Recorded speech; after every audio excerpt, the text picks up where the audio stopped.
Got a little bit of space, and it looks like he's through. Fog is a little bit obstructing my view, but that looks like Josh.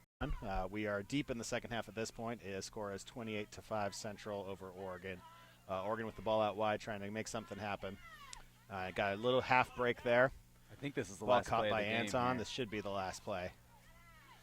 And stolen by Central. Scotty Dean. It's Josh Bowers. Mishandled there by the Central player on the far side. Knock on. And that is game. So our first final score of the quarterfinals is Central Washington 28, Oregon 5.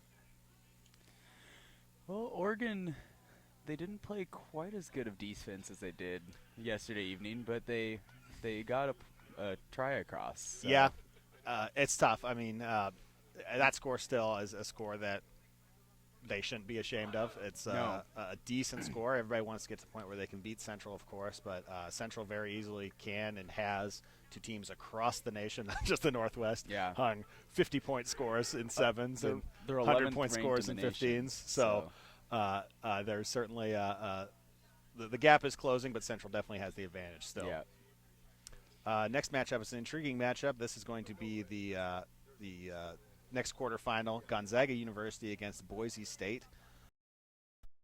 A bit of a surprise, actually. I think both teams were surprised getting to this point. Gonzaga ended up second in their pool, beating the University of Washington.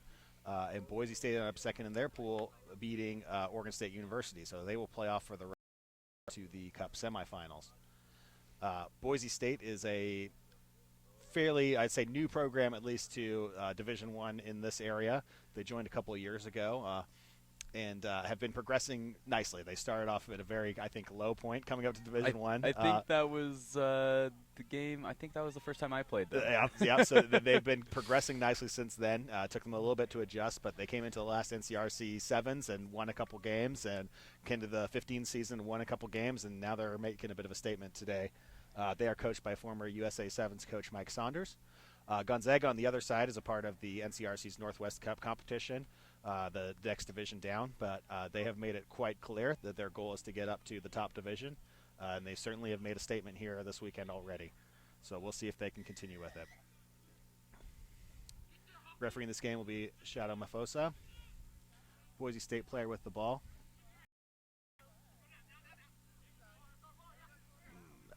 Questionably touch. There we go. Yeah, Gonzaga yesterday, they beat UW 19-5, and then beat. Then they lost to Western 38-5, and then beat University of Idaho 75. 70, highest score on the day. I don't think they liked the loss to Western. No.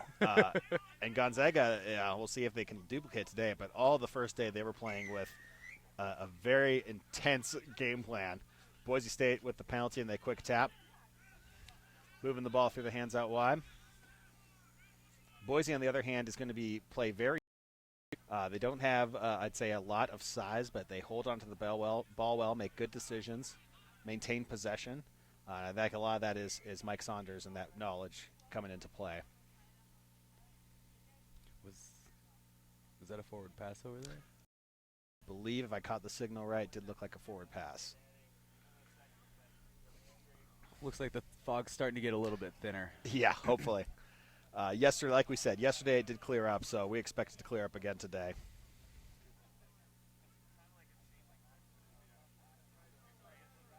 Gonzaga with to put in the scrum. Pressure on it by Boise, but still retained by Gonzaga. Penalty against Gonzaga. Offsides, my guess. Quick tap. Jones. That's one name to watch. He is the playmaker. He will find space and make things happen. Ball's back there to Jones. Jones from California, if I am not mistaken. Not releasing against Boise State. Quick tap by Gonzaga. And now they're on the attack. And this is the kind of style they were playing with yesterday. Wet ball not doing them any favors, however. Jones again. He's taken down. He's slippery, though. We got a contest there for the ball. Boise State retains. Ball on the deck. And that was quite a stiff arm by the Boise State player. That was Ryan Geach with the stiff arm. And we're seeing that intensity from Gonzaga. I would say they're starting off a little Retain stale the ball. in the morning. It's a little cold. It's a little wet. And yeah, they came into games amped up, and they don't seem to have that quite yet. We'll see if they can pick it up here. Boise State, on the other hand, all day was cool, calm, and collected, intimidated by anybody, and played their game plan very well.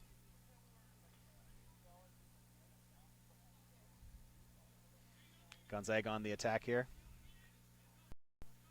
Oh, mishandled ball, I would say, for sure. Looked like he wanted Knock on Gonzaga. It'll be a scrum down to Boise State. Looked like he wanted to get that offload to his support and just couldn't get the ball out. Yeah, and especially wet ball. It's a dangerous game to play unless you do it very, very well. Yeah.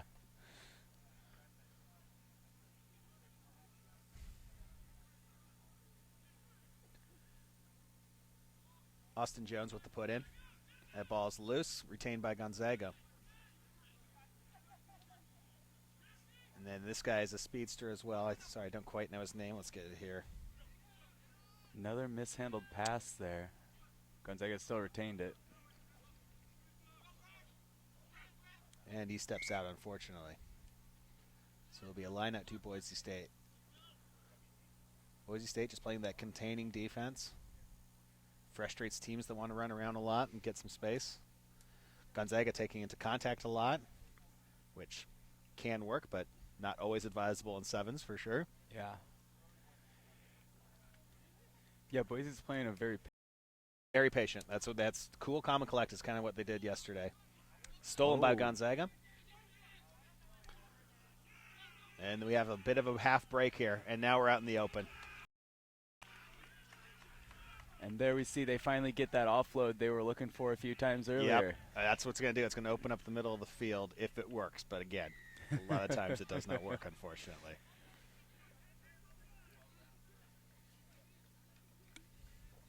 Kick is good.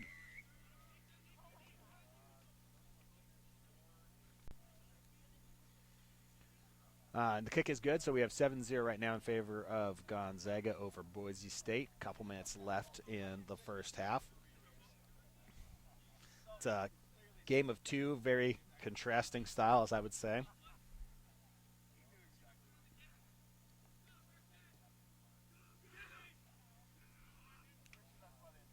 Taken by Boise. He's attacking the right side. He's got a bit of a break here if he can get the ball out. Good hands.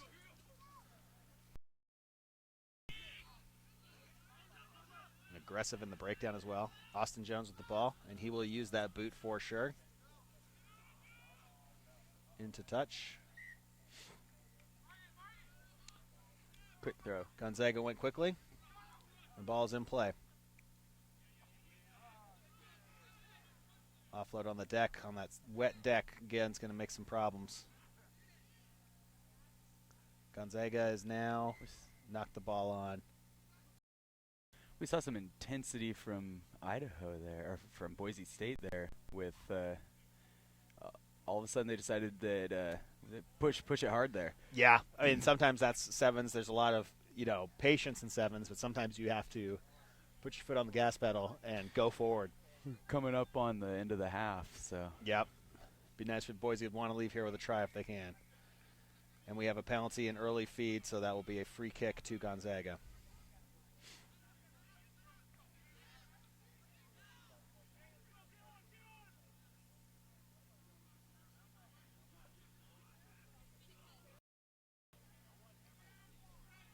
Almost a maul over there.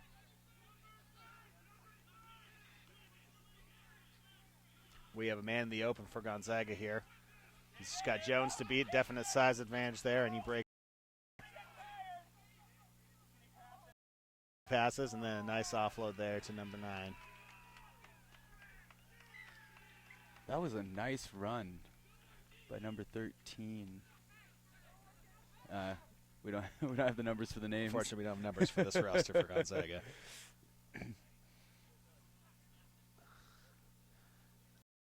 That was Zach Donahue since he was wearing the number 9 jersey, but I won't speculate.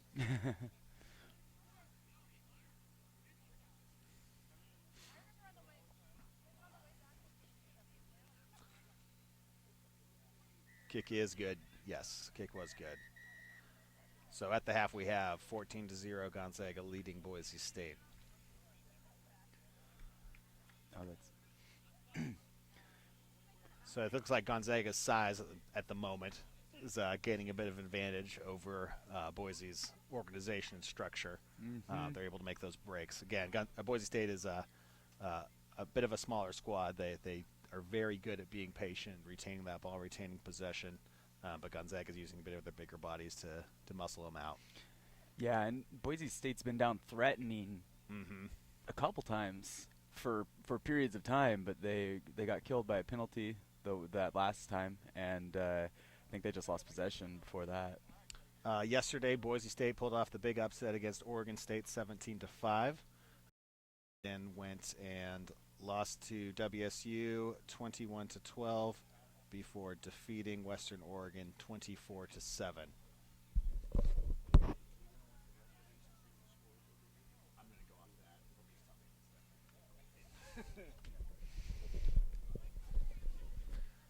And then Gonzaga, I think we talked about a little bit. Their big upset was the first game of the day. Gonzaga came out with fire and beat UW 19-5. They lost to Western 38-5, and they finished off the day with a crushing of Idaho 75-0. So the second half, we'll see if basically Boise State's goal would be to tire out the Gonzaga players with their patience.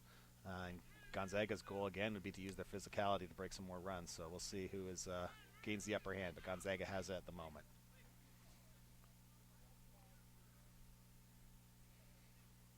We are set to kick off. Austin Jones will be kicking.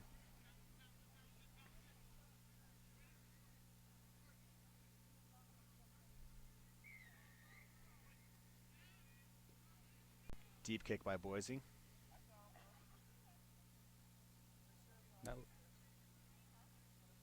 Into touch. I was going to say that looked like it was not a strong flag on the far side, but and we can't see the line fog's from not here, helping. So yeah, but that appears to have gone into touch. So it's a Gonzaga line out.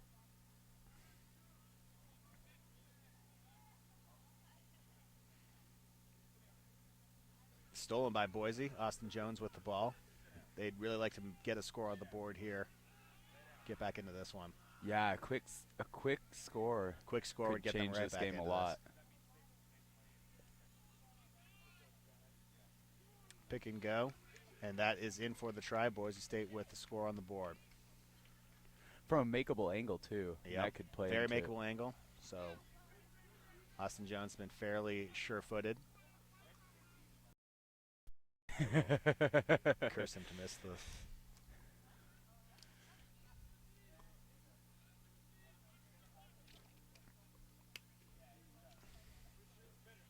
Kick is good. So it is now 14-7. Gonzaga on top. And a good 6.5 minutes. Lots of time left. 5.5 minutes to play. I'm bad at math.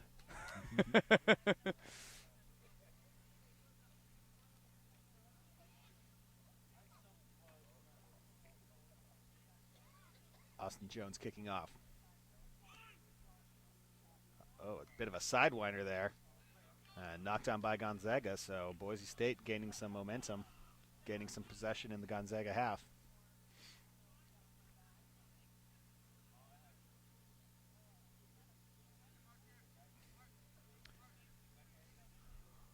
One of the biggest differences I was talking to some of the coaches about this year versus last, that all the teams have actually been playing sevens pretty consistently in the fall, so an uptick in the standard. You can see that in scores like Boise beating OSU and Gonzaga beating UW. So it's nice to see. It's what I think a lot of people have been waiting for.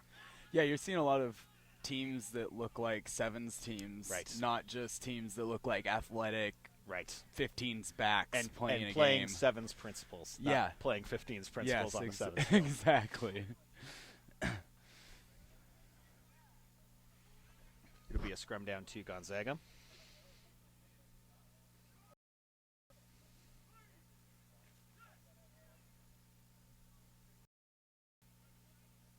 Zach Donahue with the put in. Dare around. I believe that's him in the open. He is a Boise player gaining on him, and another one coming from the corner. We'll see if they'll be able to beat him out. And he's in. Gonzaga with the try. Man, that speed. Speed With kills those with so much skill to use. If you got speed and you get past the line break, it's pretty much a try unless you have a very good sweeper back there. Yep. Or a really slippery ball, maybe. Or a really slippery situation. Lose your footing. Seen that happen too. Holding up really well, I thought. Yeah, the wetness for sure in the morning. It cleared up by the end of the day. There's not a ton of mud. Right.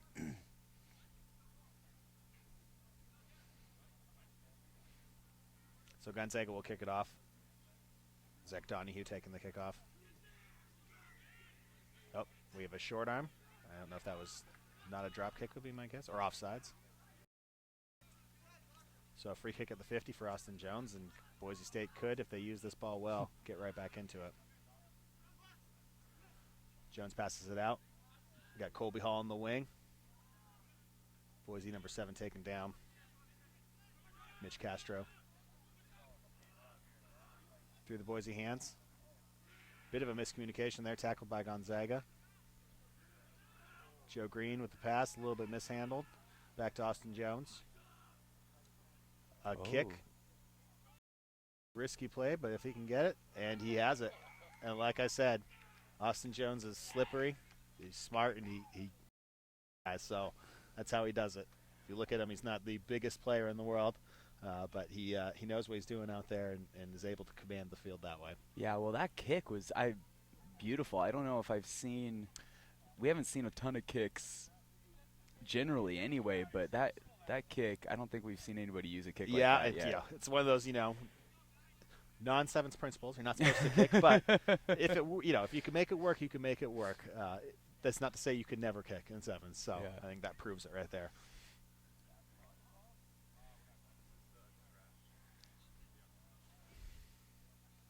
Austin with the kickoff. Misplayed by Gonzaga, and now we have a loose ball here. It goes into touch again. Not a very strong flag up by the. Yeah, it takes a while. It's not good for our angle. I'm sure it's not good for the ref either.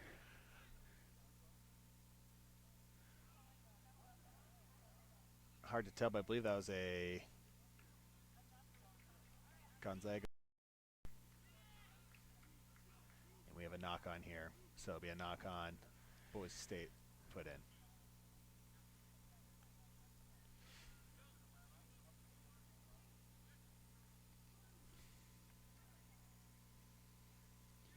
Just under a minute left for Boise State to catch up. Got to get one in here, and they can.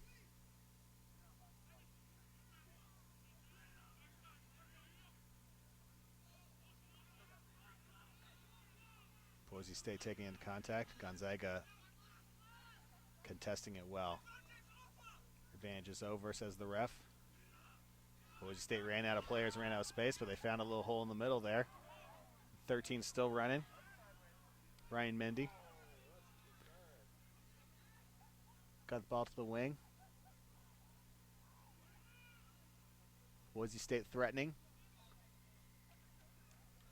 Is that a try awarded? Try awarded to Boise State. Wow. That's going to be a tough kick from out there. It will be for sure. And if he makes it, we'll have our first overtime game. So. Hey.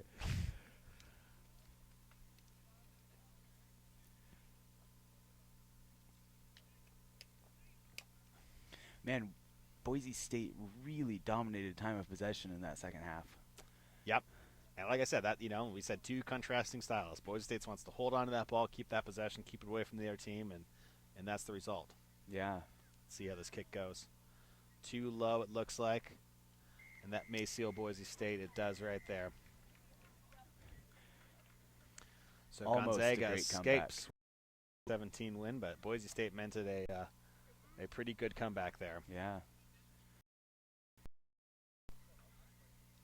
So Gonzaga will move on. Boise State will move to the bowl semifinals. I think that's a fitting game for two teams that are coming out and showing that they really do know how to play. Absolutely. So they were both in that game.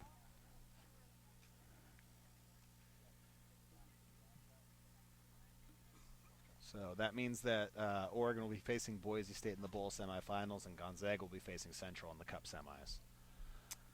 Oh. Washington State versus Eastern Washington. Eastern was one of those teams upsetting people on day one. They upset Oregon 15-5, lost to Central 49-5, and then beat North Idaho 45-12. WSU went 3-0 on the day, beating Western Oregon 34-10. They beat Boise State 21-12, and they also beat, where is it? Oh, down here. OSU, they beat Oregon State 27-19. I got this.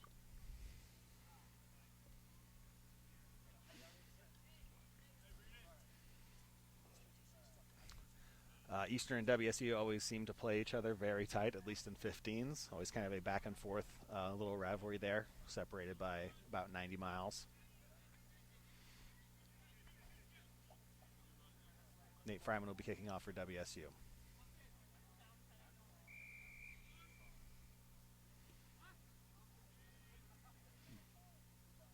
Caught there by Jacob Christensen. Eastern trying to move the ball wide. Recycling. Tackle made there. Tackle by Luke Windsor for WSU. Eastern trying to get to the fringe. Nate Fryman with a very good tackle from the sweeper position. Nice save there.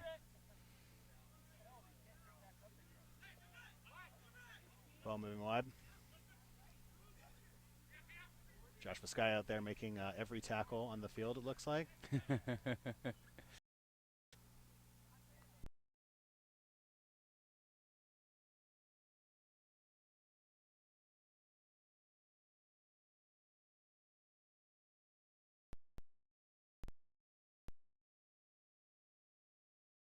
I believe.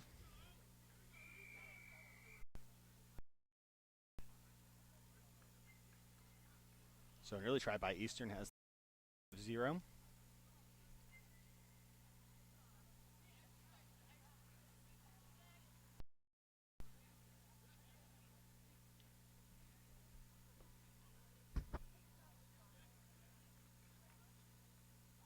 Kick is good.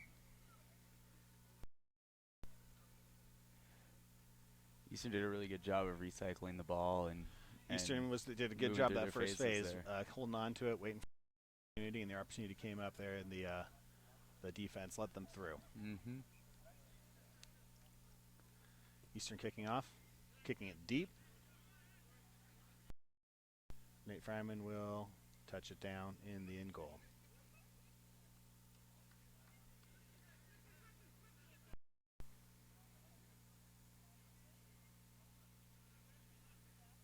Fryman is definitely a playmaker, will find space with opportunities. Luke Windsor with the big, tall forward. Joey Malloy moves it to Matt Perry. Matt Perry. Loose ball to Deshaun Bell, but Deshaun Bell is a player, and he makes it through. And he'll dot it down between the posts. So WSU answers right back there with a score.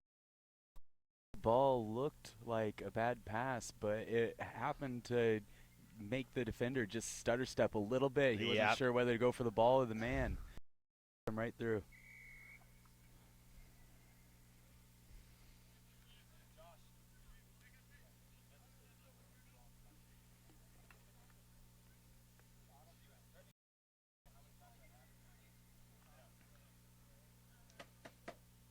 So we're not up here at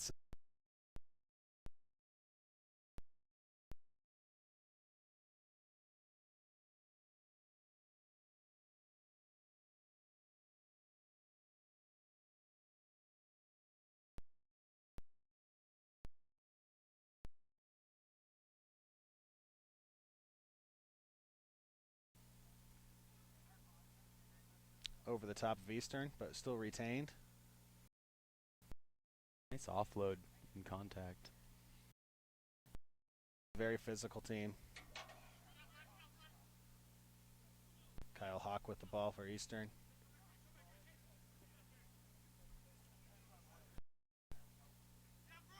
Still holding on to that ball as Eastern.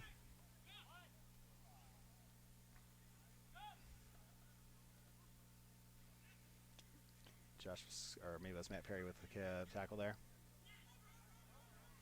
Great job spreading out wide. Penalty against Eastern. Josh Vizcaya with the ball. He's a dangerous man to have the ball in his hands. Joey Malloy there. Toss back. And what's the call? Looks like we have two knock-ons. There'll be a scrum down to WSU.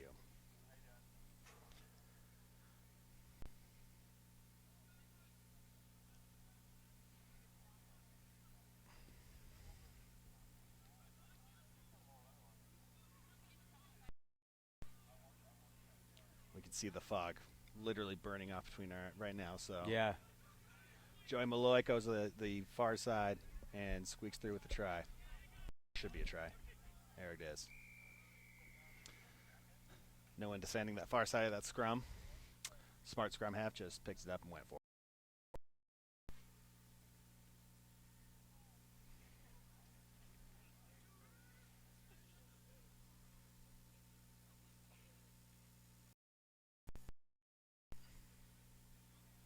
That kick was no good, so it's 12-7.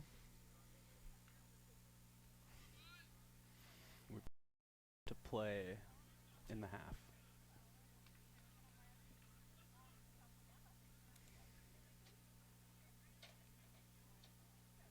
Fryman with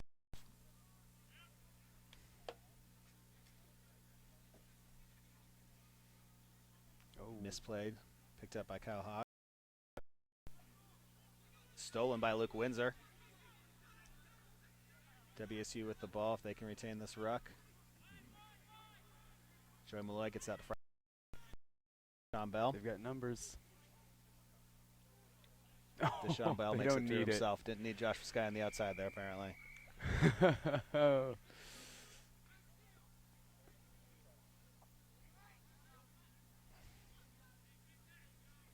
That's some hard running.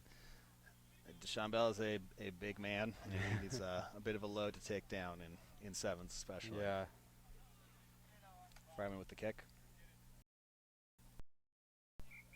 Just outside the post, it looks like. And that is halftime.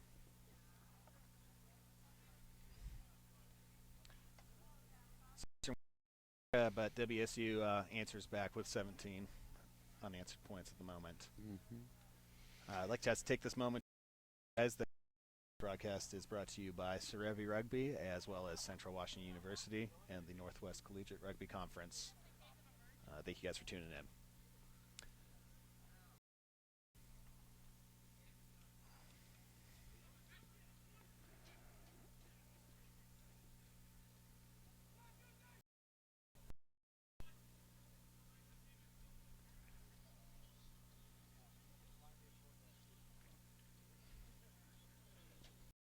Next, an interesting matchup, Western and University of Washington.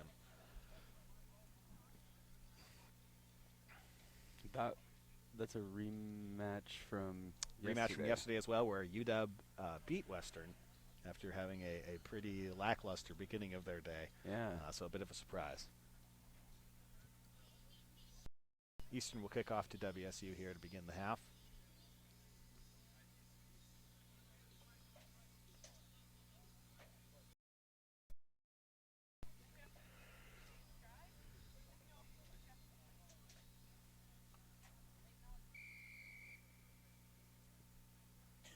Kick deep. Caught by Josh Vizcaya.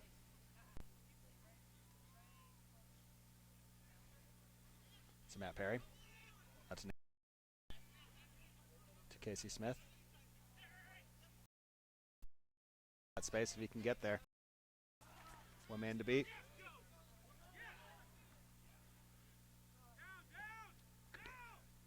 And he is down. And there we saw the speed. Caught by the Eastern player, but was not held up. Right to in dot front that of ball us. down still. Looked like he almost waited for the Eastern player. What's that? It looked like he almost waited for the Eastern player. Yeah. Made me a little nervous. Yeah.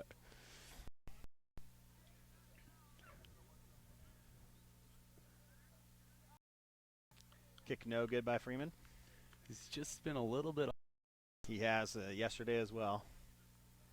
A little bit different place kicking versus drop kicking. If you're out of your rhythm, you're out of your rhythm for a good majority of that. And you don't get a lot of time to gather your breath either. Freeman with the kickoff again. Cameron Bauer.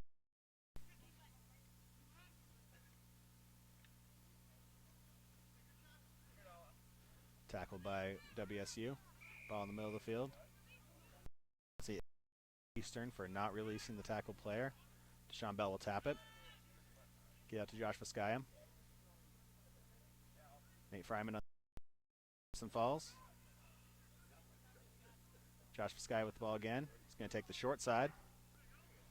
And he's got some wheels, but someone is well. And he taps that one down.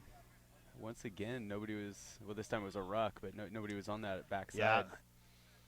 Tricky thing about Sevens defense, there's, same 70 yards to cover, but only with 7 players. So it's easy to see those mismatches if you know where they're at.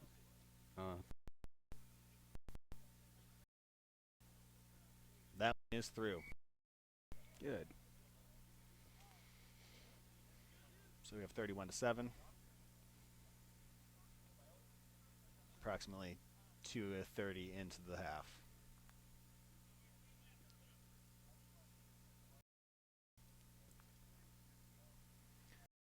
Freeman with the kickoff. Taken cleanly by Eastern.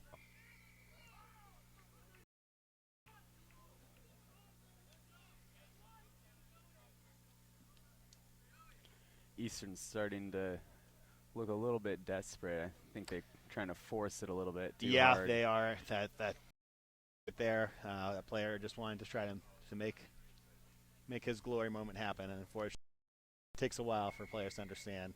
It's about moving that ball around the field. Yeah. Freeman makes his kick there. We have Joey Malloy.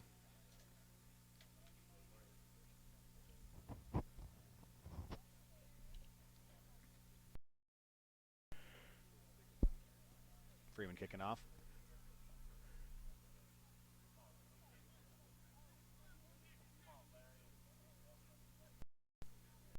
Easton's got a little half. Might be a full. This out. Mishandled. Knocked down by Easton. Getting a little shovey out there.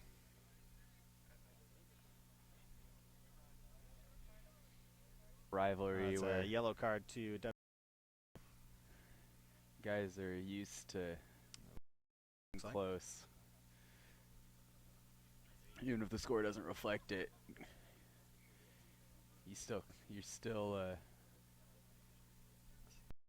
care a little bit too much, maybe. Always, especially when you're down, those frustrations can come out. Yep. And the outlet usually is in that form, unfortunately. So WSU will play with 6. Blaze Leader to Nate Fryman. Pacer Saeed with the ball into contact. Gets it out to Luke Windsor.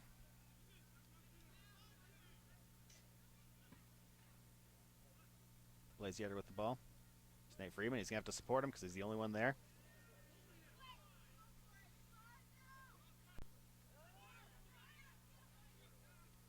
Good move by Leader. Ooh.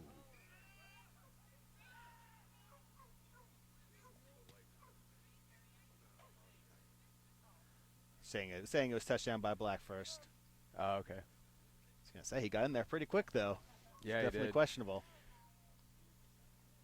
So Black will have the ball on a 22-meter drop. So now WSU has, 6 players on a 70-yard field, so a lot more space to.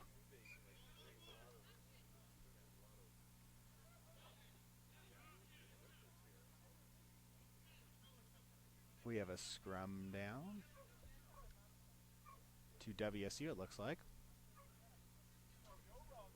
Did they mess up the kick? What's that? Were they offsides on the kick or something? I'm not quite sure what the call was there. 22-meter kick looked like it was kicked off cleanly.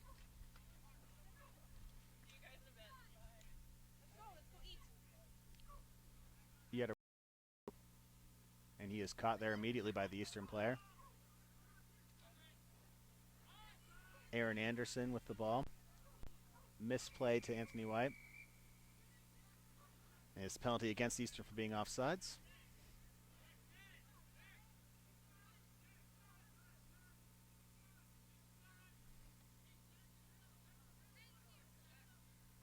So Nate Freeman will have the ball here with 6, and they'll see if they can poke it through.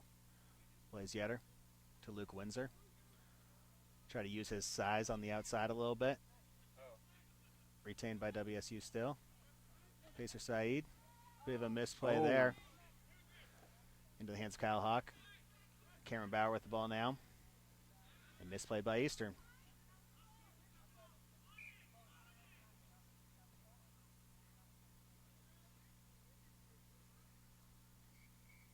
And that will be the game. So WSU comes through with the victory 38-7 after starting off a little slow there. Yeah, started off a little bit slow and then got a little bit sloppy at the end there with the yellow card, but put up the points. So that will move WSU into the Cup semifinals to face the winner of the next game. And Eastern will move to the Bowl semifinals to face the loser of the next game.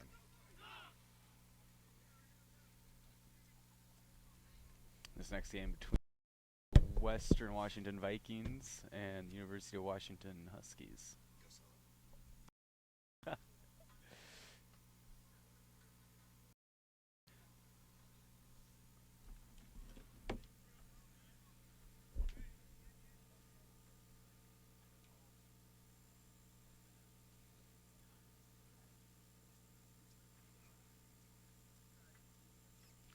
Vikings to kick off.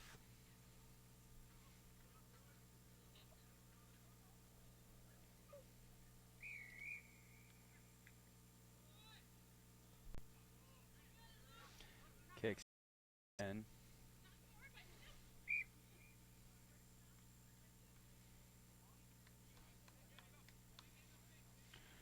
Call it knock on.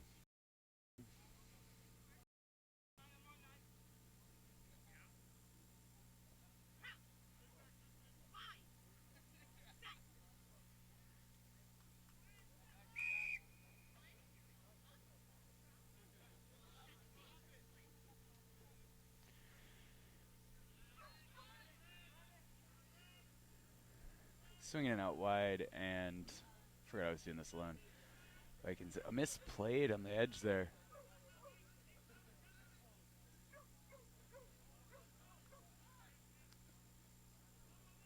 Now this is a matchup that I don't know the names.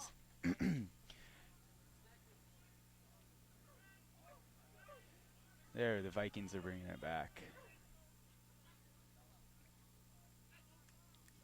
And he breaks through.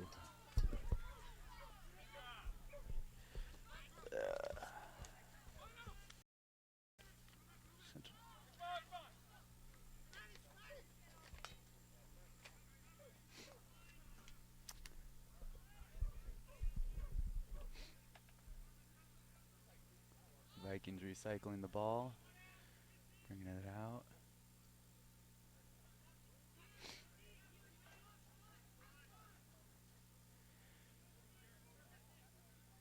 UW's looking pretty organized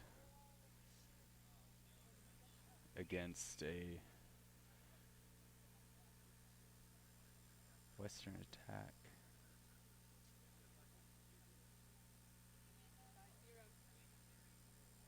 scrum down to UW.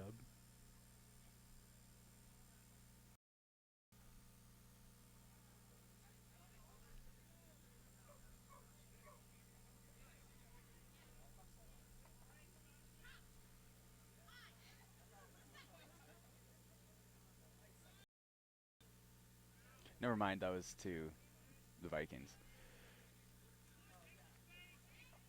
We're out wide.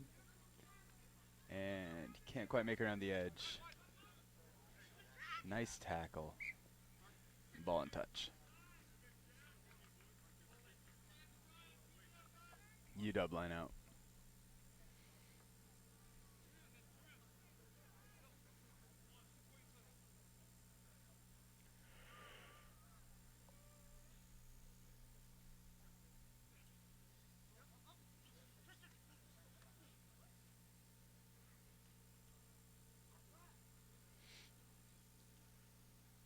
A little bit of a switch there and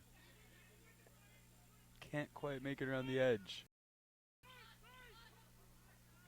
They rapidly recycle and bring it back across. Misplay.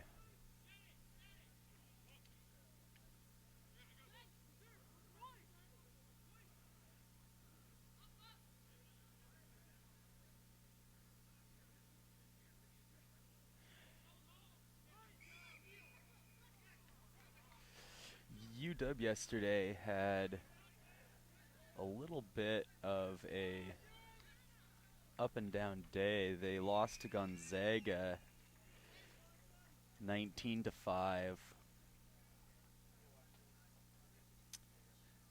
And then they beat U of I 49-7. And then they had a surprise upset of the Vikings in the game that this is a rematch of, where they won 14-21.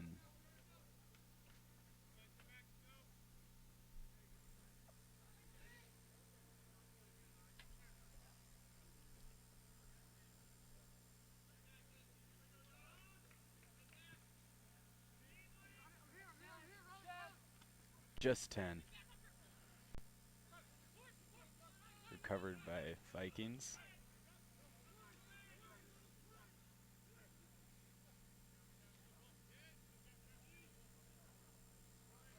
They're playing patient offense here. Looking for an opportunity, backing up a little bit.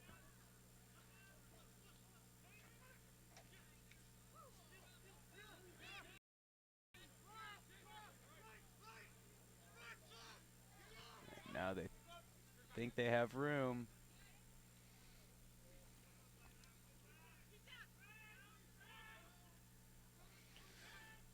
Bringing it back across.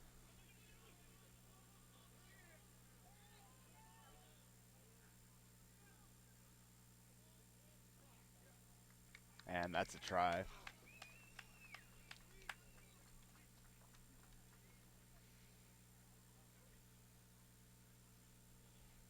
Make it 10-0. Looks like they are not wanting to have a repeat of the upset last night.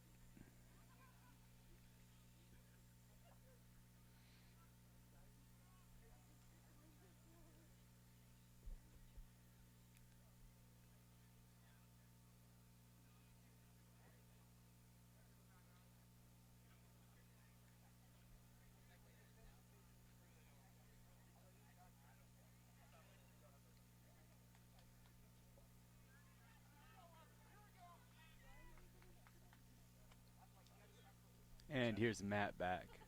Yes, just into the first half. End of the first half here. UW up 10-0.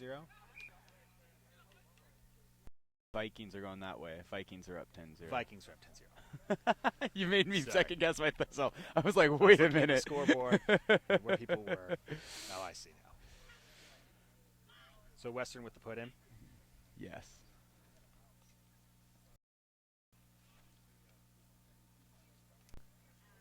Keeping that ball in possession. I'm sure Andrew has talked about this, but this was probably the biggest upset, one of the biggest upsets yesterday UW had played not that great of a day and pulled off the upset against Western, the top pool seed.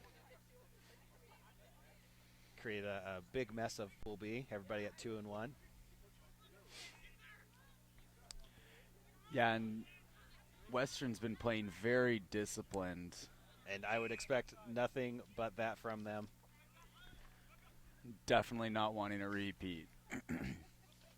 Western is coached by Canadian U20s coach Adam Roberts in Sevens. They'll play a very disciplined style. UW is coached by former Eagle Kevin Swearin and longtime Washington U19 Loggers Ian Frank. And UW is through for the Tribe. That was a very nice series.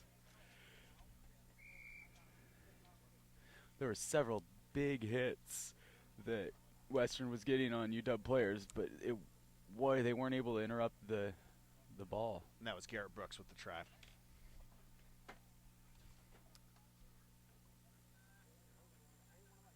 Jack Stimson will take the kick. And it is good. So at the half, UW gets back into it, and we have a 10-7 score. Yesterday's game came down to just about the death. Nick Gadbaugh for UW scoring with seconds left to secure the victory in a very tight game.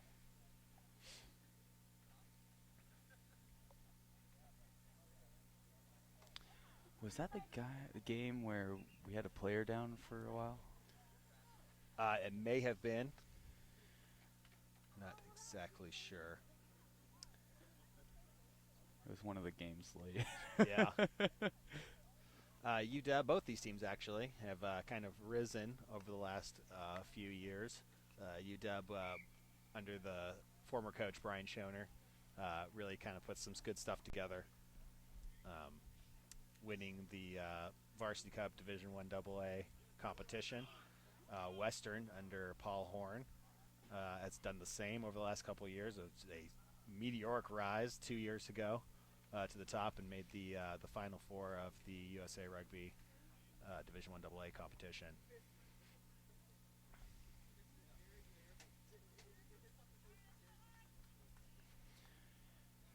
UW will be looking to press the momentum they had at the end of that momentum. Half. Jack Stimson will be kicking off.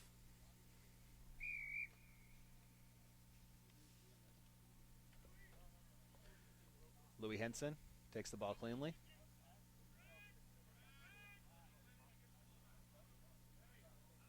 That was Nick Bonovich. Ryan Glendening taking some contact out wide there. Pops Jake back Romano. up. Penalty. Oh, what are we doing here? Okay. Penalty against Western. Tap and go by UW. That may have been not releasing. As Riley Paulson taken into contact. Guy got tackled and hopped right back up. Not rolling away by Eastern. Western will have the ball and they quickly tap it out. He's through the hole, number 11. Nick Bonovich for the score.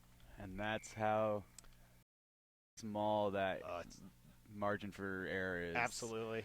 Like we've kind of said, I mean, Central, the reason why Central's so good is that they execute 95% of the time, and they capitalize on your mistakes. The rest of the teams, they have some good squads, but you make that one mistake, it turns into a try for the other team rather easily. They had a guy there for the tackle, and he just couldn't wrap up. And the kick is good by Matt Gallagher. Gallagher, a freshman from Canada, playing scrum half for them. They have a bit of a Canadian connection now. Nate Muir up there as well. Don't know if he's on the field right this second. Number 3 for them. Gallagher will take the kickoff. Louis Henson putting good pressure on that ball. Retained by UW, but sloppily. Nick Gadbaugh right there, the hero from yesterday. Turn the corner, but he's caught. Knocked forward. That was Ryan Carlson for UW.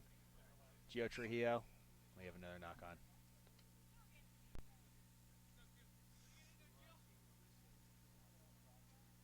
versus you as your referee for the day. Western put in.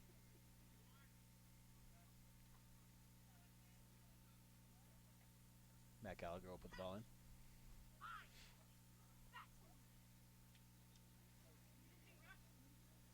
Gets it to Bonovich. Out to Glendening. Not moving forward yet. And they get out to the wing there. Bit of sloppy play at Western's part. Yep, that was a knock. Passes out in front of him and couldn't quite hang on to it. Yep. The fog is starting to lift, Yes. but the grass is still slippery and wet. And when the ball hits the ground, it gets wet. UW with the put in. Tristan Campbell. Bit of a sloppy ball out there to Stimson. Back to Garrett Brooks. It's number 2. Josh Rayburn. Not releasing by UW. Louis Henson will take the quick tap. Out to Matt Gallagher. To Bonovich. To Ryan Glendening. I believe that's Jake Romano. Misplayed by Gallagher and knock on. So mistakes. Western still has the lead, but it's not good to give up the ball possession in your own half. Darn near inside your own 22. Mm-hmm.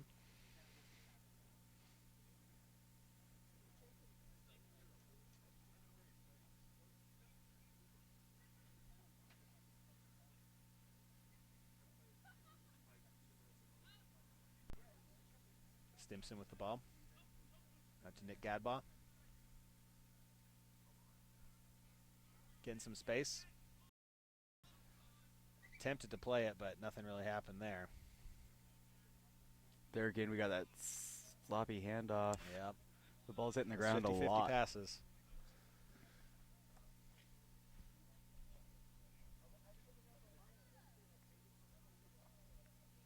So it will be a Western put in again.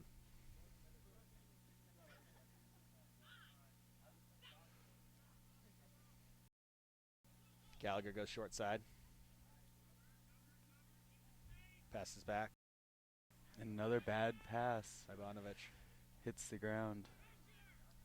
They're deep in their own zone. Gio Trujillo back to Glendening. Gadbaugh with the tackle. Gio Trujillo.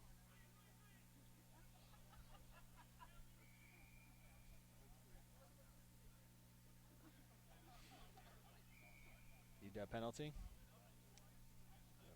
That may be a card.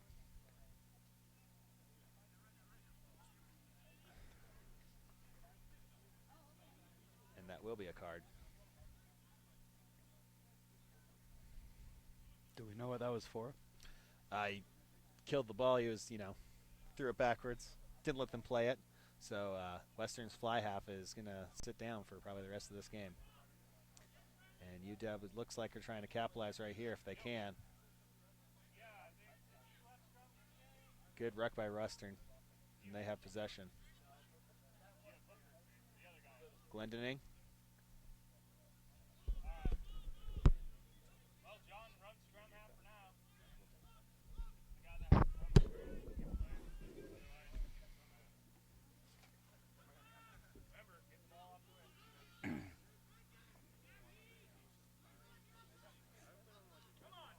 And Western finally starts to get a little bit of space, build some buffer there. They're man down. Oh, and there's a knock. They've been putting the ball on the ground a little bit too much here.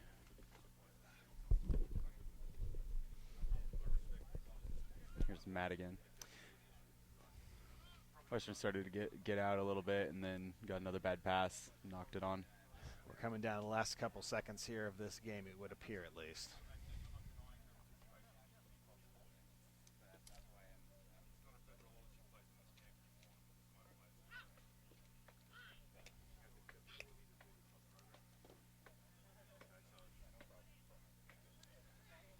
I believe that was Jack Stimson. Misplay by UW again. And they've really just, and we have a bit of a tussle here. Louis Henson getting tied up with John Nickel.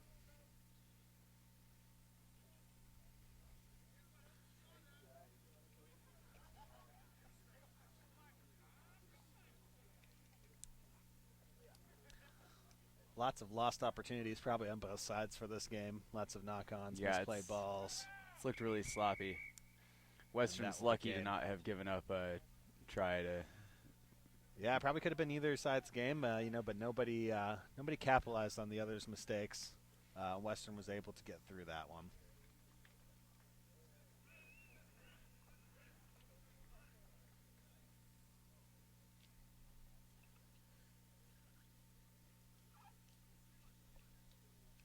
So that means that UW will move into the bowl semifinals against Eastern, and Western will face WSU. It looked like on that scoreboard, I had a discrepancy. I had 17-7. Okay. Oh, okay. I didn't, maybe they cleared it off before I even saw it. Thank you. Thank you. That's fine. Don't worry. Thank you.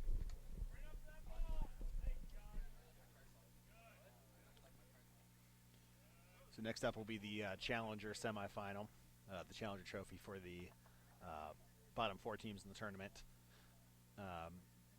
This will be North Idaho College versus Oregon State University. Oregon State had a bit of bad luck to end up in this round, I would say. They probably played in the most evenly matched top-to-bottom division in Pool C with WSU, Western Oregon, and Boise State. And they just came out, unfortunately, in point differential team and didn't slot into those 7 or 8 spots. So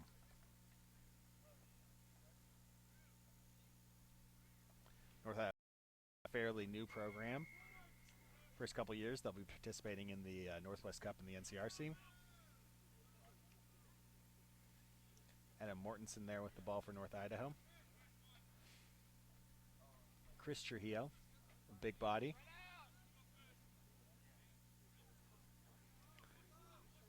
This is more what we're talking about when we're talking about 15's principles on a on a sevens field. And Oregon State plays sevens. I think they just, for whatever reason, this year don't exactly have the Pono Hatsukas that they've had before, and so it's biting them a little bit. But yes, North Idaho will be very, very raw. Lots of skill work that needs to be worked on, and Oregon State should have the advantage there for sure.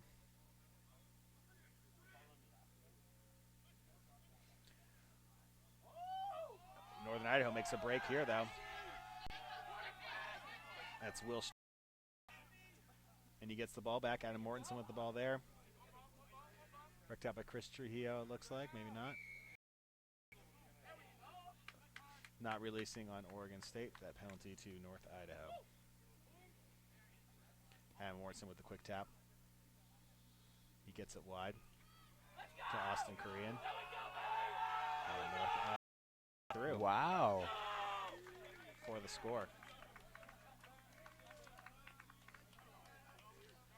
I will say this about North Idaho. They did recognize from the beginning that day 1 was not going to be their day, and they were looking forward to day 2 and the opportunity to compete teams that were more at their level. Oregon State, I would say, you know, maybe a little bit morale down, been up in the consolation bracket. Yeah. Those things can have a play, but it's going to be up to Oregon State to show some pride out here and get things moving.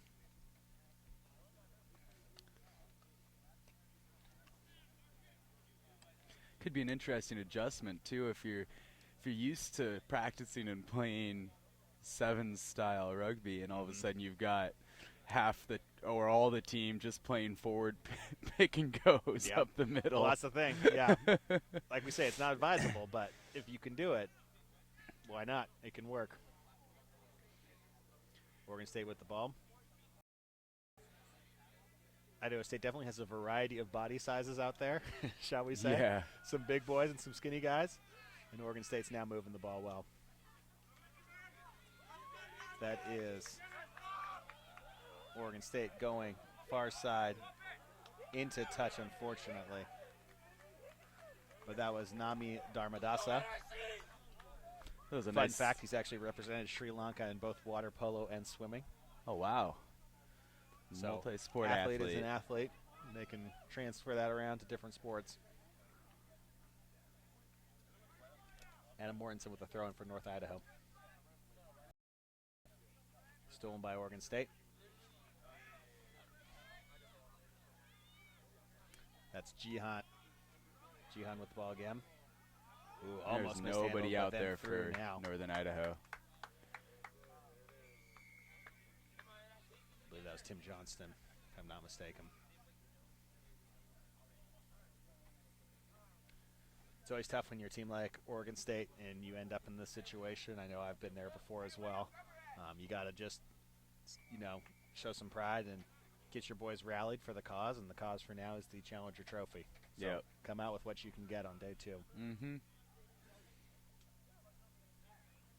So Oregon State holds a slim lead over North Idaho.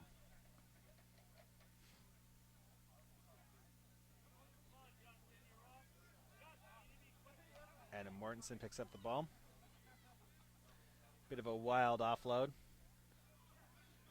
Not the kind of mistake you want to make against a seasoned squad like Oregon State. And they're moving the ball through the hands now. And they are in. So now Oregon State showing some. Now Oregon State showing why you want to play Oregon sevens State showing rugby. why they perhaps do not belong in this bracket, but that's how the cookie crumbles, unfortunately. Oregon State plays in the PAC Rugby Conference, so they are not a NCRC member, but traditionally members of the Pacific Northwest Conference with Central and WSU and UW and Oregon, and participated in the first 2 years of the NCRC, winning both years the 15s championship. Last year, Oregon State made the final of the NCRC Sevens, losing to Surprise Central. North Idaho gets pushed out of bounds right there.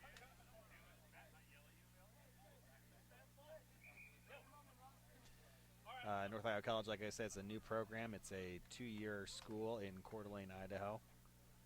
And they are hoping to start both a women's and men's rugby program. Cool. Very difficult for those 2-year schools, obviously, because then you have even higher turnaround. Yeah. Yeah. 2 years, and then you're off to the next place. But that could potentially help out the 4-year schools. Well, as yes, well. it is kind of like a junior college setup. Oh, there you go. Nami Dharmadasa with the score, the Sri Lankan speedster.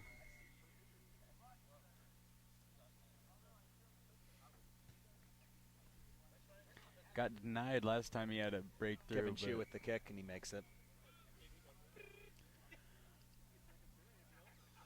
So that first try must have woken the babies up a little bit. It would be easy to come out. You didn't need to play hard against Northern Idaho. Yep. North Idaho grabs the ball, down in contact, and flung the ball wildly, so Oregon State takes possession. Chu out to Dharmadasa again, and it looks like he's going to get in there again if he doesn't get caught. And was he caught? Try awarded. So Dharmadasa in with the second try of the day. Almost. Looks like he came down just on the line.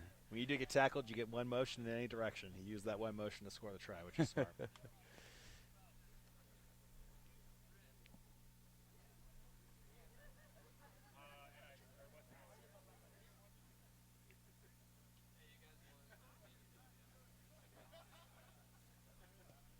That should do. The half kick is no good. So Oregon wakes up. Now it's 24-5. Yep. And actually, I don't think we've seen Northern Idaho have a series of possession yet. Even it's been pretty one-sided. Northern Idaho, doing their best, but there's a lot of work to do on basic skill work and continuity, and then just beyond those simple things, sevens, principles. Yeah. So a lot of work, but they're doing their best. They willfully put their hand up to be in this competition, so we applaud them for that. And they actually showed well at the Palouse Open Sevens. Cool. Beat Western second side that had to fill in, and they beat University of Idaho. So they were actually in the plate round before it was shortened due to lightning. So yeah, it's good to see the game expanding. yes, the hope is that they will see what this is all about and come back stronger through the next couple years here.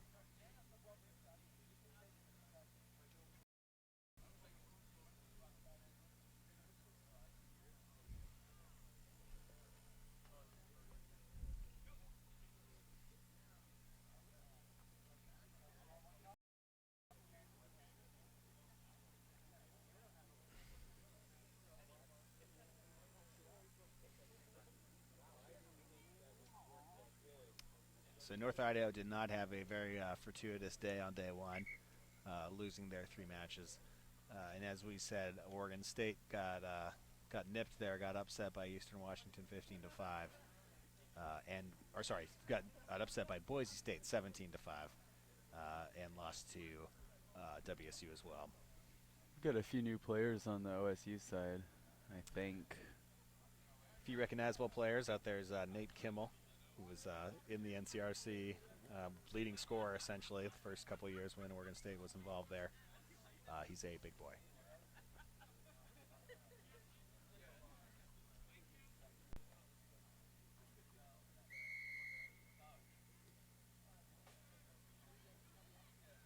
Chew with the ball.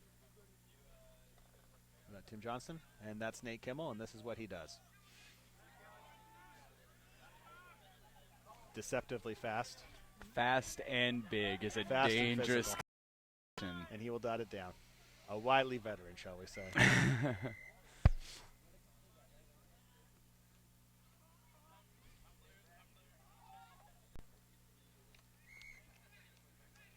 OSU converts early.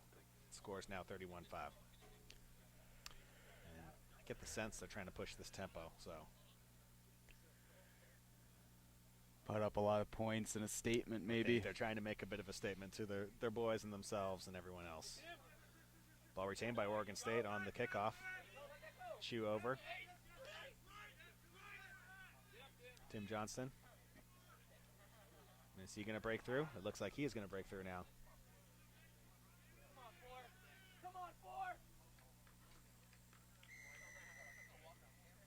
I'm sorry, that was Ben Ashwood. Yeah, Oregon State actually has Oregon State has a number of foreign players on the team today. 3 Australians and 2 Englishmen and a Sri Lankan. So quite a lot there. Yeah. They are coached by Anthony Lally, an Australian himself.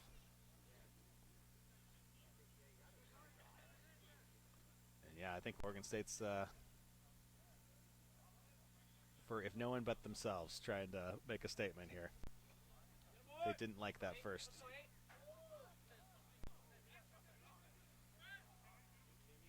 That's Tim Johnson.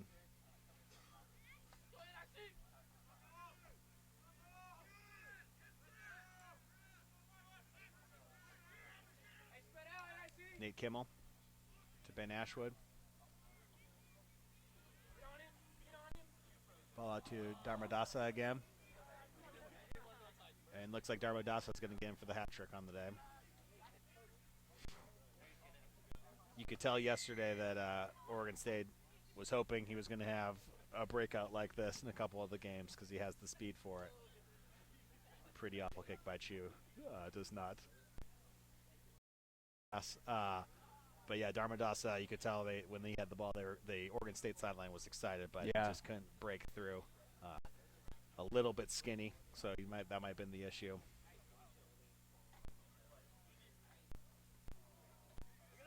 Jacob Potts for North Idaho getting a lot of work there.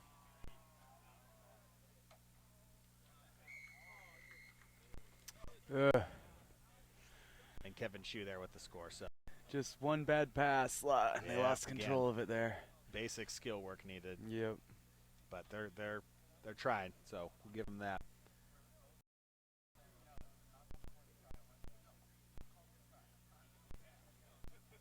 Another. Kick no good again. I think they're more concerned with just playing than notching those 2-pointers. Well, it sounded like a toe punch. I could hear it from here.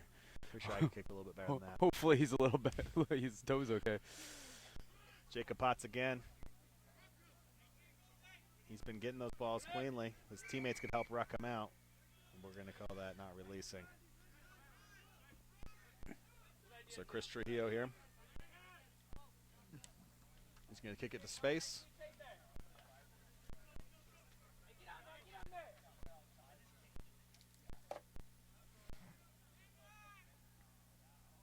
Wide pass by Oregon State. It's Atwood again. There's Dharmadasa. So they've finally been able to unleash their speedster here.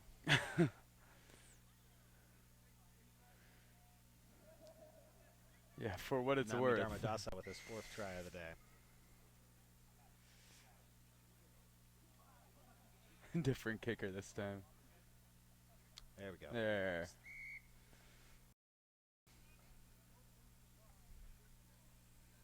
And that was Andrew Zimmer with the kick that time for Oregon State.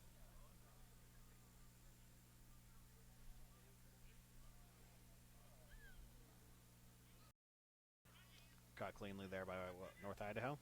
And then dropped, unfortunately.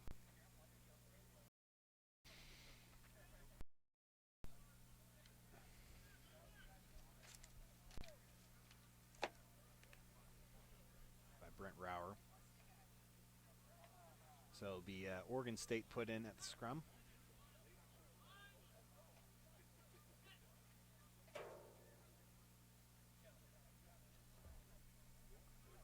Ball spread wide. Dharmadasa has been the answer. See if North Idaho can contain him. Forward pass there by Nami Dharmadasa.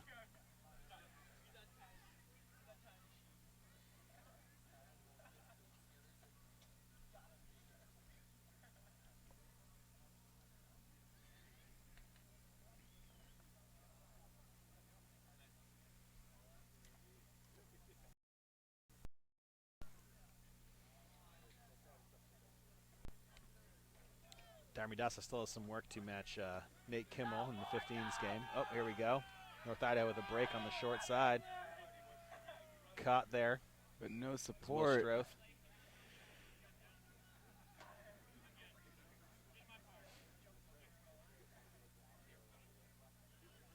So it'll be an Oregon State line out.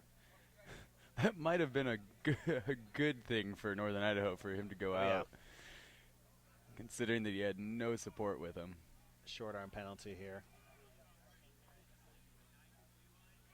And not 10.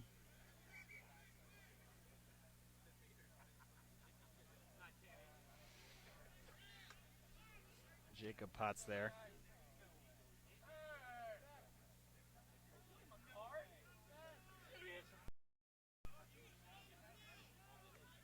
I'd probably bank that down to not understanding the rules more than anything else, but unfortunately, young Jacob Potts there.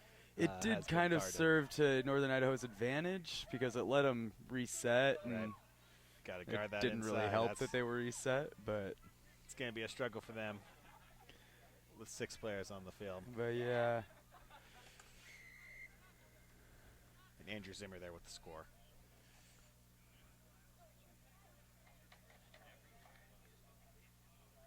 Much better kick there. And that will be the end of that one.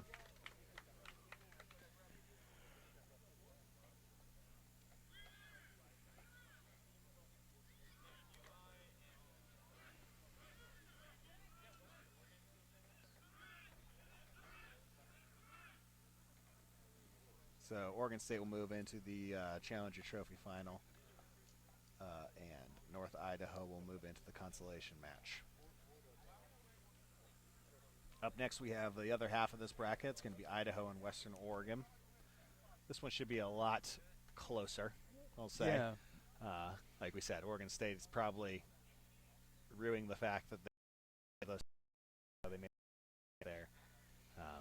Both University of Idaho and Western Oregon went 0-3 on the day. Western Oregon is probably competitive in their matches for sure. as Idaho has kind of struggled with the numbers and bodies and keeping people healthy. And now their best player, Austin Alley, is out for the rest of this day, unfortunately. So. Oh no.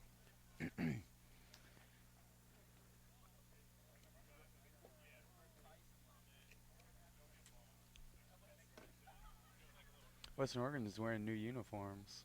Yeah. Tony Mafosa is going to be your referee, veteran referee of the Northwest Circuit.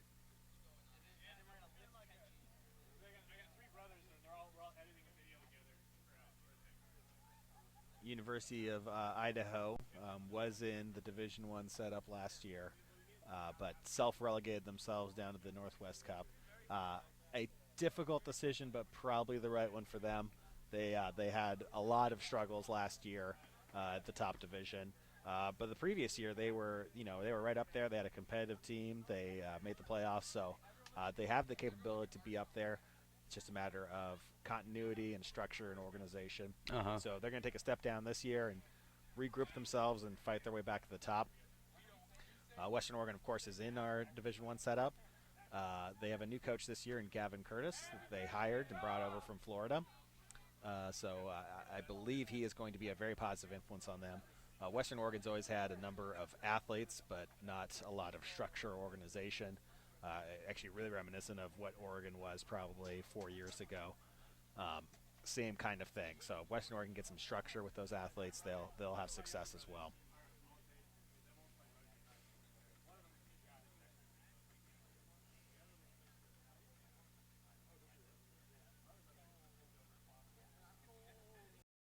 Captains there? Yep. I don't know. We're not doing a coin toss. I don't know what this is about.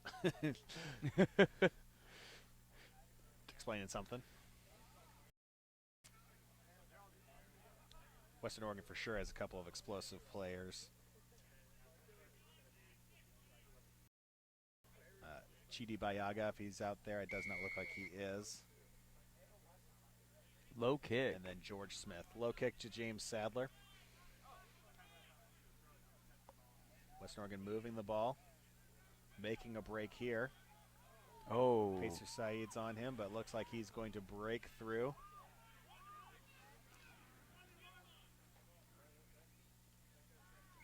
Score by Western Oregon.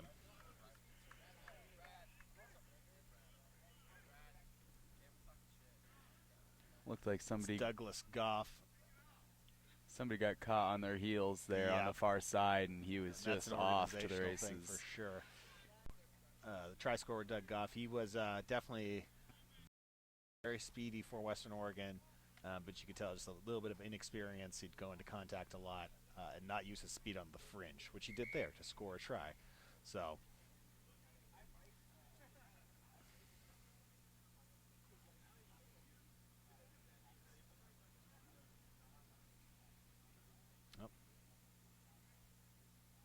Some more confusion. We're missing a AR or something? We might be.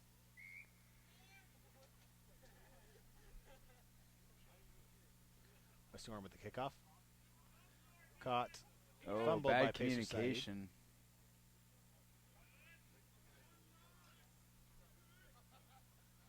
Idaho hold on to the ball.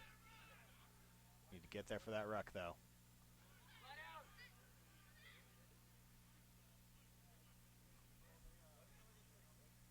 I believe that's Theo Texier for the score for Western Oregon. And that seems to have been a good example of most of the problems that U of I has been having, where they're athletes, but they're not quite on the same page a lot of the time. U of I, the other issue is that they are very forward heavy. 15s forward for a sevens tournament, which it's not going to do you a lot unless those players are very, very intelligent. Exceptionally fast too. Short arm penalty. Free kick for Idaho. Pacer Saeed will take the ball.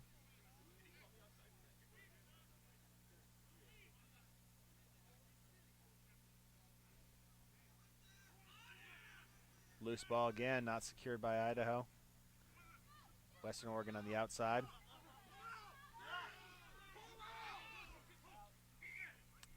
Taking the touch. That was Derek Kell.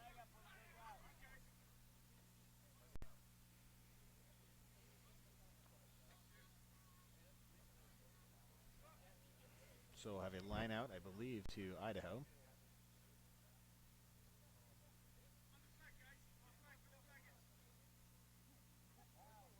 Referee.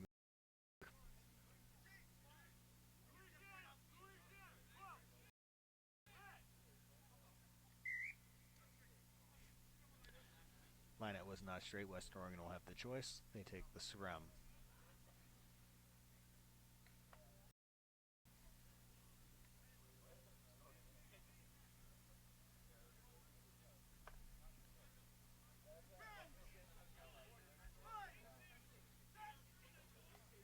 Western Oregon with the put in. Not straight put in.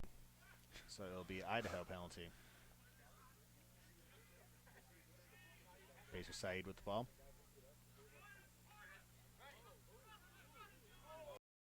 Some contact there. Secured the ball. Pacer Saeed with the ball again. And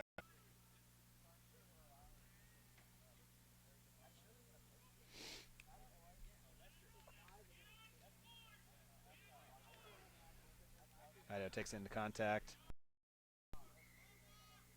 Struggling again.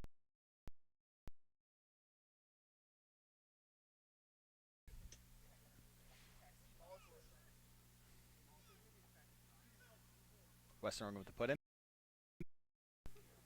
Again, not straight into the scrum. So that'll be a short arm penalty to Idaho. Idaho seems to be hesitant as to what to do. The penalties in a row. A lot of penalties and a lot of going into contact again. You can just see where Western Oregon's wing is. He's on the far side of the post. So lots of space out wide that nobody is using. Yep. Might as well just cut the field in half at this point. George Well, that'll force trying him to to chase widen. it down and knocked down by Smith.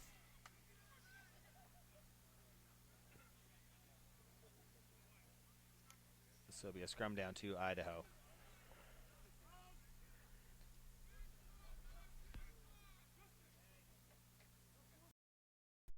And that's the first half, so a tight game for Idaho and Western Oregon. Western Oregon leads right now 14-0.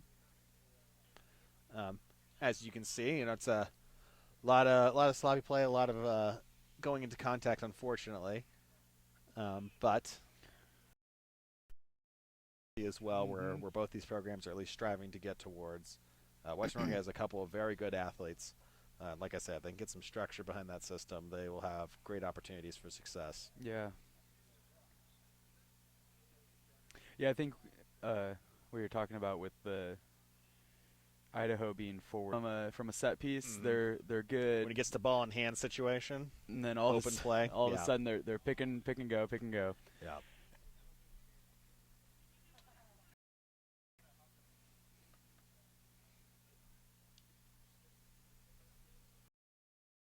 Up next after this game, we have the bowl semifinal, which will be Oregon and Boise State.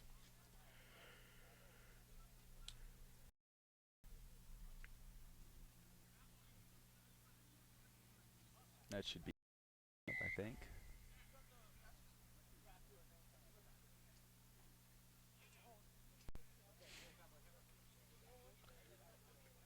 And we're about to resume play here.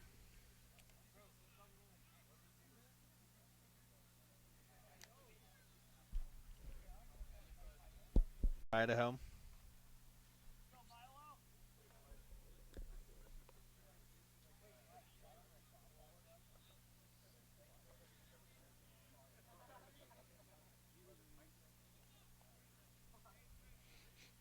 Western Oregon will kick off to Idaho.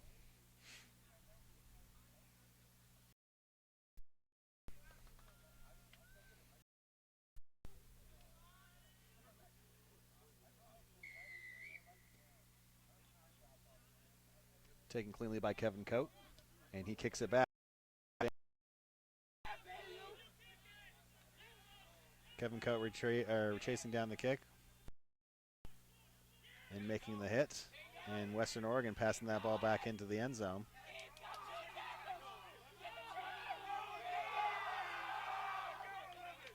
Whistle there. Knock on. It'll be a scrum down to Idaho. That kick changed the field position pretty quickly.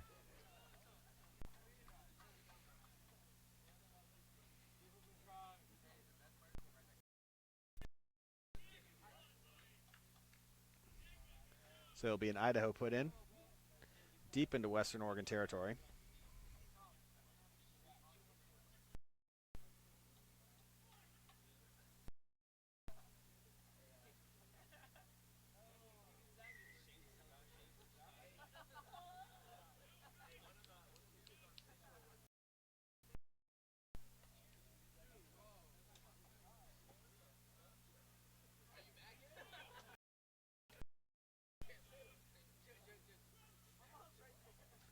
Idaho put in again.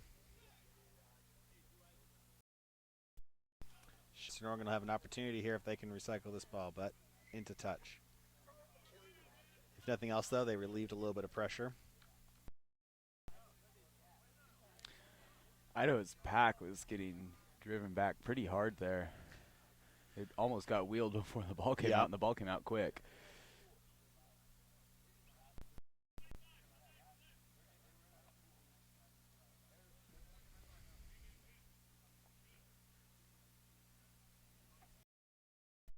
Who's doing what there in the lineup for Idaho?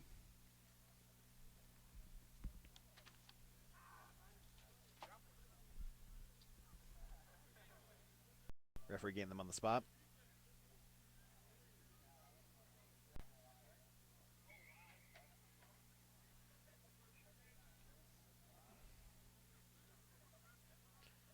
Knock on scrum down to Western Oregon now.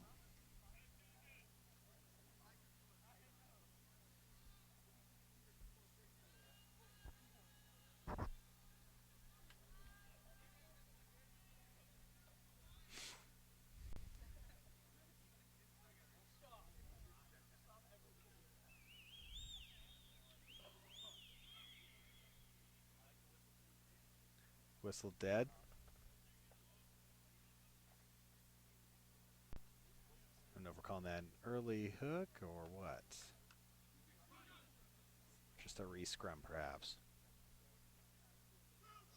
Once again, just a lot of kind of sloppy play. And there's Pacer Saeed. He's caught up. Flings the ball backwards. Ball's loose. Kicked by Western Oregon. Again, just that securing possession thing.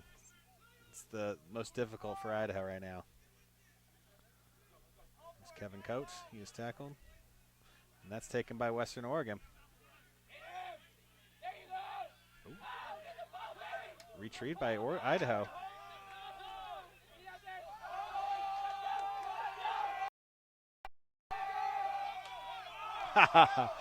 Oh! Great play by George Smith, knocking the ball out of the man's hands.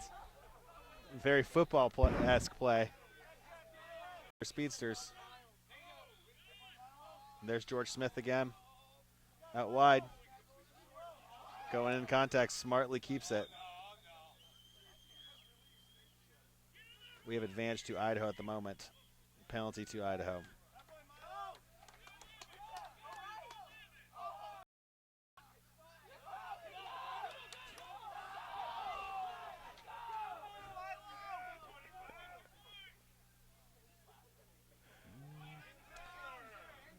Questionably playing on the ground. Yeah. Knock on. From this angle, it definitely looked like that ball got turned over when a guy who was laying in the ruck grabbed the ball.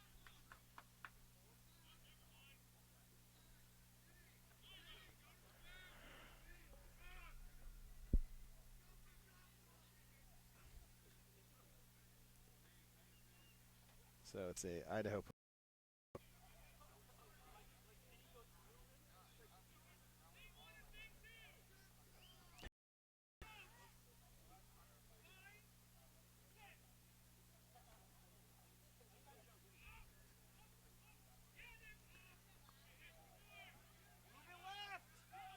Racer Saeed with the ball.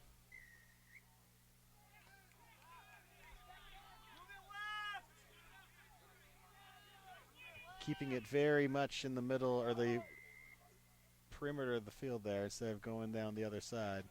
And again, another penalty. Western Oregon's winger awarded to Idaho. They may not be able to make enough passes in a row without out True. that far.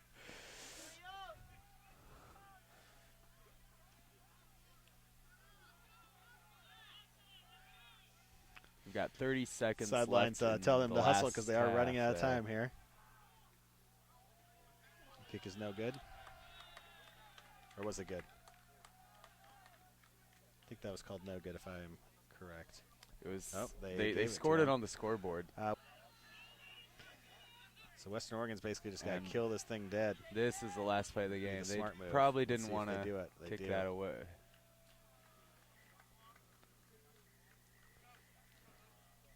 So Western Oregon kills the last opportunity there for Idaho. And they'll come up on top 14 to play North Idaho in the Challenger Consolation. So coming up next we have Oregon versus Boise State. This is the first of two bowl semifinals.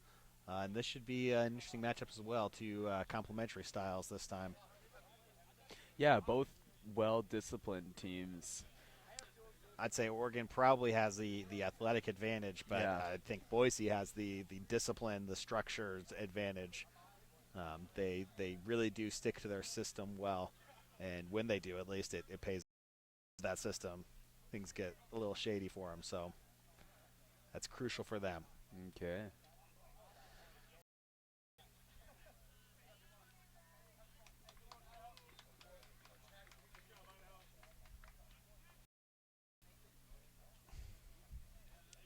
Oregon's a very veteran team, veteran-laden team. A lot of guys have been with the program there for a long time, including some of the darker days. But Oregon rose to prominence last year, making the 15s final. Undefeated in the course of that.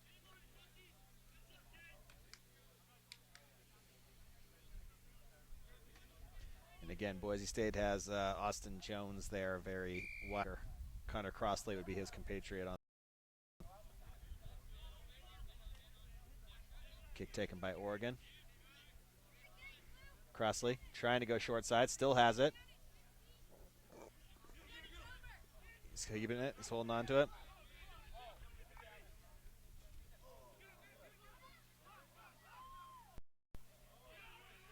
Oregon still has possession. And there's Anton Matchak to Robert Brown. Andre Castrillo. There's Connor Crossley. Taken down. And blown off their own ruck. Playing it on the ground, unfortunately, though. Michelle Nur is the referee for today.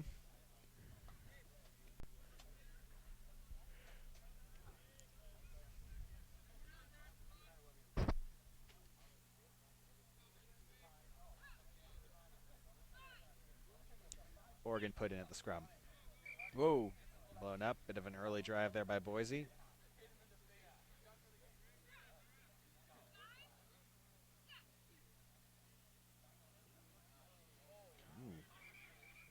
A little squirrely there on the ground. A little wet still probably. A little bit beat up from a day's worth of play on it already. Footing difficult.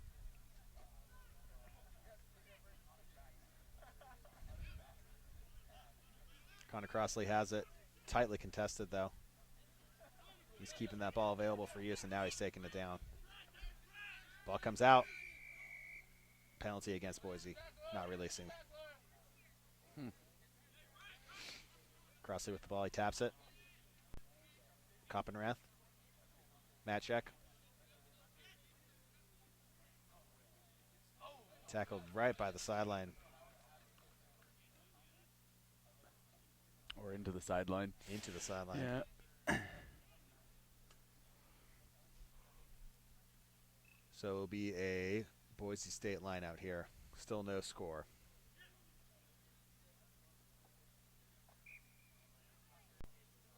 Seems to be an emphasis on the not straight calls on lineouts today. I guess. Seeing a lot more of that today than yesterday.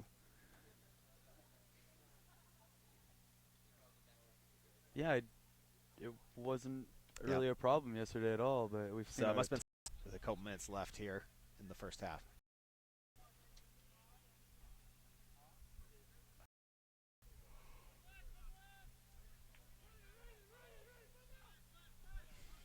Kickoff by Oregon. nice. Taken by 14 on Boise State. And turned over almost immediately. Gabe Chavez mishandled. We got a bumbling ball here now. Referee's going to have to clean this one up. We're going to say a scrum down to Boise State. a bad pass caused that first turnover, and then nobody could just get control of it.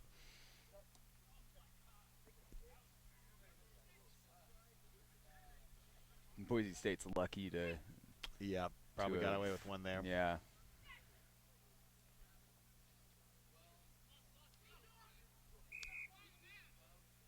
Whistle dead.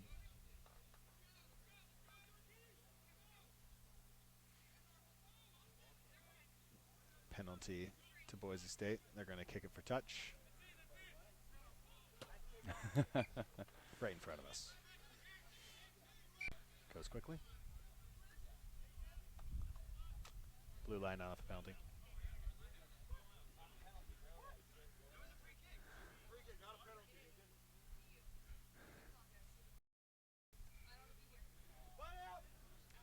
Line out to Oregon.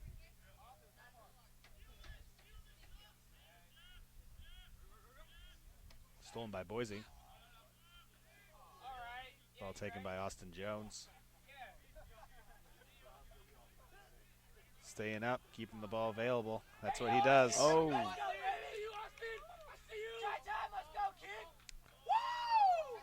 What'd I say, Andrew? He's slippery. He is slippery. There were like 3 guys. He just didn't go down. Give up. Kept his feet. Kept Yeah. the ball available. But he's to not move a big to. guy either. Yep, doesn't have a lot of size. Just smart. Smart and good feet there too, I noticed. And Austin will take the kick for his own try.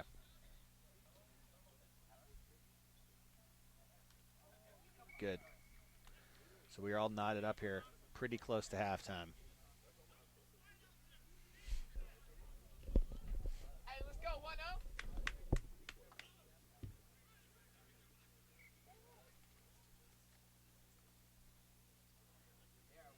It'll be a Boise State kickoff here.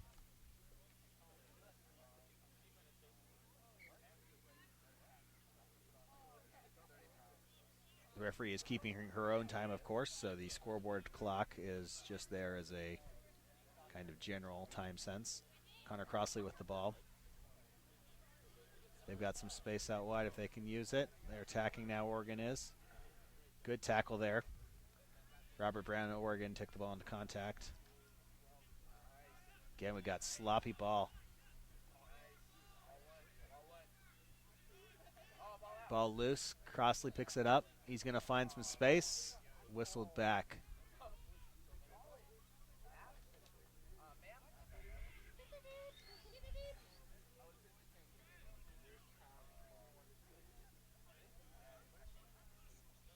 It'll be a scrum down to Oregon.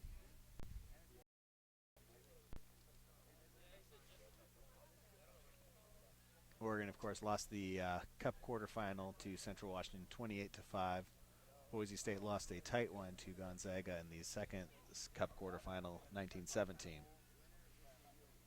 Crossley there mishandles the ball. Might be a Boise State opportunity. Whistled penalty against Boise State. Crossley taps quickly. He's going to try to find the open space if he can. Holds on to it just a little too long.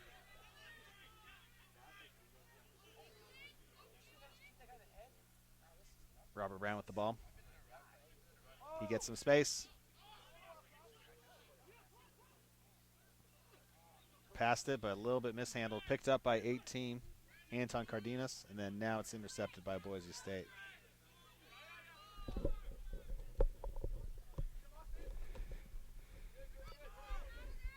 Oregon has the ball again, though. Cardenas, Crossley. See if he can make something happen here. He might have done it. Oh, caught from behind. Good ruck there by Oregon. Boise State player in the way. Cardenas with the try.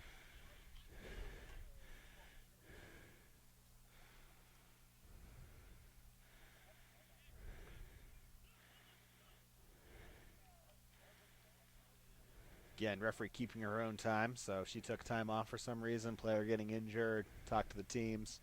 She's the official timekeeper. But looks like that will be halftime. Is he taking the kick still? Yes, he is.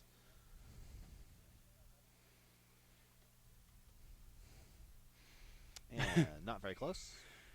That'll be your half. Not even in the right direction, it didn't look like.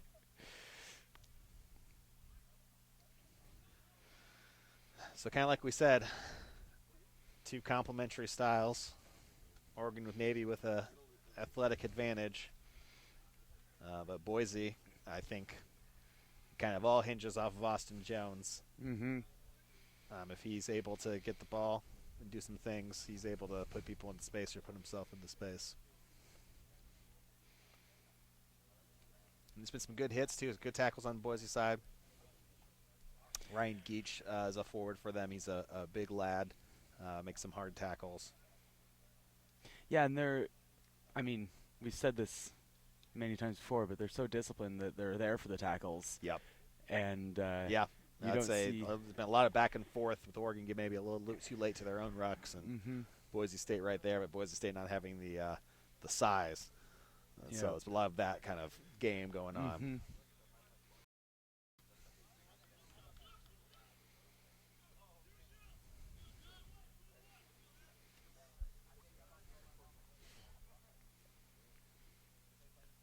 Following this match will be Eastern versus UW in the other bowl semi. Oregon will kick off. Sunshine finally starting to come out. Austin Jones takes it. Moving the ball out wide. Taking that perimeter.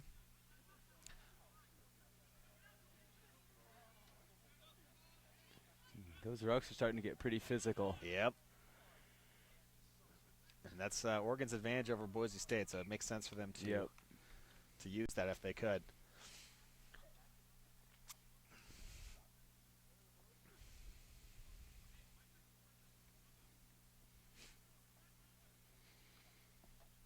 And there's our sunshine. Feels nice. All of a sudden it got about 10 degrees warmer. Yep. Connor Crossley will put it in. Oh, sorry, that was not Connor Crossley. That's Connor Crossley with the ball. Gabe Chavez. Taken into contact in the middle of the field and misplayed. Referee will call that back for sure. That'll be a Boise State ball. Should have been called back probably when it was immediately touched by another Oregon player. Oh, and she gave it to them. Interesting. Crossley can try to find that seam. There he goes. Speaking of slippery guys. Yep. And that's Connor Crossley is a veteran player. Good. Him and Austin Jones are actually very good comparables for each other. Difference being Austin's a sophomore and Connor's a senior, so a little bit more experience maybe. Yep. Connor Crossley was on the NCRC Logger squad at the end of the year last year.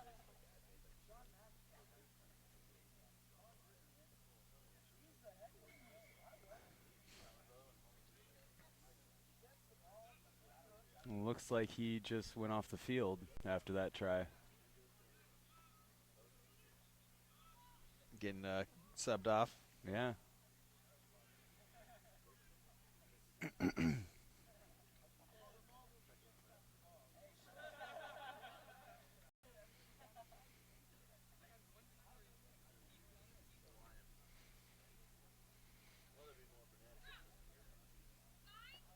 Boise State put in at the scrum. We have an early push.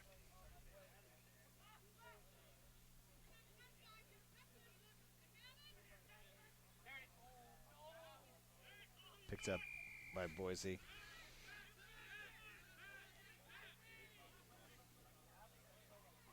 And that was not 10.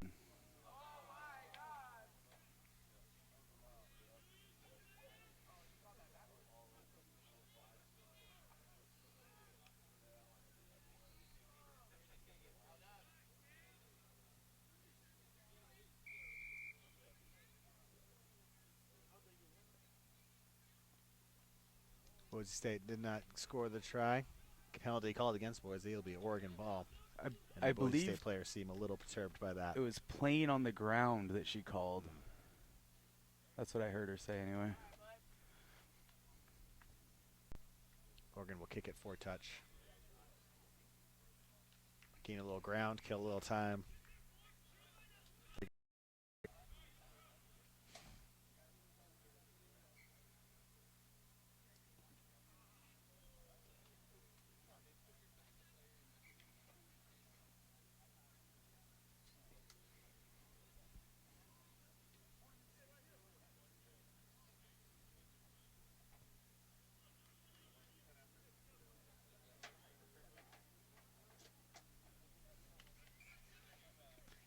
Whistle dead. I think that was not straight. One of those not straight calls again. So it seems to be an emphasis. Austin Jones with the ball.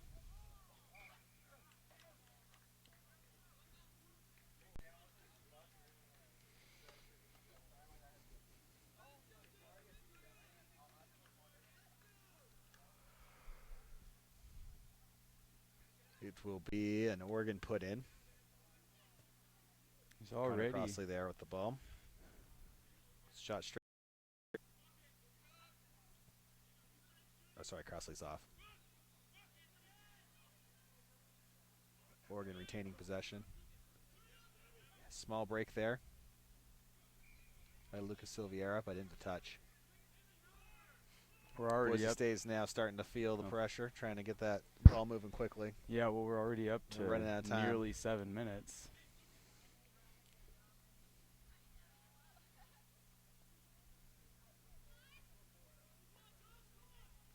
Austin Jones with the ball, trying to keep it available. Now they swing it wide. A switch. Colby Hall with the ball, but into contact tackled. Martin Buck. Bit of a misplay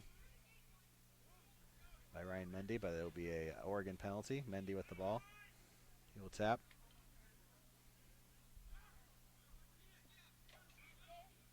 Called back. Forward pass to Devin Guy. And that will be time. Unfortunately, Boise State just ran out of time there to piece together the comeback. Just a little bit out-athleted. A little bit. Almost. They had their opportunities, Yeah. but they couldn't convert some of those into tries. Yep. So Oregon will move into the bowl final. Boise State will move into the Shield final.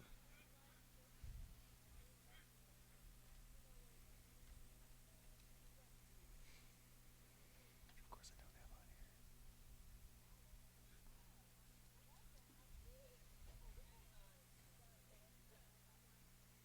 here. And up This next. is UW and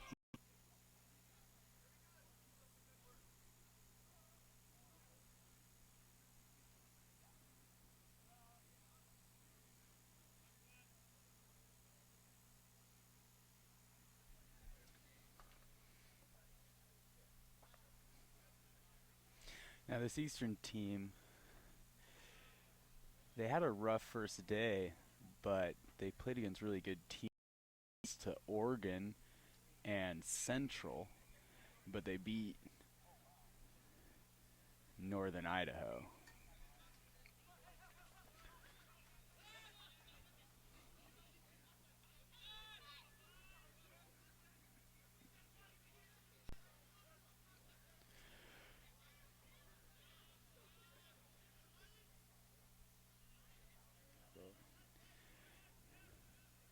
UW pressing early, and a penalty.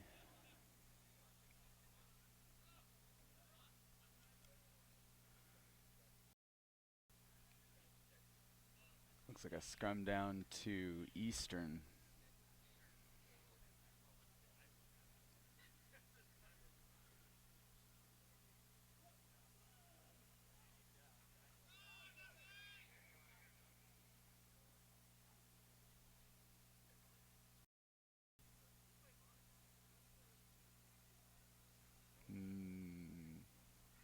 And another scrum.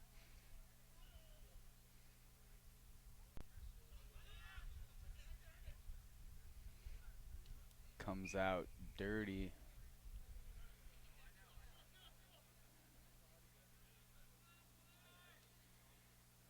I think they called a knock on Eastern. And now it's a scrum down to UW.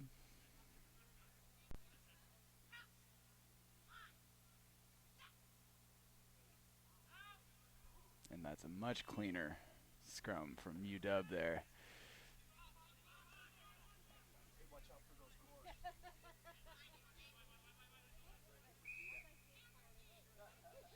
Hands in the ruck. Quick tap by UW.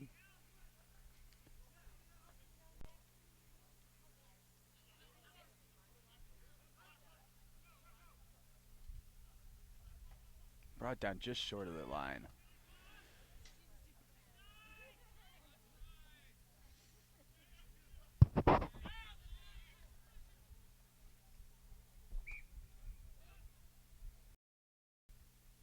We're seeing a lot of messy play today.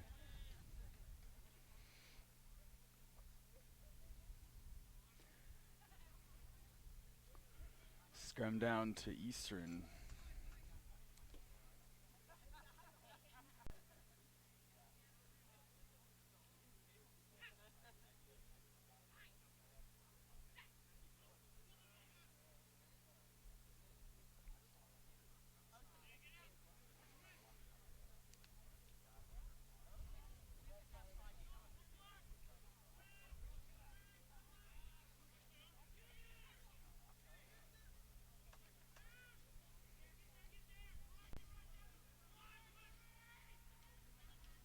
UW looking really aggressive here and in for the try.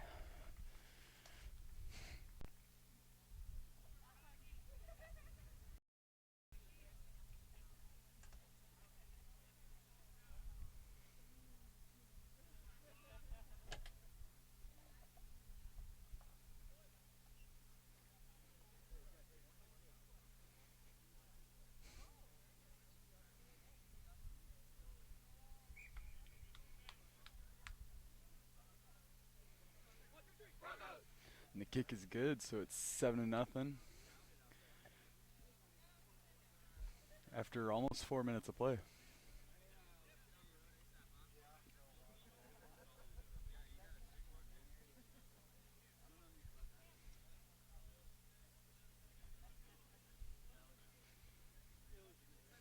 UW kicking off. Covered cleanly.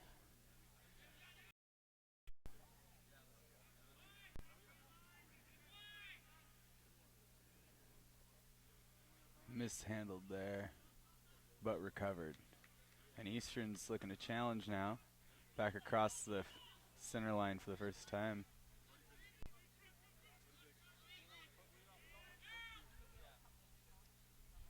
And turned it over to UW though.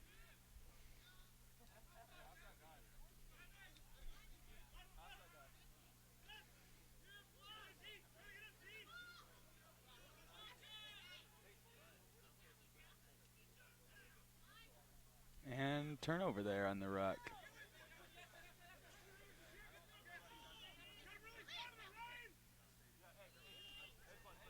Ooh, big hit.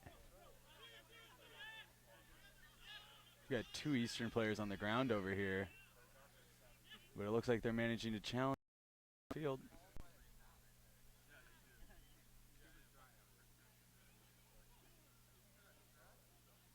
And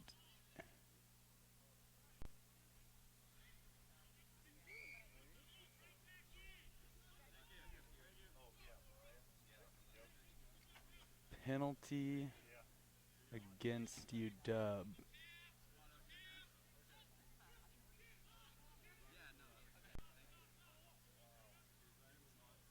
Easy try. They had numbers outside, and UW didn't have defenders.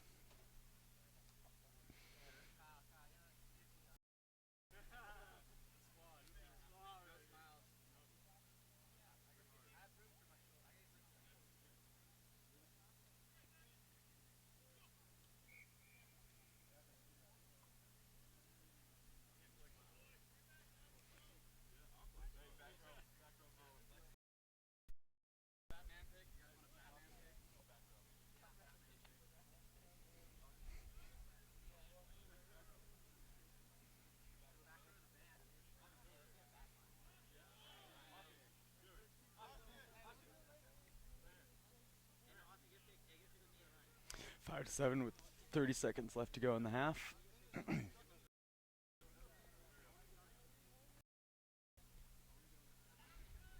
Eastern kicks pretty deep.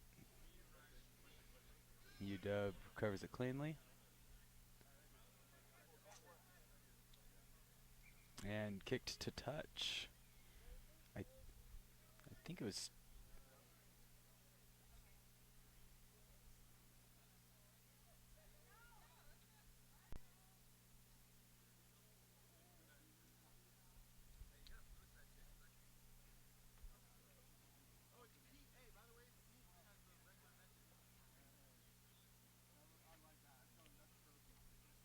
taken cleanly.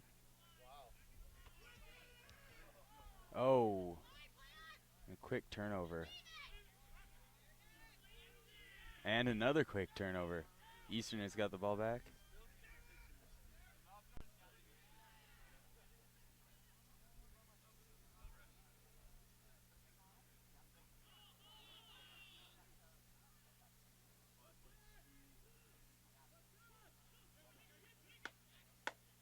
Bringing it out wide. One man to beat. Oh.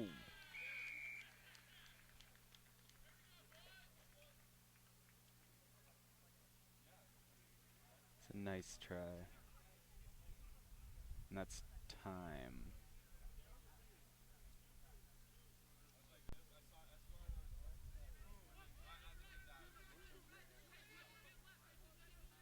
I think he's still kicking it.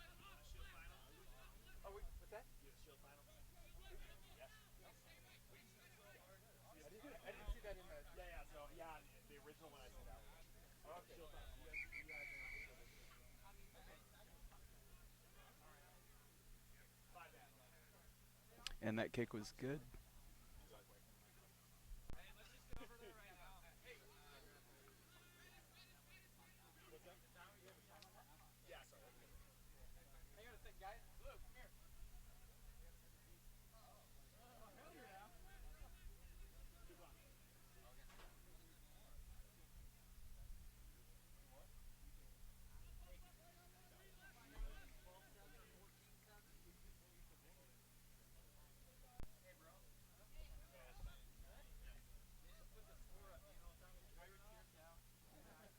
Did it look good?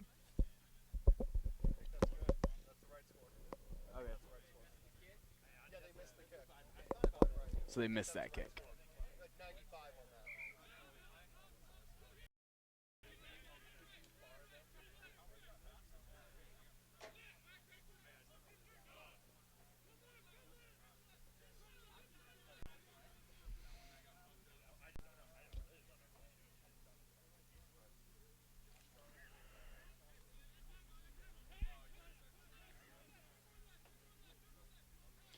UW to kick off for the second half.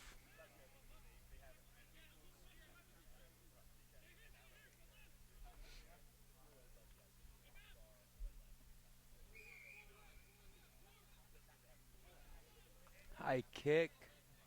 About 50. Taken cleanly by Eastern.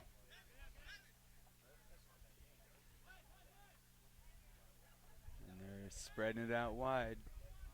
Oh, lost forward.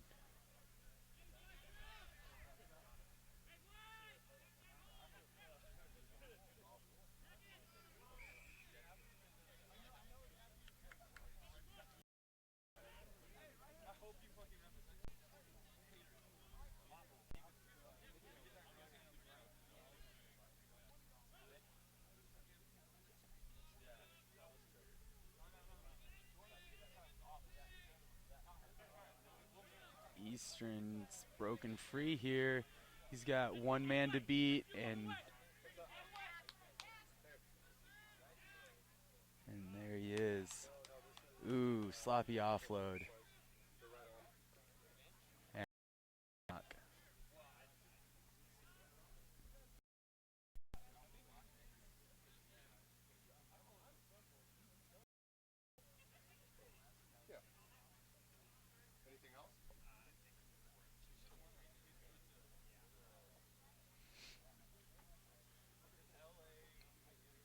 Eastern swap the field finally. Looking to press the advantage and tie up or take the lead.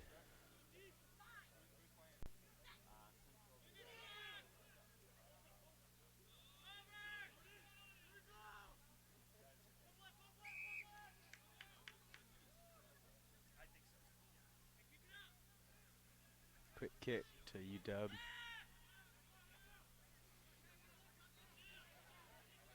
And wide break. Offload for a wide open try.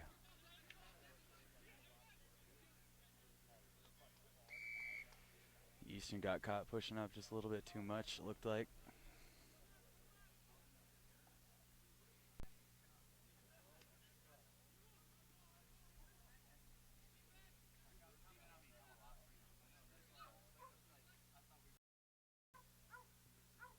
And the kick is good.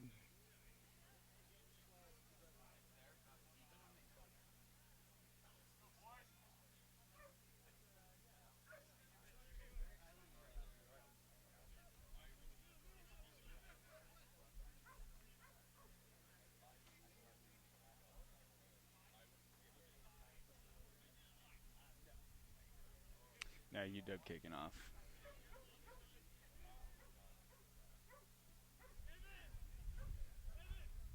Middle of the field, taken cleanly by Eastern. No offload. Good ruck though. Nice offload in contact. Another good offload.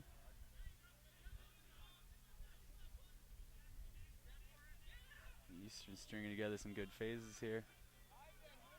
Clean ruck. Short side of the field. Now over here again.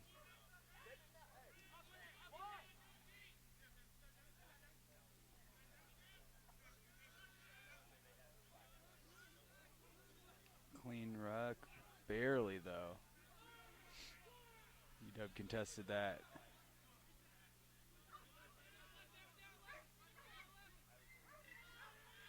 And skips to the outside. Too slow though. Beautiful broken tackle.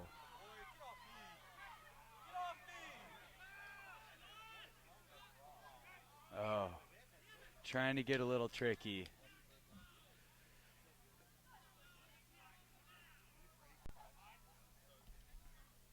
Ball still looks to be a little bit slippery. It's starting to dry out some, but the ground's still pretty wet.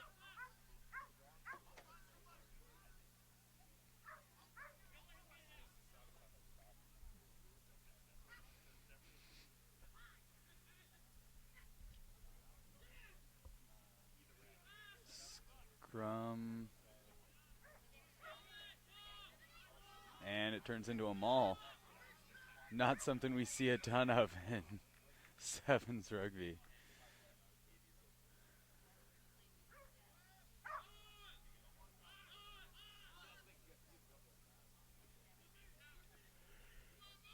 So Eastern.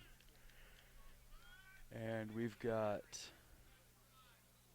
another scrum to Eastern.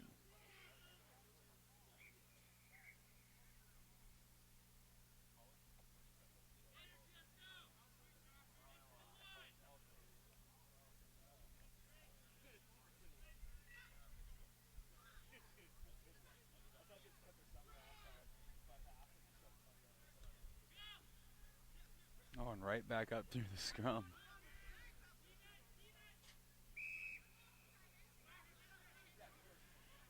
not coming over the ruck called.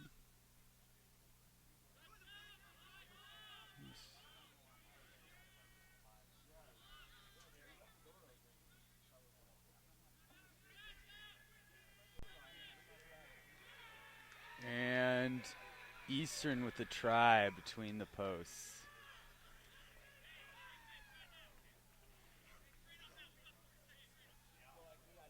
That makes it,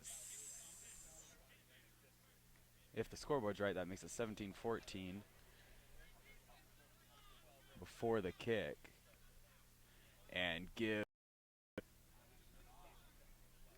UW only 20 seconds or so before the end of the game.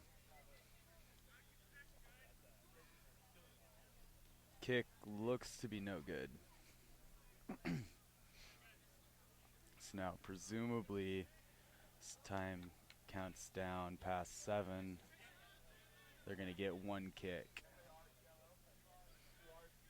UW's going to get one chance here.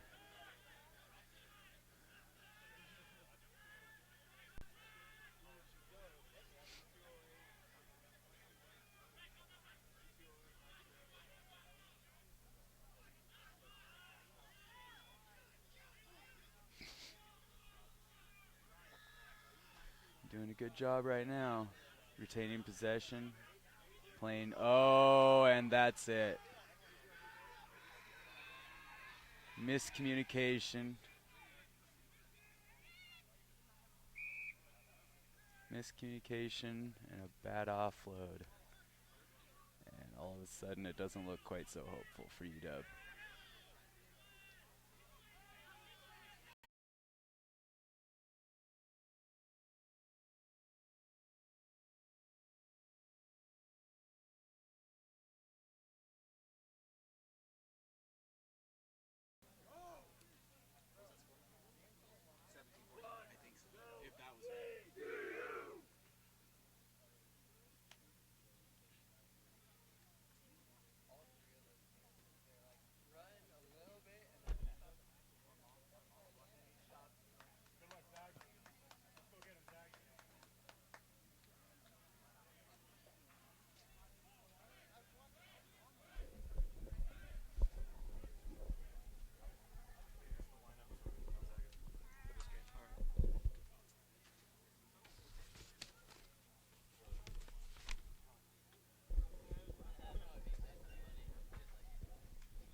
No.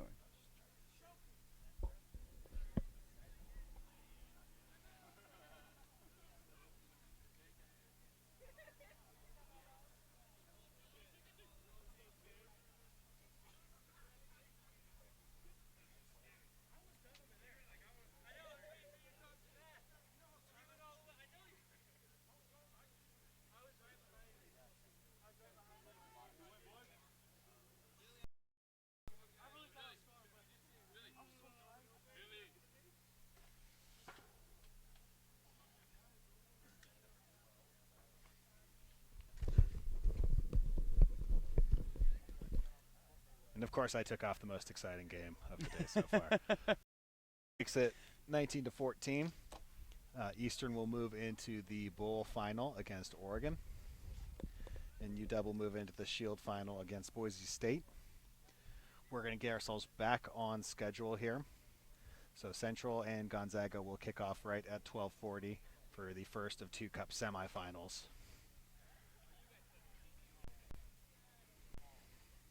Cool. And then we're getting pretty close to handing out hardware, so.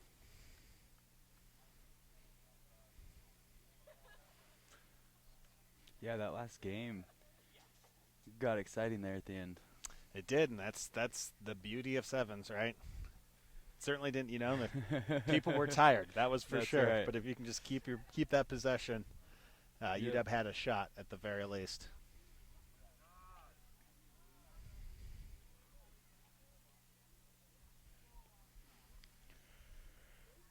So right now the two cup semis are going to be Central versus Gonzaga and WSU versus Western.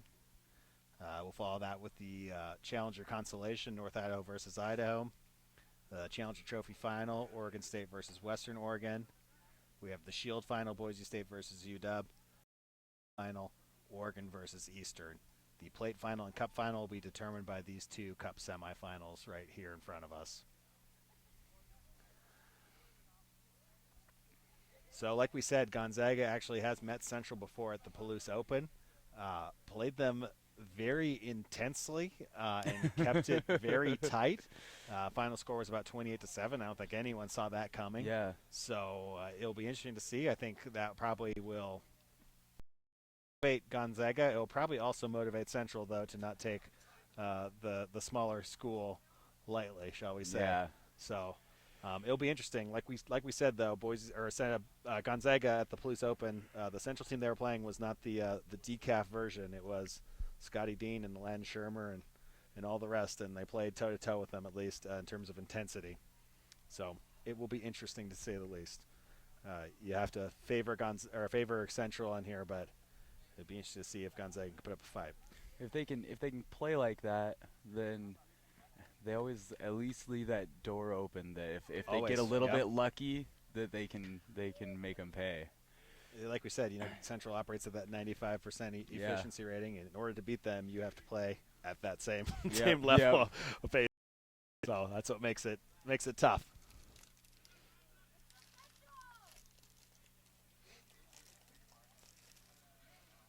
Central come out with a team. It looks like Len Shermer's out there, Tyler Kaufman, Vili Tulatau, Josh Bauer, Ian Wright, Scott Dean, and looks like Cameron Merrick. Looks like it's just exactly by Aladdin with the ball. Moves out to Tulatau. Scott Dean. Dean out to Bowers, I believe, got the ball. Merrick.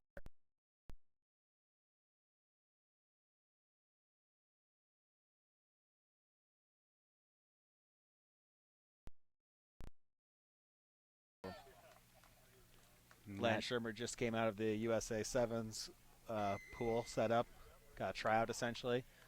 Tyler Kaufman got the same also in the summertime. So, yes, two very talented players. We can go down the rest of this lineup there. Scott Dean, high school All-American. Vili Tulatau, USA Youth Collegiate All-American, 7s and 15s. Ian Wright was a high school All-American.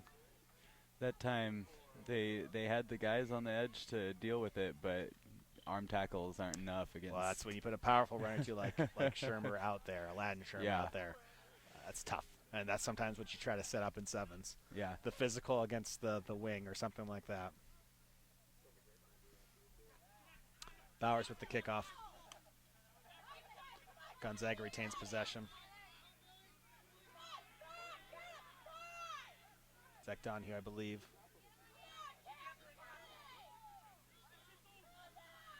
They clear him out. Keeping possession, which is step one if you're going to have success here. And they move the ball out wide. Break. Caught from the behind by Tyler Kaufman. Offload number 4. What an offload. And he's going to boot it through. Still in it. But takes the ball back. That's Merrick now. So Cam Merrick's going to use his speed, and that's going to be home free if he gets past the last man. Sticks with him, though, and takes Merrick down. Into touch. That will be a Gonzaga ball.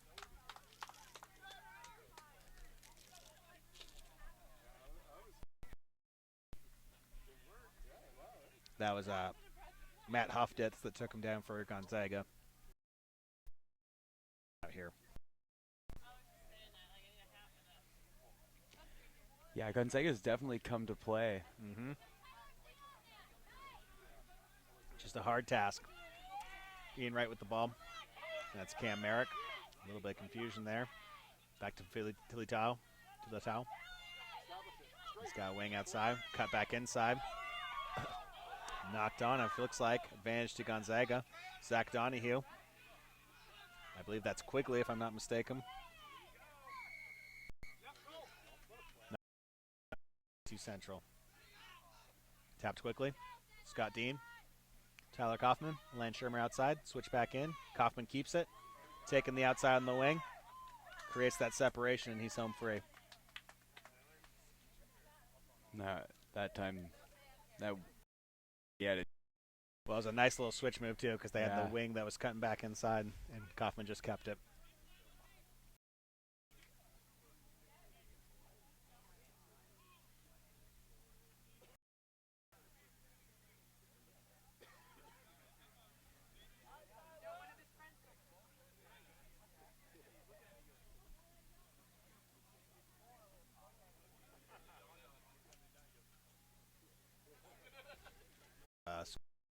To 0.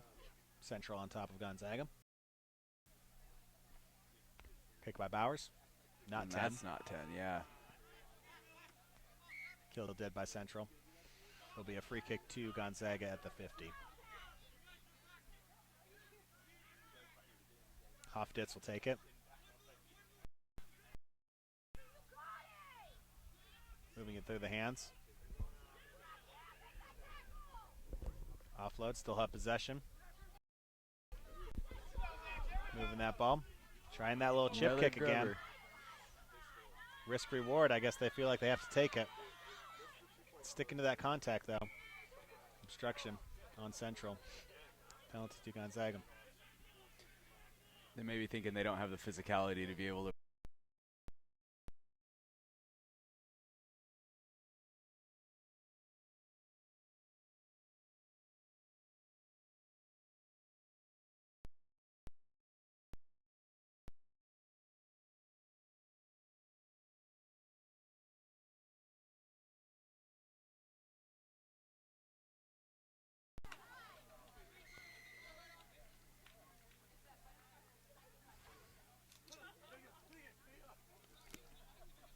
Man.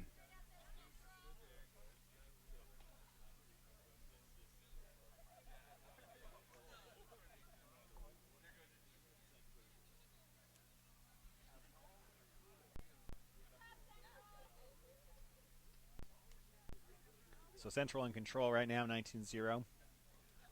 About a minute left in the first half.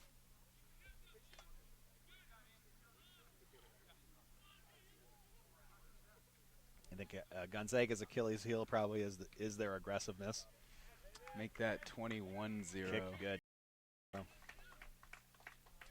Kick by Ian Wright.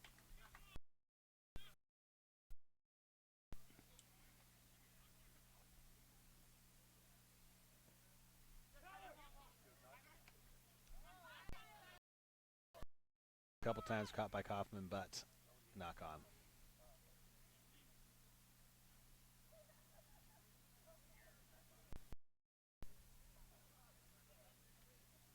Scrum down to Gonzaga.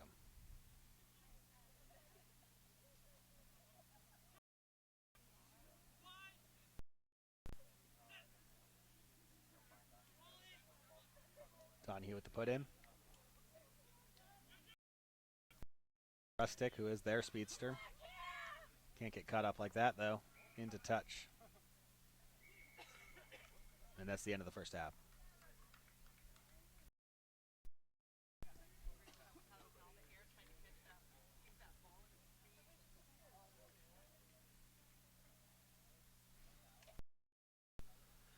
So probably to be expected. Gonzaga is putting up the fight, but Central obviously has a bevy of athletes. As I went through the roster and told you how many of them were in the pathway set up.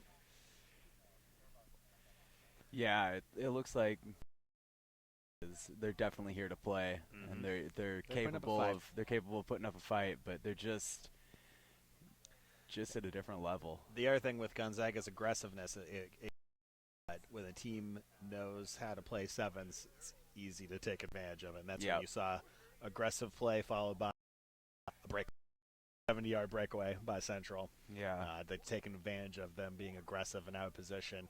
Because if you're being aggressive in that turnover, everybody's out of their spot and gets tricky from there. Yeah.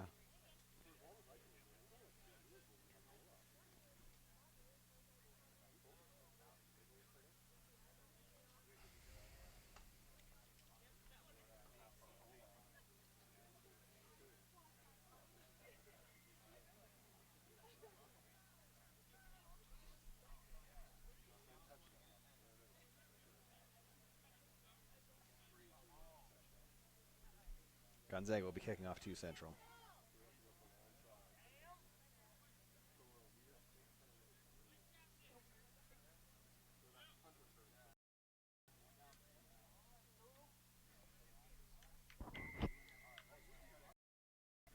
Kick off by Gonzaga.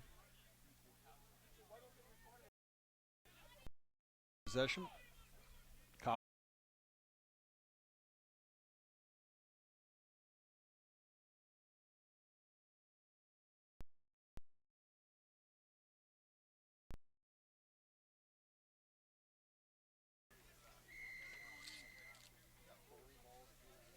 Man, that was with 30 seconds. Yep. Either means they're trying to make a point or make a point. And that was Cam Merrick again with the score. Cam Merrick is from the Danville Oaks down in California. He was a trial U20 squad. Kick is good by Wright.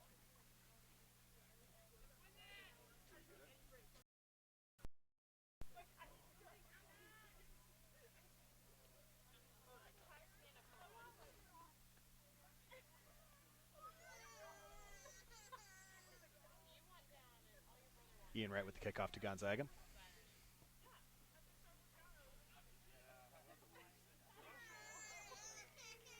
Into touch.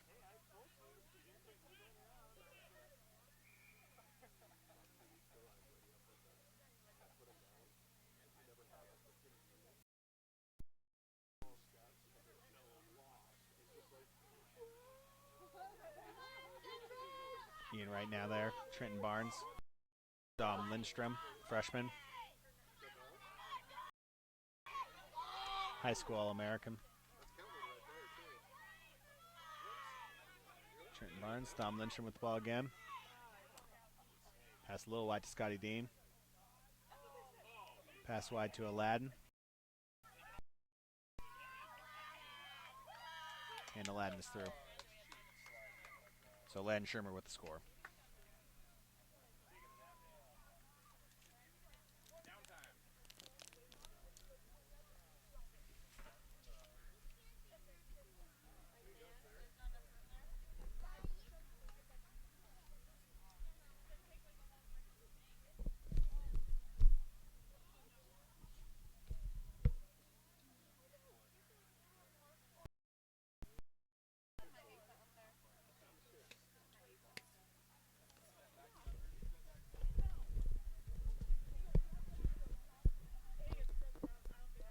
Deep kick, no good. Yep.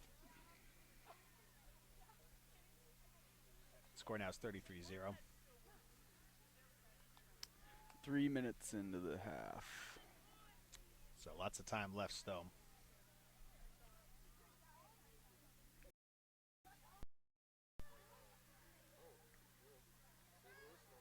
Ian Wright with the kickoff. Gonzaga retains possession.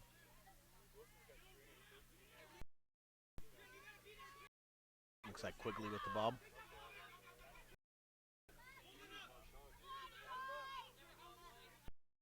Ball's being held up at the moment. Ball was held up. It will be Central's ball.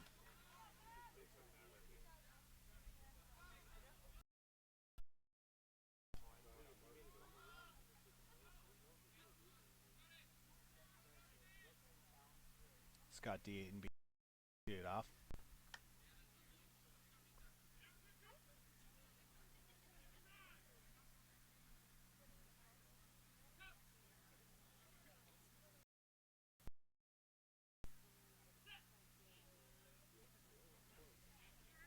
Ian Wright. That was Dustin Mountain now at fly half. Dom Lindstrom with the score on the fringe.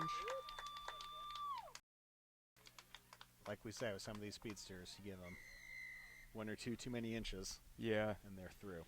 Give a little bit of a hesitancy, and all of a sudden they're past you.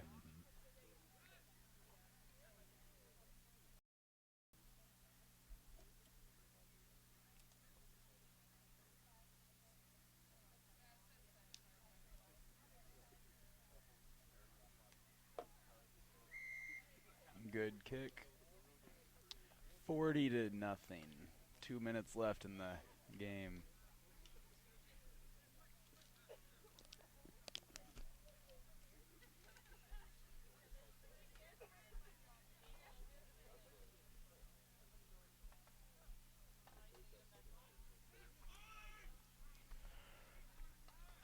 Mishandled by Gonzaga. They maintain possession. Stolen by Aladdin Shermer. Maverick Shermer. Out to Melton. Oh. Ian Wright. Through the middle for the score.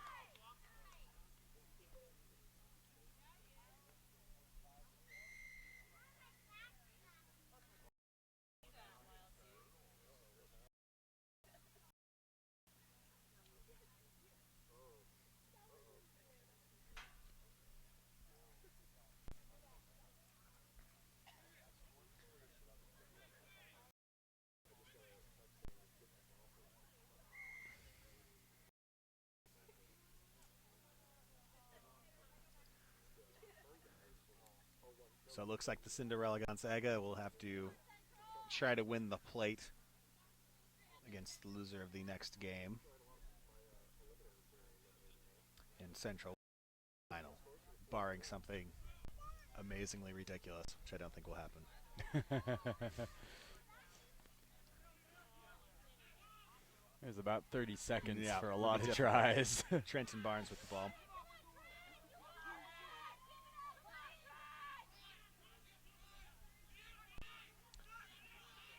Dustin Melton against the grain. Maverick to Aladdin. Back to Maverick.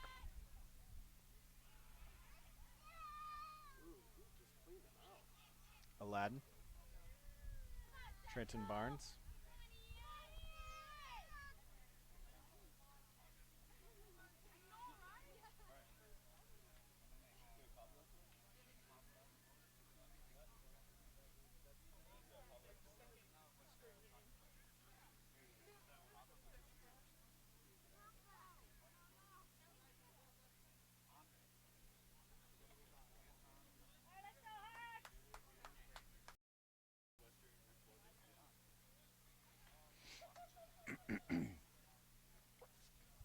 Hopefully a more equal matchup this time than the last game.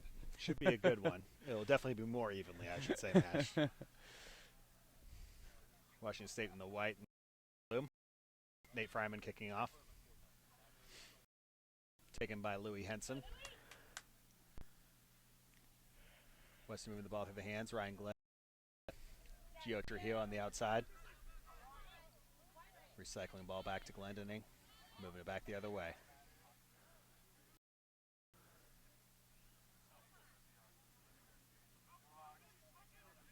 Western fending off a couple players. And taken into contact. Louis Henson with the ball. Out to Glendening. Going back the other direction.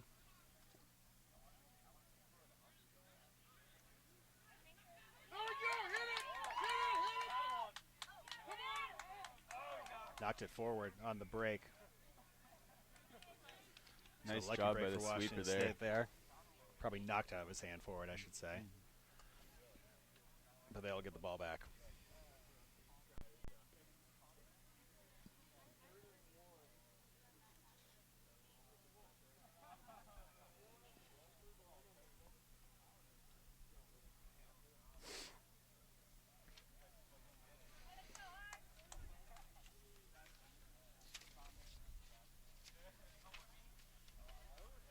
Fryman to Sean Bell. He's going to try to turn the corner, and he has. He's got Josh Vizcaya outside. Gio Trujillo's coming in. Josh Vizcaya with the ball. Stiff-armed him. And Vizcaya is through. What a response. Certainly a good response off of Western almost scoring the ball there in the beginning.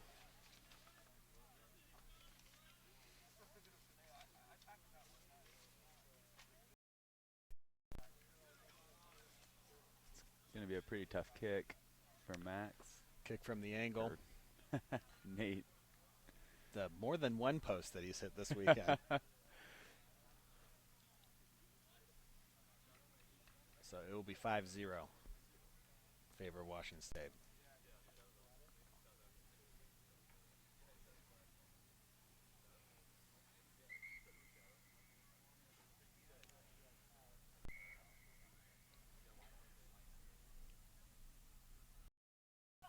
Nate Fryman with the kickoff again.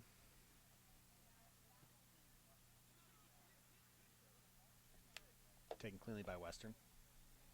Nick Bonovich going back the other direction. Ball's out. Western will settle back down. Ryan Glendening.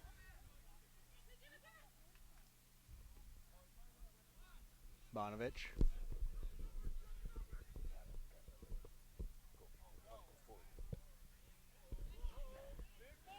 Looking free.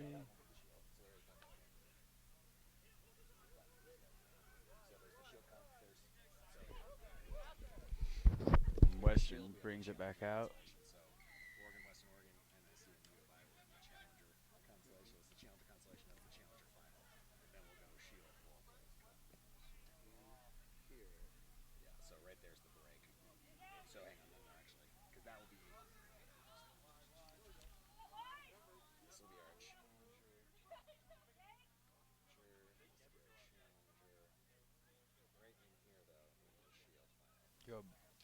Oh, knocked on Western.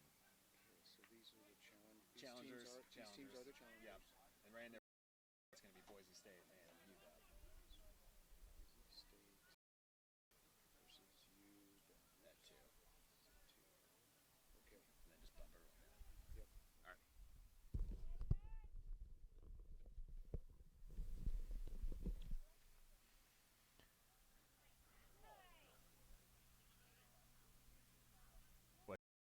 The ball off a turnover.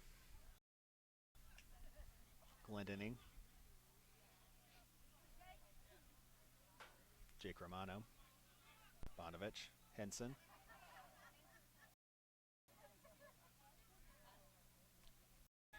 Try awarded to Western.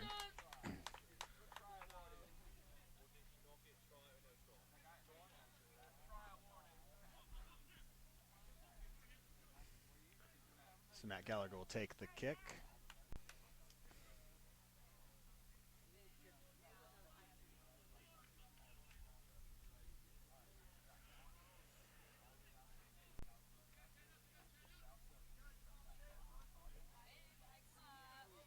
And that is wide as well, so we still have a tie game. Good job, Western! Good job, Western! Coming at about halftime.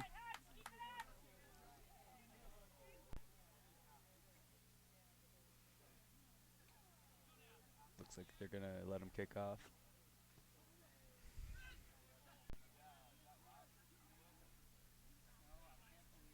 WC retains possession. Josh Vizcaya to Deshaun Bell.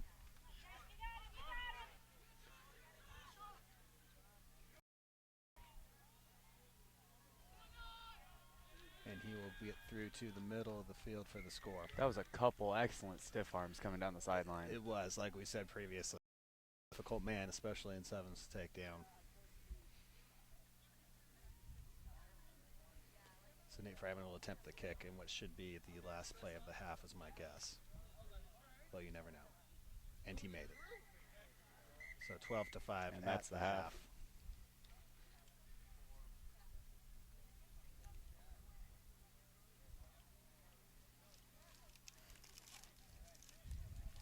So kind of similar to what we were talking about in Oregon, Boise State. These are two teams that play pretty similar in style.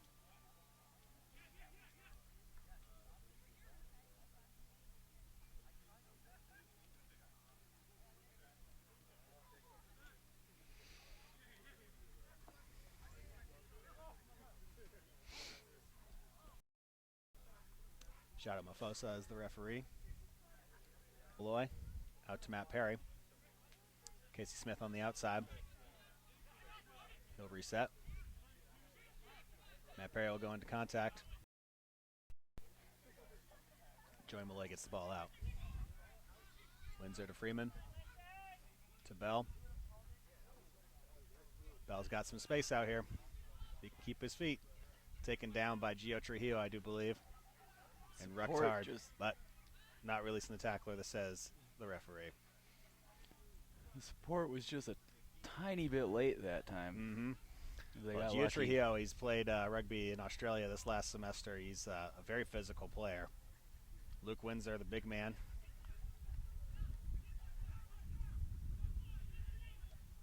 Nate Fryman with the ball to Bell.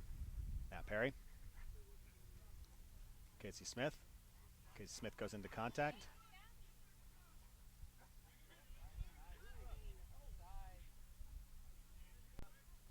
We have a contest. Joey Malloy will try to grab it. We got lots of people grabbing the ball. We're going to say play it on the ground. Casey Smith rotates it out. Nate Freeman. Vizcaya.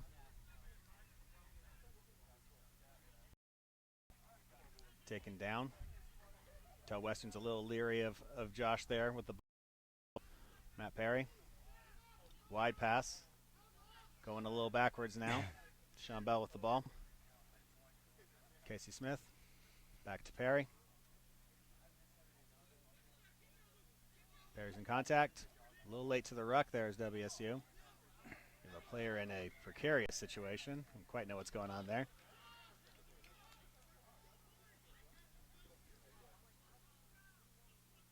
Hands in, maybe? Hands in must be the call. Louis Henson with the ball now. Nick Bonovich hitting through the hole. You could see him setting that up, running hard onto that ball. Nicely done. Nicely done, Western. Nice job. So just a lot of tit for tat, play for play, punch for punch. Yeah.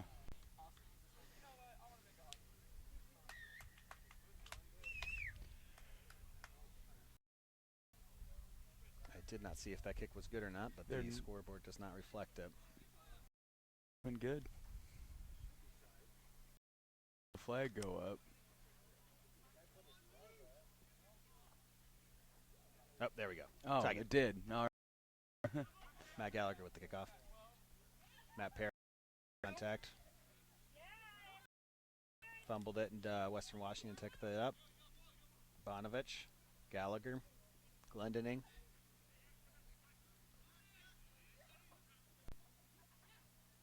Bonovich again.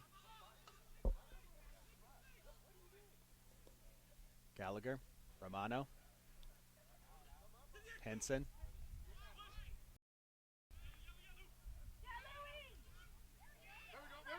Romano. He's going to try at least. Yeah, it looks like he's got like a dead leg or something. He's got that knee taped up pretty well. Washington State has stolen this ball. Bell. Stiff arm.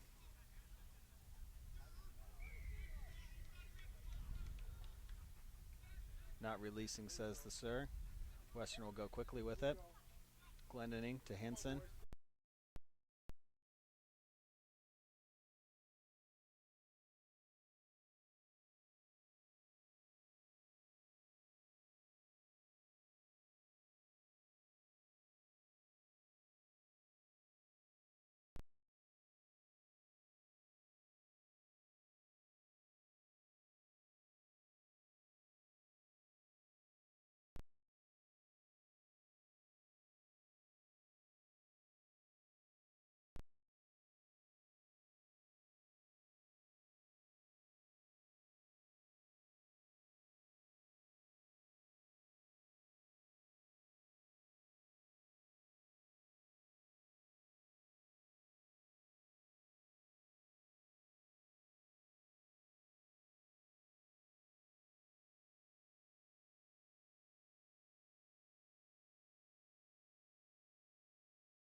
Come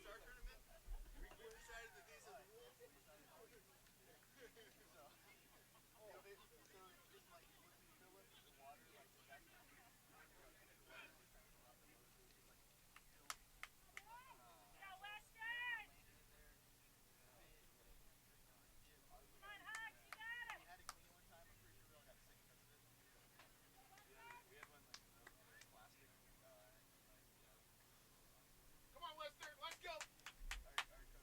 Come on, Lester, let's go.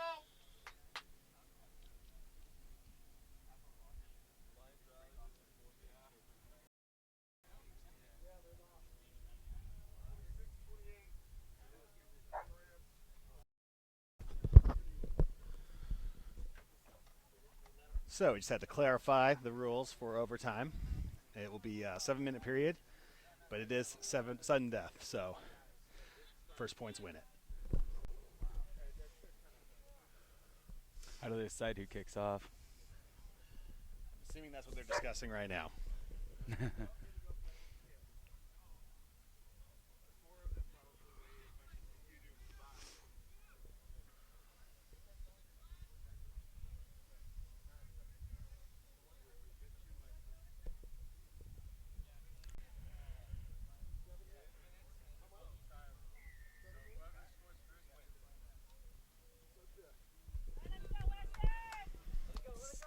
Kickoff not 10, so that'll be a free kick to Western.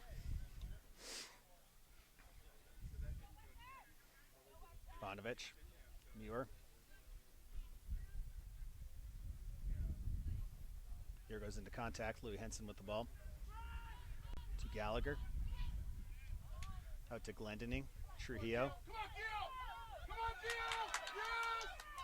Gio, yes. And that will be it. That's all you need.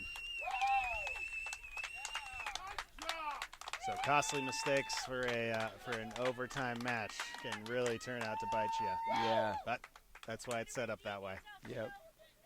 So all we can say was tightly contested match for sure. Yeah. Going down to the wire into sudden death there, and straight off the bat though, Gio Trujillo with a score wins it for him.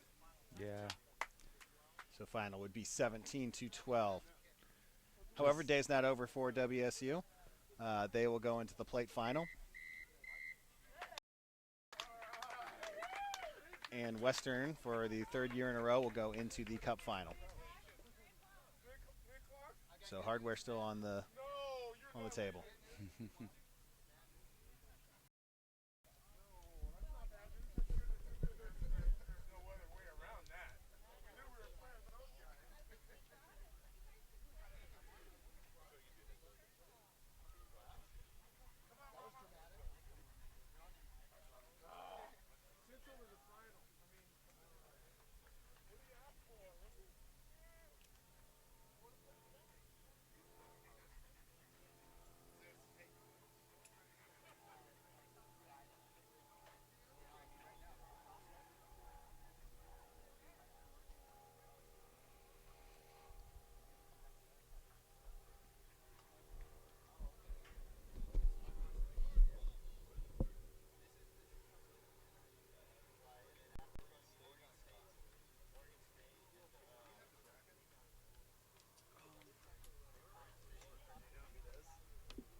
Matt keeps track of it. He's over there in the seat time.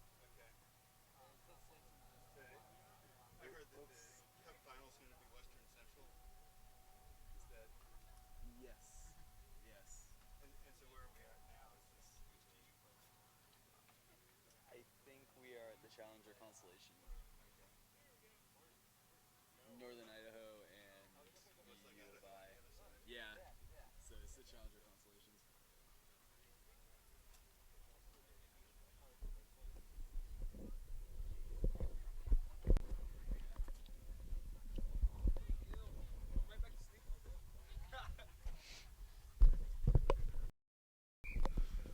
So we have the consolation game here now for Idaho and North Idaho. This is the Challenger consolation match. So they should be fairly evenly matched. Just one last note on the last game. It always seems My final has always come down to the wire. Yeah. I remember a couple years ago it was Oregon State and Western. It was the same thing. It was sudden death. Pona Hatsika with a poor pass, and I think it was even Gio Trujillo who scored it. So very similar events. Idaho here with some forward ball. Pedro Said.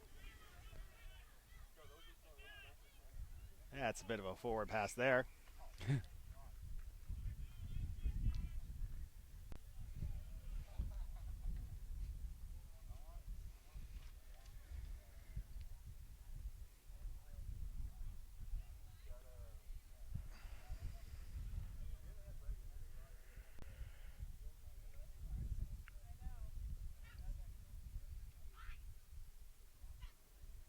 North Idaho with the put in.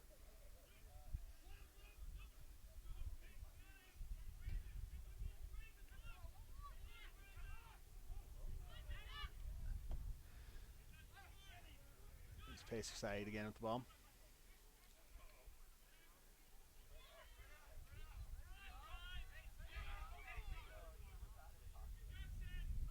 Uh-oh. Oh, man. Lost a little bit going forward, so North Idaho will take advantage of that. Big Idaho. Zach James all the way in for the score.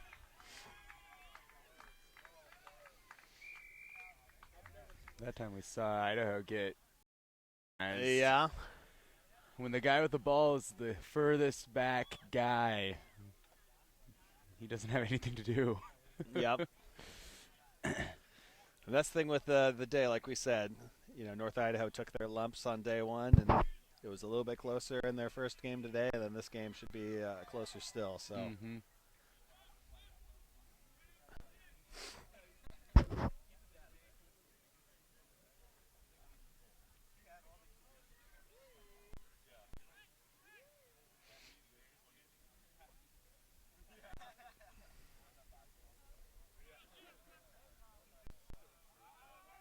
Mishandled by Idaho into touch.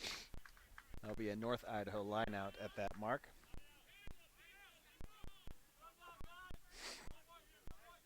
There's a mental mistake there. If he would have let it go, would have been. It would have been in their line out. Their line out. But especially with these two teams, you're going to have a lot of inexperience. They just won't know those things.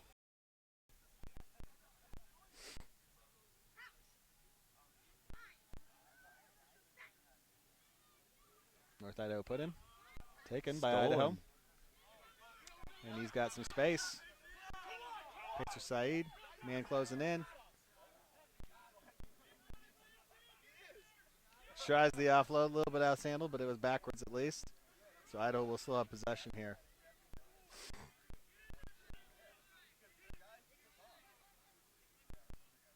Stolen in the ruck there. North Idaho.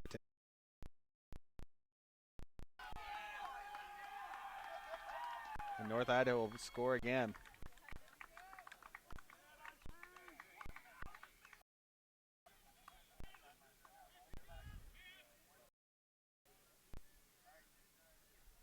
And they're wasting no time putting the kicks through either. Oh, why not? Kicks good.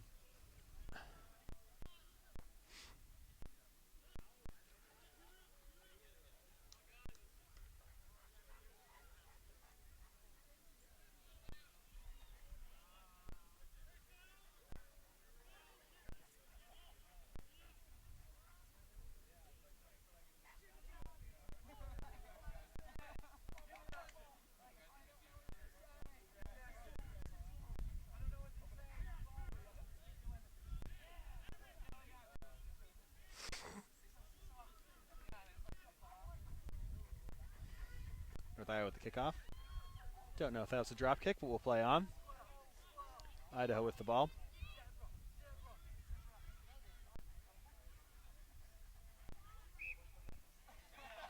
Knock on. It'll be a North Idaho ball.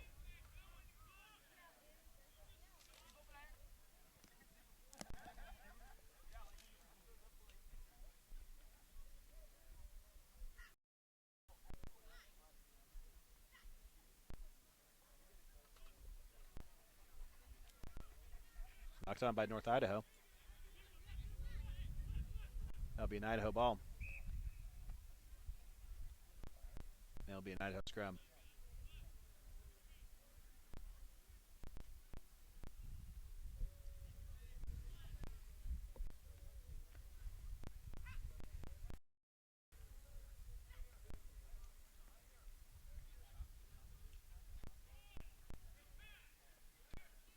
Oh, there we go. Idaho through the middle. High stepping. Clear for the try. No one chasing. Just that broken arm tackle. The defenders just weren't quite close enough together.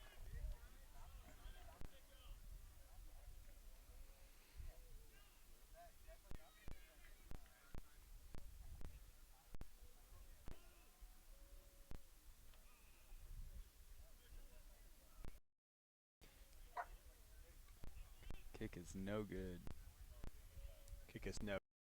14-5 score. Closing down the first half here.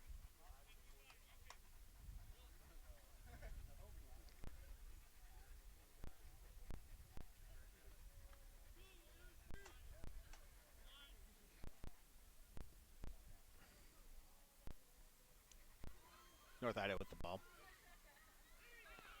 Broke a tackle there.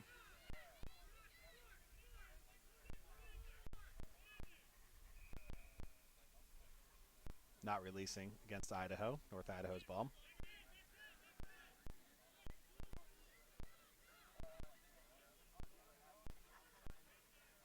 Into touch, unfortunately.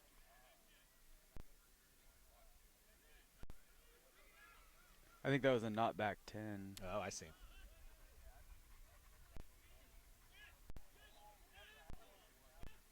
Possibly. Huh. That'll have the ball then on the penalty. Chris Trujillo. Austin Korean.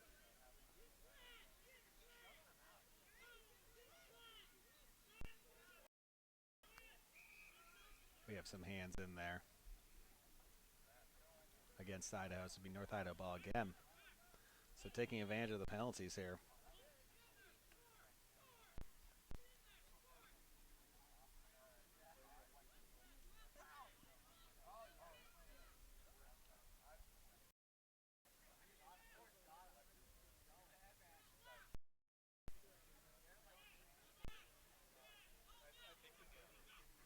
Idaho has taken the ball back here. It's Anthony White with the ball. Pacer Saeed. Forward pass called.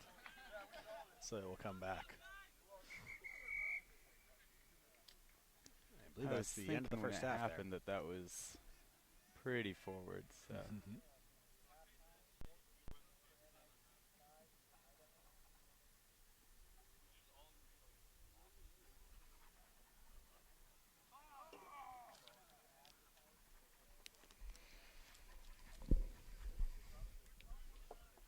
So everything is set now.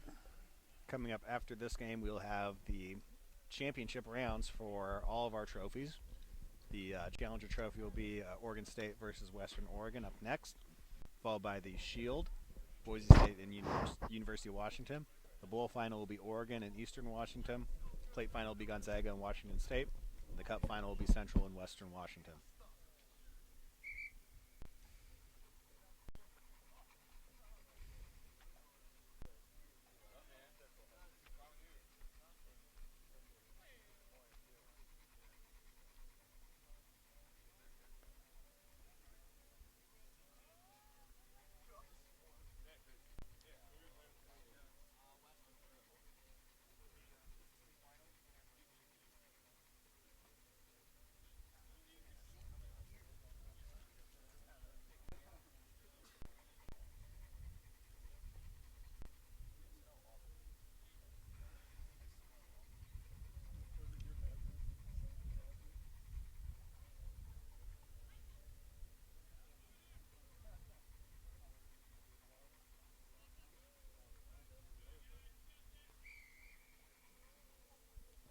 Idaho kicking off.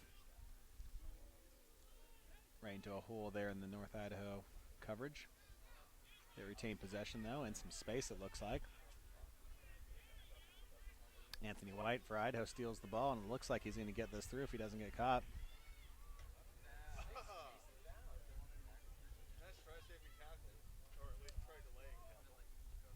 scored there by Idaho.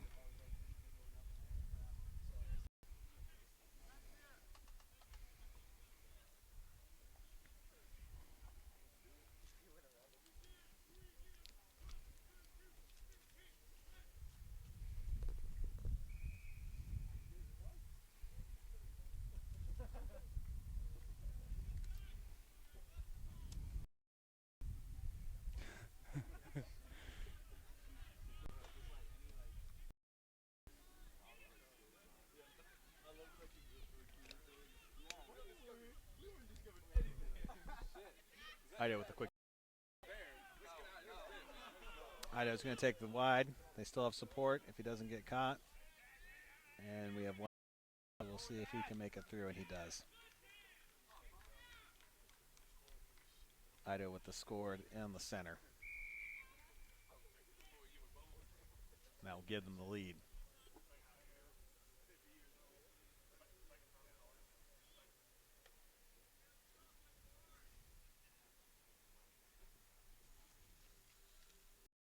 Kick is no good. Advantage for Idaho.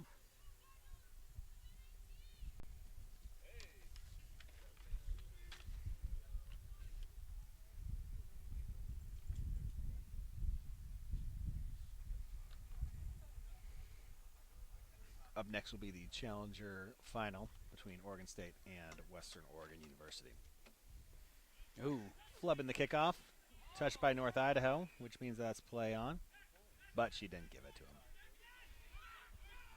So it'll be a North Idaho ball there at the 50. Tap and go.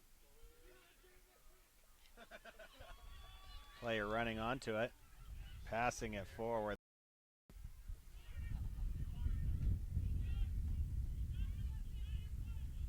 Idaho on a break. And Idaho will score.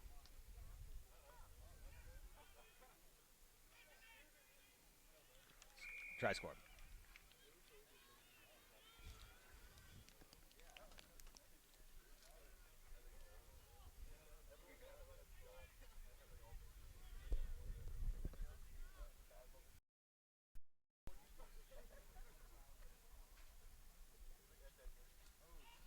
No good. Kick off the goalpost. The bottom of the goalpost.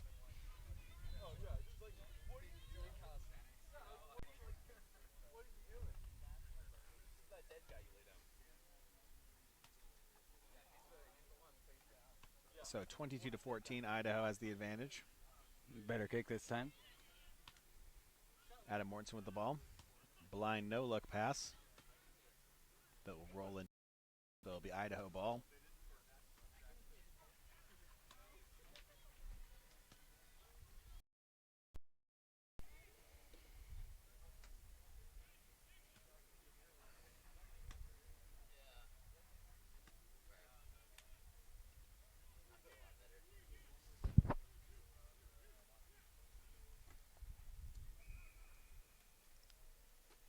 Short arm penalty in Idaho's favor.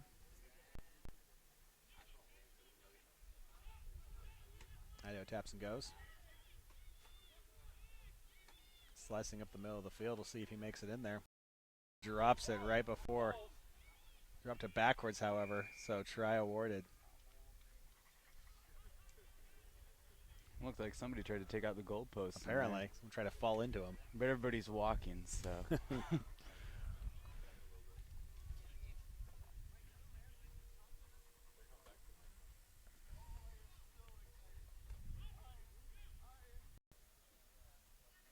So Oregon and West yesterday in the bowl, or the pool rounds, I should say. And it was a pretty tight match. Oregon State actually won it pretty close. And we'll see if Western Oregon can do it again.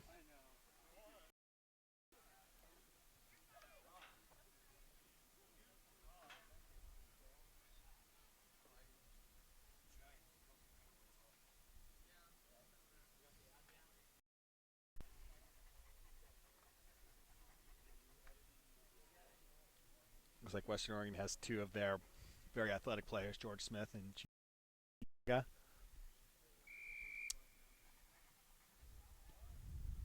And Oregon State has Misty Darmadase out there who scored 4 tries in his last.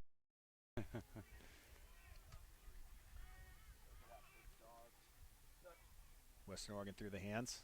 Oh, and a break right there. It's going to see him down the middle, and this is one of their speedsters. He's got the speed. Not the tallest guy on the field, but he's got some wheels. And Western Oregon will score first. And that's Ryan King.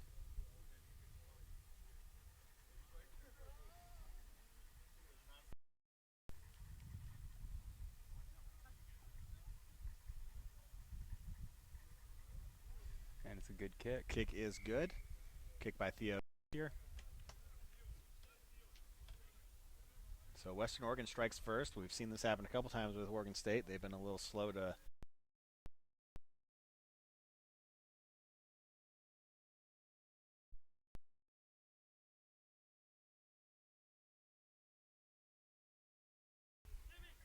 Tim Johnson.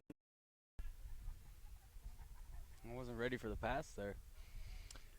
Well, it's kind of like we were saying. He got going the last game with those 4 tries, but the rest of the time there was a lot of anticipation, but no results quite out of it. So we'll see if they can get him going today.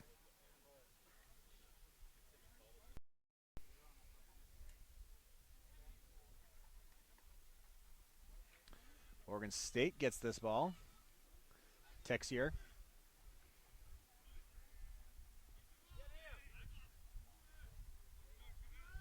There's George Smith, name that we've said a bunch of times, and here's Theo Texier again. That's Dallas K that got in the way a little bit there. Oregon State using the ball well.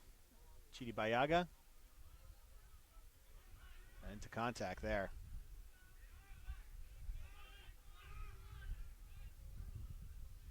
So we'll see. Yeah, they're going to need to start responding pretty quick. But they do still have 4 in the first half here.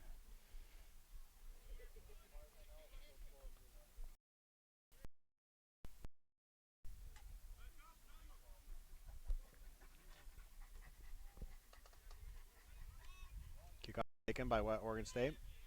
Under Western Oregon pressure, though. Johnston will get to Peyton Brutton.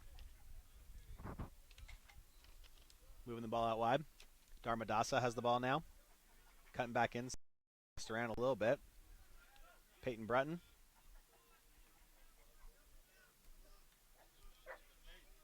Just a possession there, and Chidi Babayaga has it.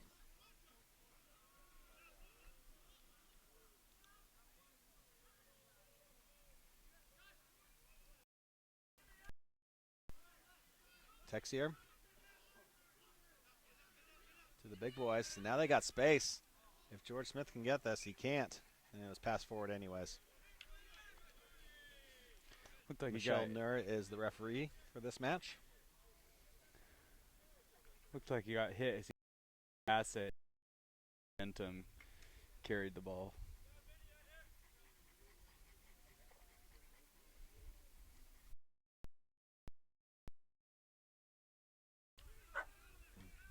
Still has possession. Ashwood. Number 8 with the ball. Dakota O'Neill. Being pretty physical. O'Neill again. And O'Neill's still free. And he's got Tim Johnson in support if he needs him. But it looks like he will not.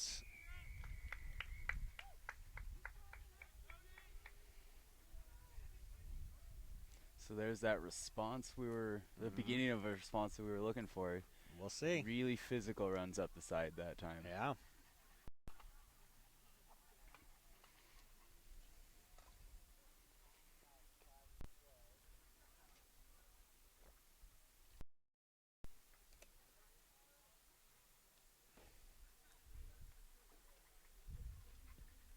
Kick by Oregon State is good.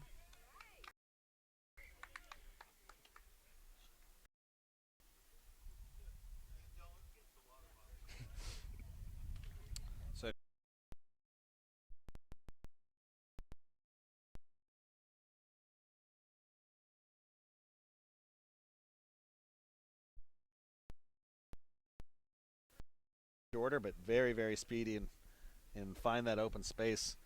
They tend to want to go into contact a little bit too much is what I see at least.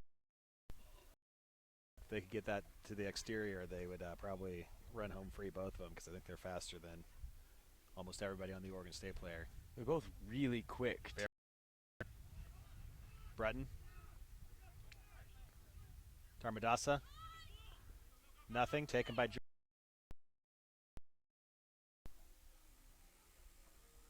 That time it was another situation with just that one bad pass is enough that it's all about the mistake.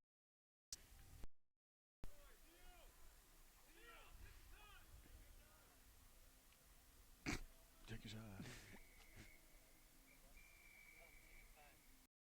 First half. Probably a bit of a surprising score, 19-7.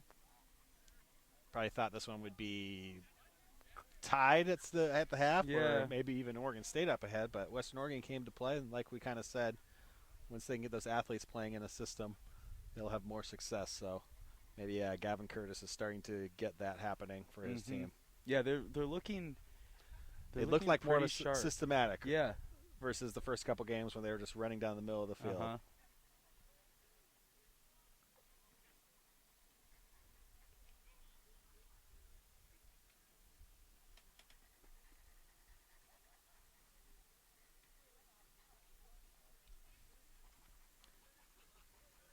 So again, we have teams warming up all around us. Up next would be the Shield, Boise State, and UW.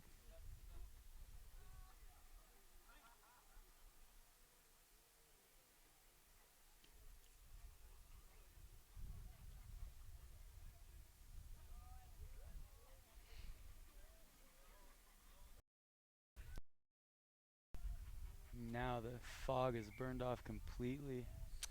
Yeah, we got nothing but sunshine now. It's starting to warm up.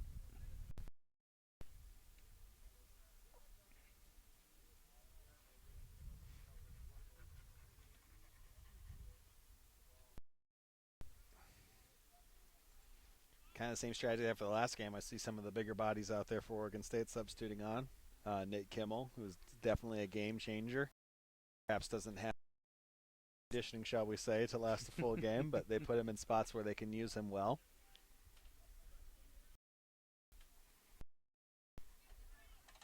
Yeah, definitely a set of bigger bodies, so maybe that's the plan for round 2 here. Western Oregon kicks off. Bayagas gets it cleanly.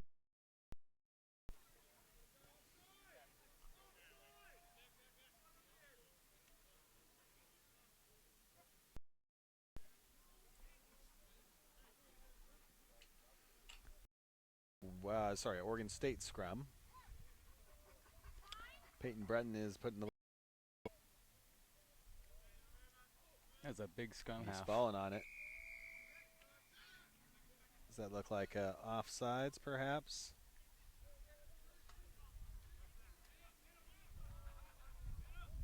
Nate Kimmel taps it to Breton. Zimmer.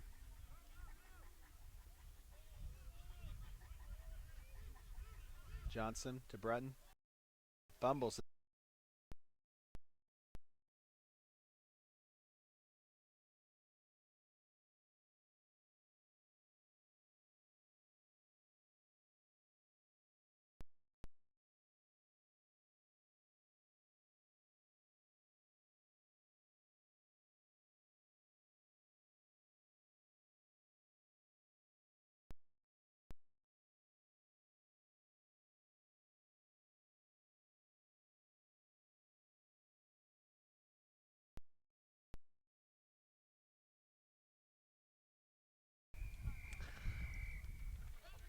I think he would find a little more success on the outside. He keeps on trying to get those holes in the middle, and got that one, which is great. But on the exterior there, he would be hard to catch if they can just free him up into open space.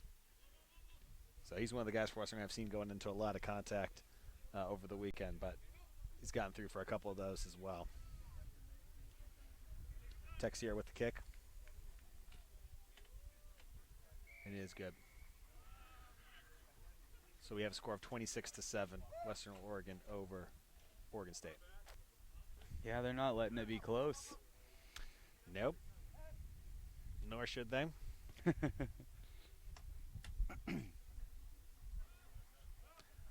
Oregon State's certainly going to be disappointed with this result. Talking to Coach Tony Lally, you can kind of see that in his frustration with it.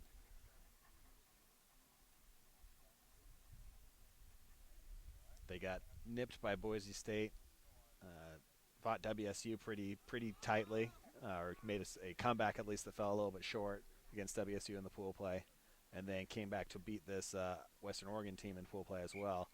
So a mixed bag of Lally's career. Tim Johnson has that ball, and he's going to get all the way home, unless he gets caught here by Mr. K. Or sorry, Ryan King there with the tackle for Western Oregon.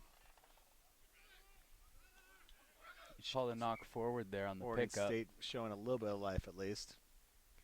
And now we got some subs coming on for Western Oregon. James Sadler being one of them. Trialist with the USA U20 squad as well.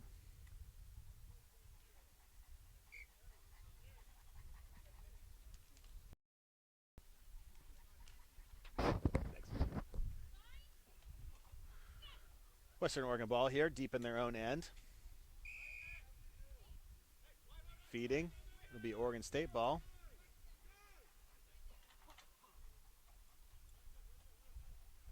Chung with the ball.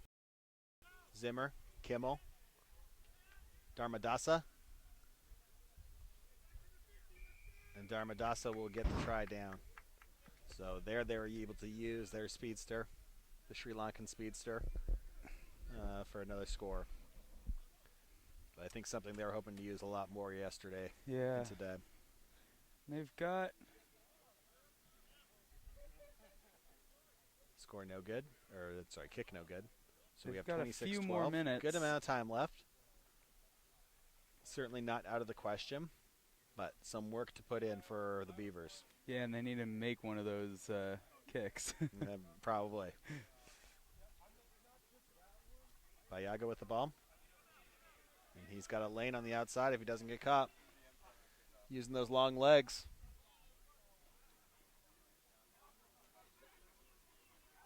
And he drops it. He drops it.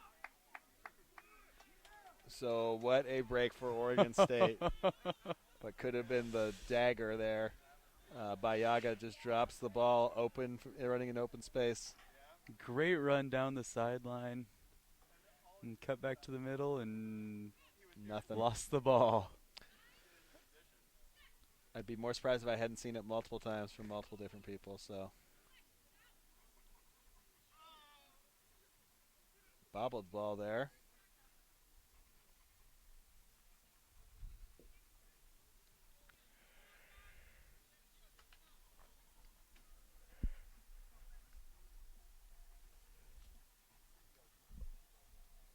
We're going to have a Western Oregon put in.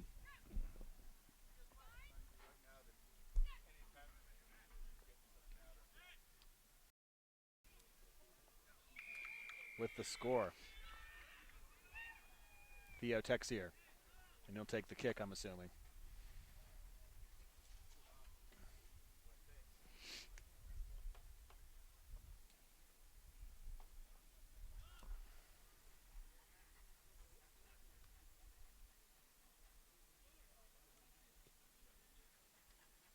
Kick is no good. So 31-12, Western Oregon at the moment over Oregon State. And 30 seconds to play.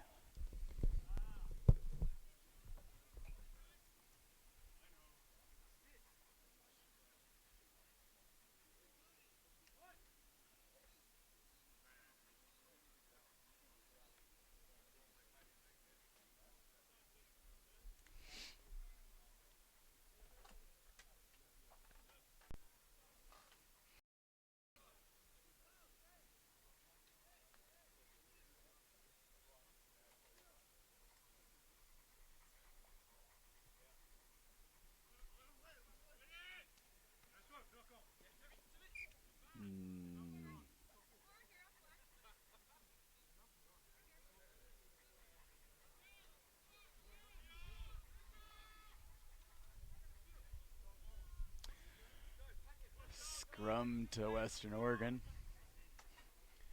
And we're over, so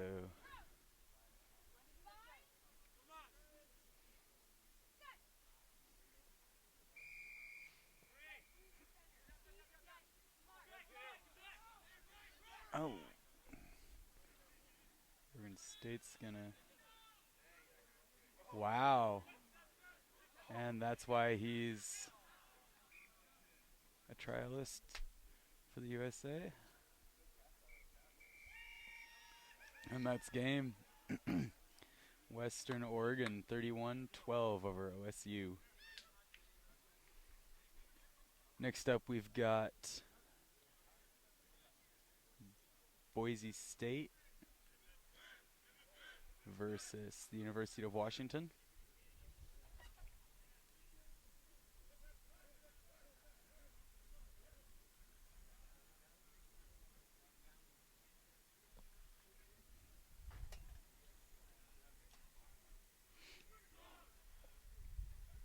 In the Shield final.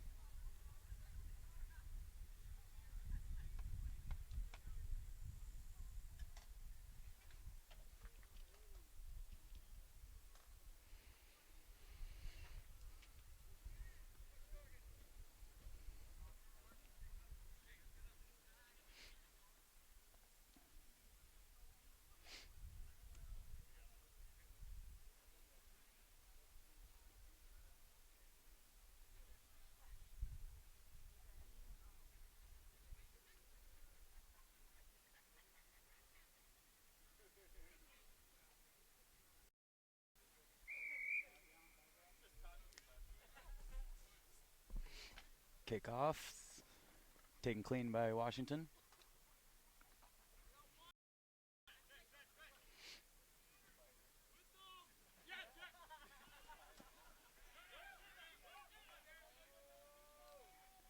Nice run down the side, no support with him.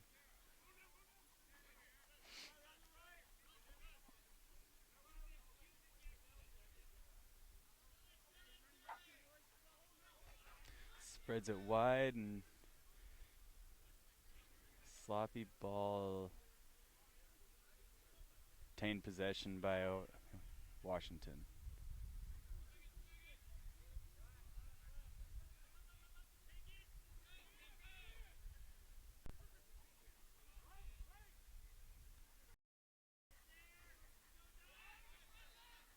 Washington's making a strong push right now.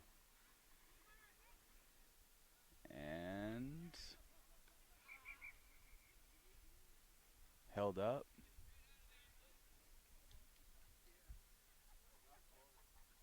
Oh, knocked forward.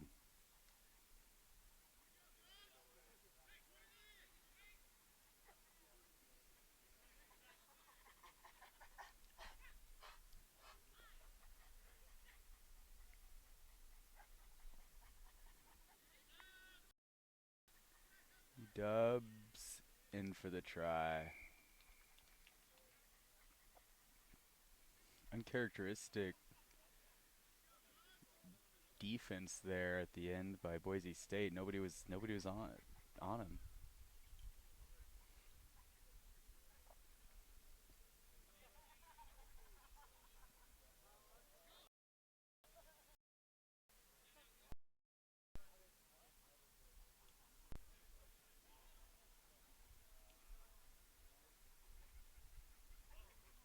Kick's no good.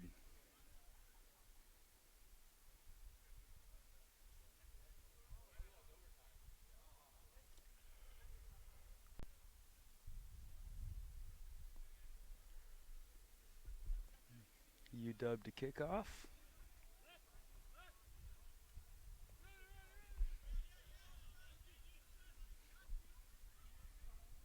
The foot obtained by UW. And going into contact.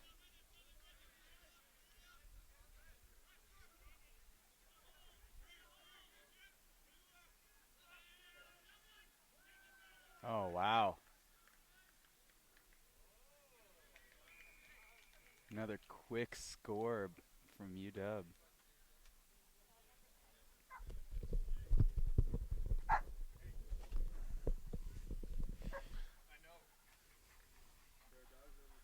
So it looks like UW up early, or midway through, I should say. 0. Seem to be playing with a little bit of fire. Yeah, they're playing very aggressive. A little redemption probably for what they probably consider a pretty disappointing weekend.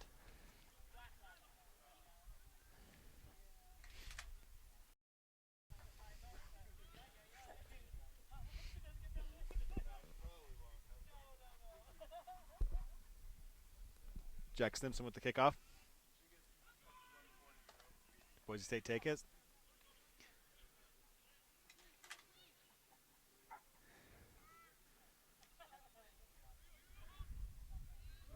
Boise base. Man in the open.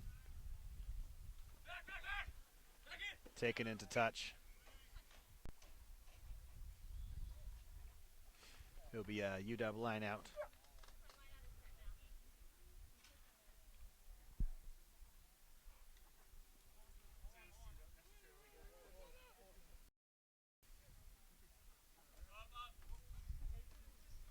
UW wins it.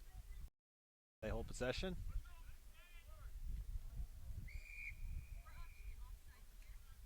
Tristan Campbell there playing scrum half. Penalty against Boise State. Offsides. UW tap and go. Riley Paulson there, number 9. Campbell. Find a little hole in the middle, but he's caught by Austin Jones.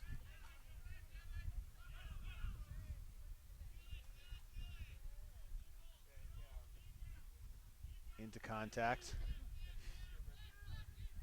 Still gaining a little bit of ground. Again, that Boise State size, probably a little bit smaller than the UW players. Tristan Campbell again, I believe. It is. And he'll get the score.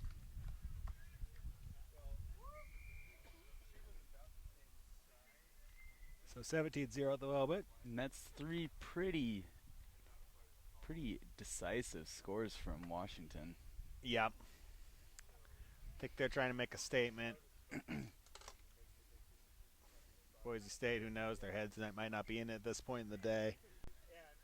It's a long day, 6 games in 2 days. Especially if you're a player like, Austin Jones has probably played almost every minute of every game here. It adds up.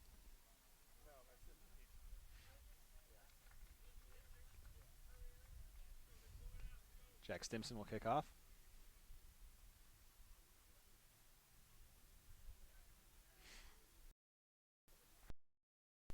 Nice. But no one touches it. Except to go into touch, unfortunately. So Riley Paulson, I believe, either ran down to touch or just went into touch itself. So Austin Jones will take the throw in for the lineup for Boise State.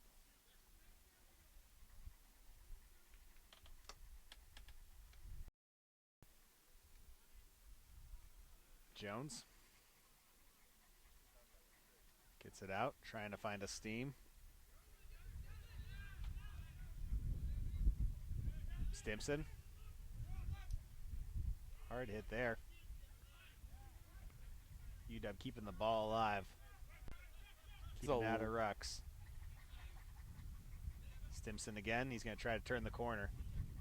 Back inside. UW's that man technically tackled 2 people. That'll be a penalty against UW. UW had a lot of really good offloads in that. Yep. A great move by Austin. And out to the outside, but a forward pass there to Colby Hall.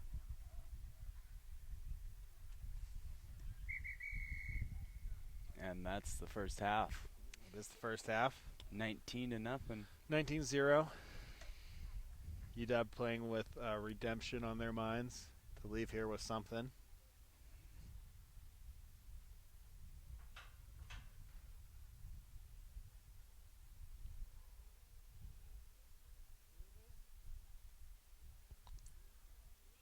Boise State played well, but not very reflective here at the moment.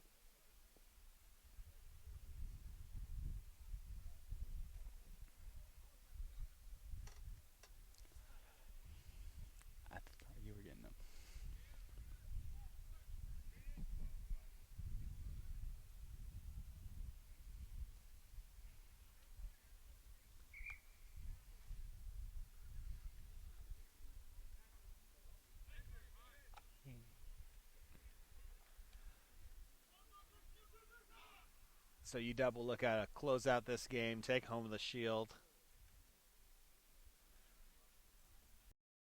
Find this for this weekend. At least you get it in the weekend on a win. Hey, that's what you want to do. Always. I guess unless you're in the cup final. End on a loss. But generally you want to end on a win. Yeah.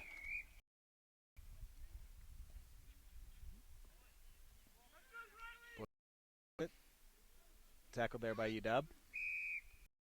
Releasing. Penalty for UW. Brooks, I believe. And there's Jack Stimson. Playing with a little bit of passion.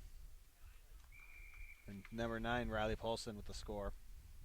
They're just doing such a good job of supporting right now. Absolutely. That was Josh Rayburn, number 2, actually. But Boise yeah, I don't State- know if they keyed in that as to what had gone wrong, or if they're just having more success with it here. Who knows? But Boise State's making tackle after tackle after tackle, but they don't have the ball by the time they hit the ground. it's all about possession. Stimson with the kick is good. 24-0. Clock started a little late.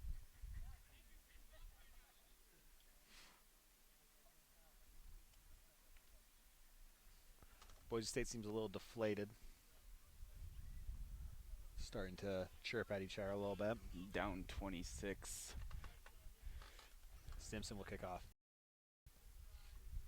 That might be, just 10. Oh, taken anyway. There we go. Oregon playing with a little bit of life now. That was Killian Farrell. Not releasing on UW, so it'll be a Boise State penalty. Austin Jones will take it.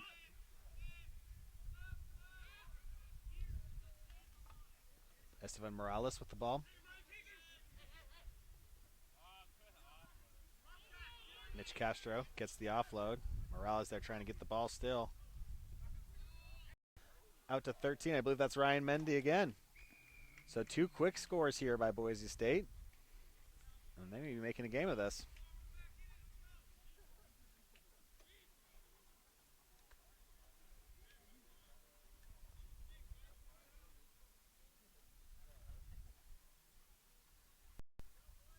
(26-12), 26 still 12, no good.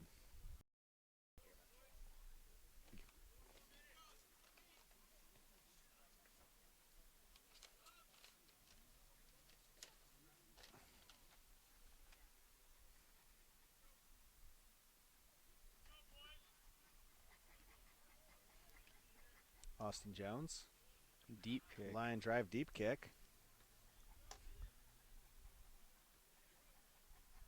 UW with the ball. It's number 4. Got a seam. Zakir Butte. Former East Side Line, U19 ranks. Hard tackle there. Butte. Out to Riley Paulson.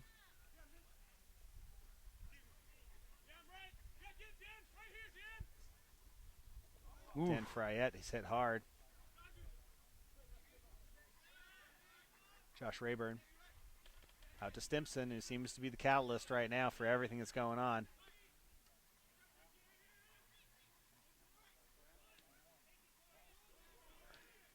UW getting it wide to Corey News. Score counts. So again, Stimson really creates an opportunity out wide there, and that will help stem the Boise State attempt to come back there.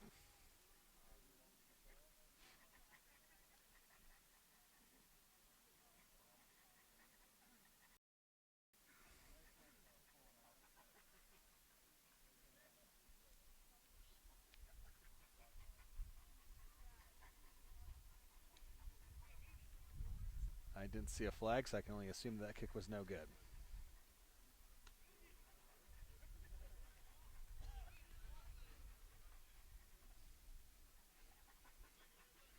And the aspiring comeback kind of Yeah, it's going to be nipped in tough the now. bud there. Not just because of the score, but the possession. Yeah. Colby Hall there with the ball, and he fumbles it. And those things don't help.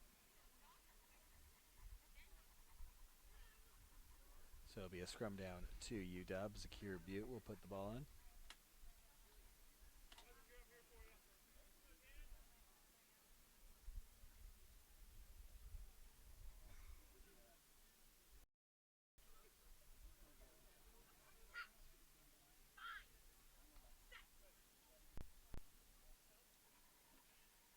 Butte tied up. Pressured early by Boise. It's John Dieter, number 12, and now it's Stimson again. Butte, and he's going to be able to round the corner. Nope, he gets caught and fumbles the ball. Stimson has it, but it's a knock-on. Stimson just ran untouched through that defensive line. I mean, he's been, I think, the big reason why that score is where it's at right now.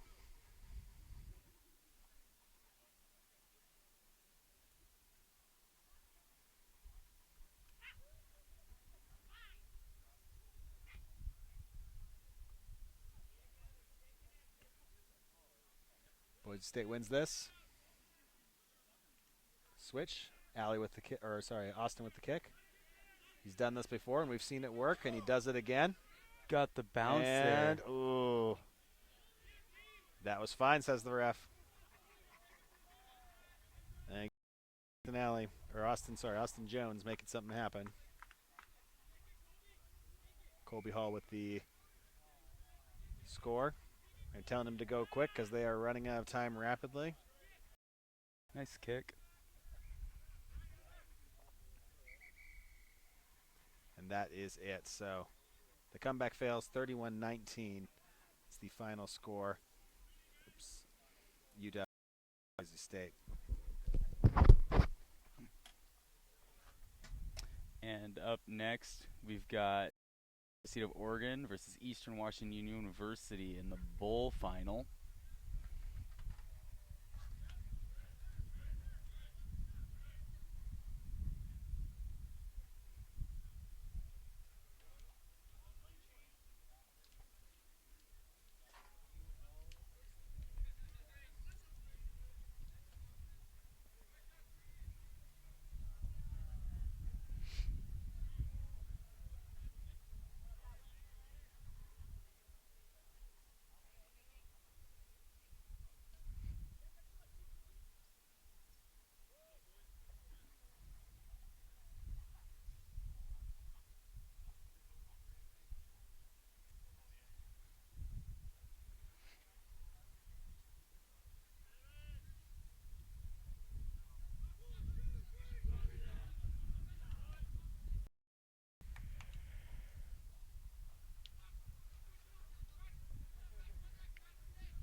And Eastern with the kickoff.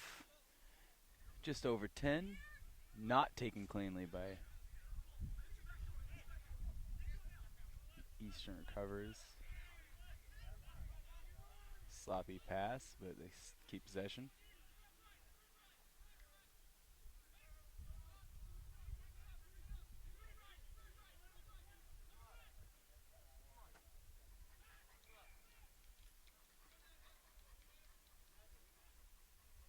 Penalty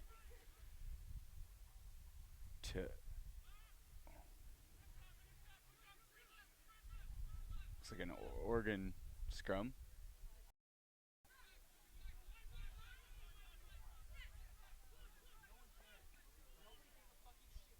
And Oregon contested.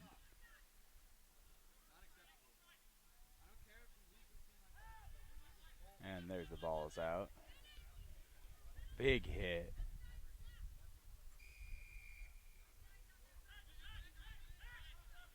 Call Eastern for offsides. Quick tap for Oregon.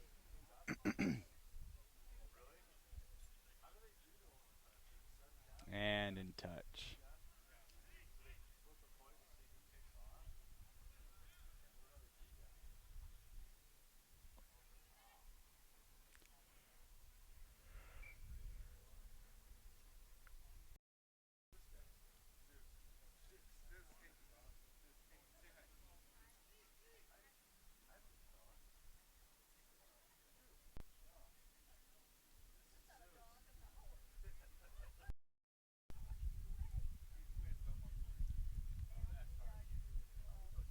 Not sure what's going on over there. Ball went into touch, but we've got some coaches talking to people.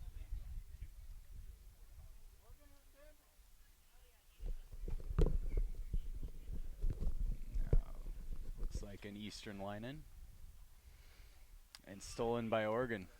It's Connor Crossley with the ball.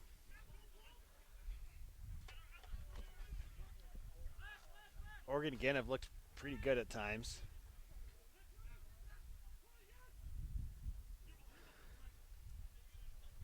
But keep in mind, this is the same Eastern team that beat them, so bit of a grudge match here with some hardware on the line. And Oregon will strike first.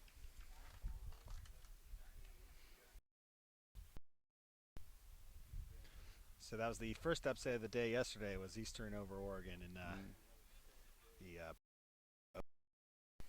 And Oregon there showed again just how athletic they are. Absolutely.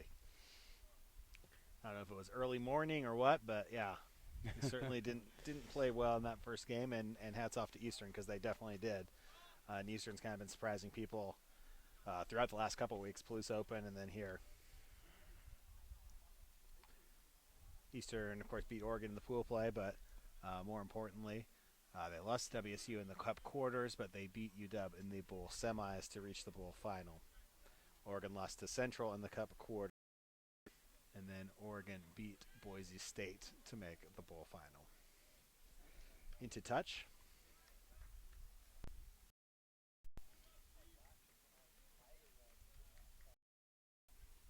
Michelle Nur is your referee for this match.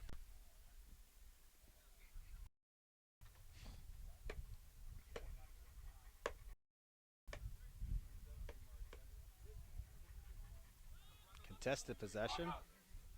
Went back to Eastern.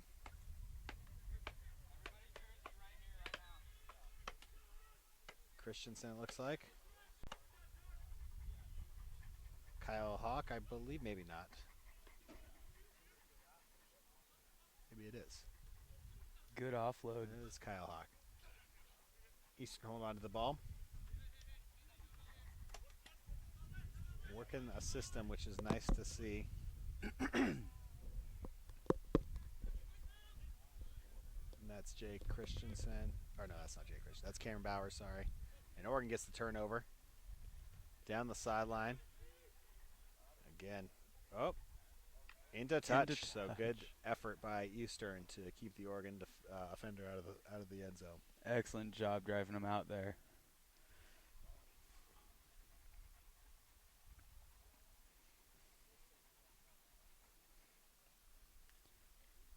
Eastern's looking tired. Yes, I could probably believe that. Even more impressed for Eastern, they lost their best player after the first game, after the first game against Oregon.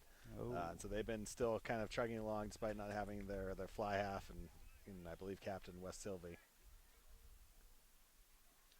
Crossley in for the score for Oregon. Yeah, that would hurt a lot.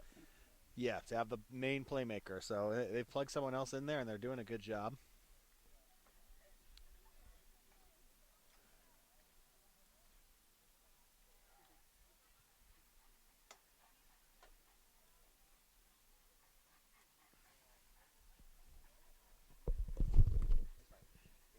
We'll see ya.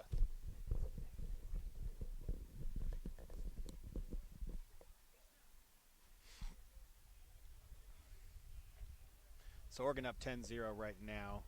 A couple minutes left in the half ahead of Eastern.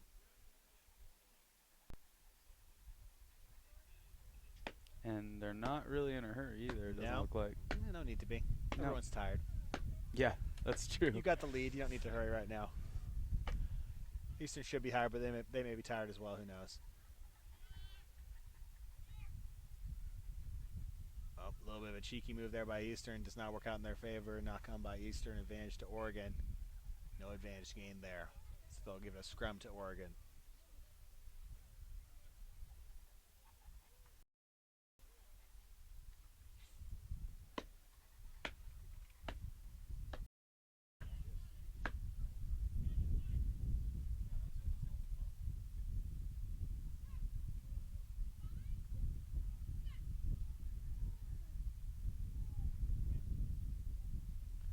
the short side, flicks it to nobody. Crossley ends up picking it up.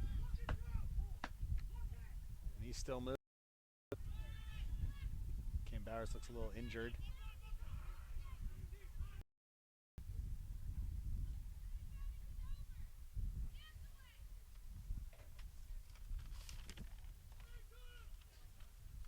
Oregon spreading that ball wide.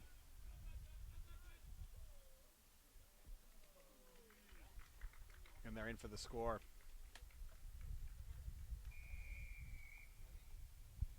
So 3 tries from Oregon.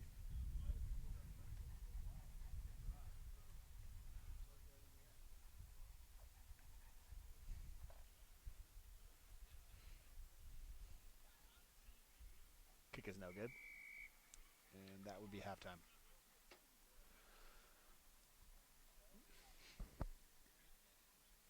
So Oregon probably a little more athletic, a little more systematic. Eastern has taken its bumps and bruises. I see Kyle Hawk there jogging gingerly off the field, and Cameron Bowers holding his arm. So I think they're pretty beat up. And like I said, they're missing a few key players from yesterday, injured as well. So we'll see if they can mount a comeback here. Not an insurmountable lead by any stretch of the imagination. It's just 15 points. Three tries does it. Especially with all the missed kicks, Yep. all the kicks missed by Oregon. And Oregon's playing well. Look fair. So this is your bowl final. Up next will be the plate final, which will be Gonzaga versus WSU.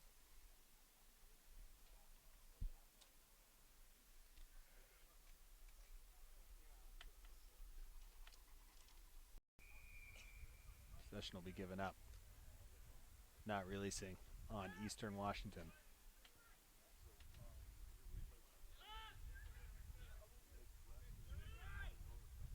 Anton Matchek. Move that out, gets it over to Crossley. Crossley will try to go himself. He had Brown on the outside. Whoa. He is held up. Not dangerous because he was let down. We have a definite shooter situation here. Anton the ball. Oh, lucky to hold on to that. Jess Kraus set up nicely by Anton Matchek for the score. Wow. I don't know if Eastern sent a shooter or if that guy shot on his own, but that's the risk reward there. Yeah. You could make a glorious hit, leave the 2 people outside of you stranded.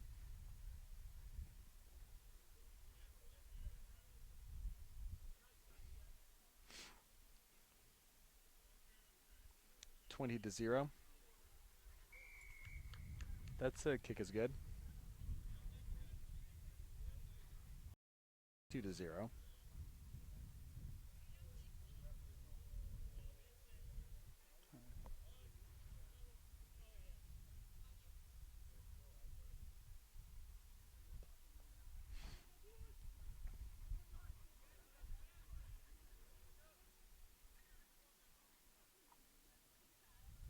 Bit of a wild offload, and there's an Oregon player right there to clean it up. That's Charlie Chuden. Scrum half trying to get the ball. Actually, that was Lucas Silviera. Eastern now on the attack. Taking that contact, trying to offload. Maybe a half seam here.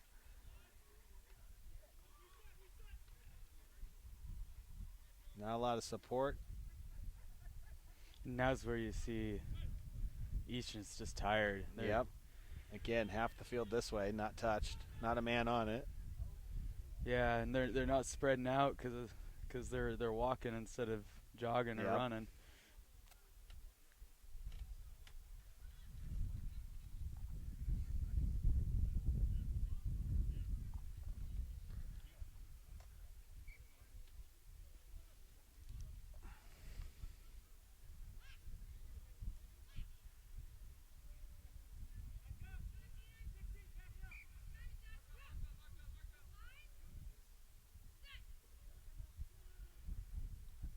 Eastern gets the pudding, gets the scrum, wins it.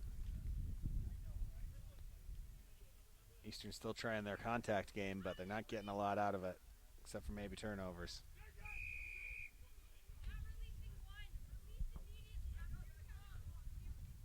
Eastern pinged for not releasing the ball. It'll be an Oregon penalty. About 3 minutes left in the second half, 22-0 Oregon. Crossley with the ball. Half break here. Gabe Chavez with the break. Anton Carderas in support.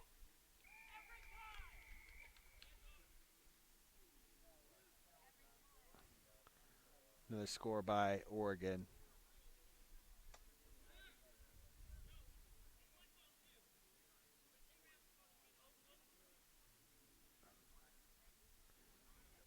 Crossley with the kick. And he hits the easy one. 29-0.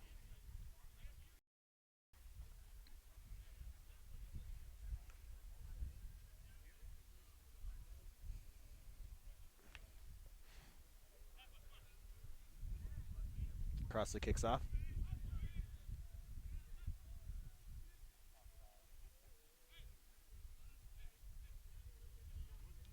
Oregon getting a little bit of front foot here.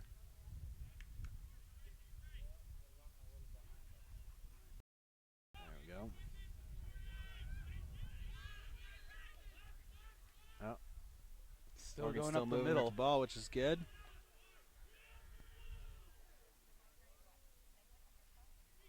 Back inside, but tackled by 2 Oregon defenders.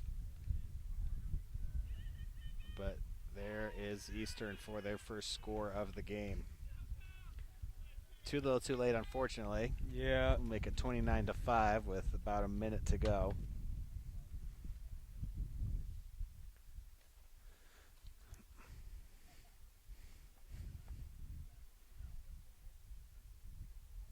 This will, however, be a good rebound from Eastern from last year.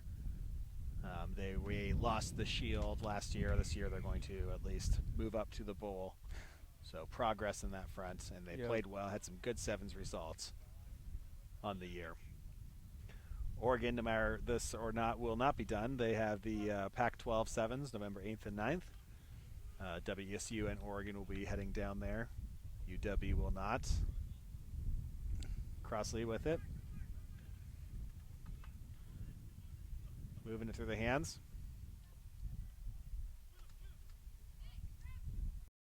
Brown.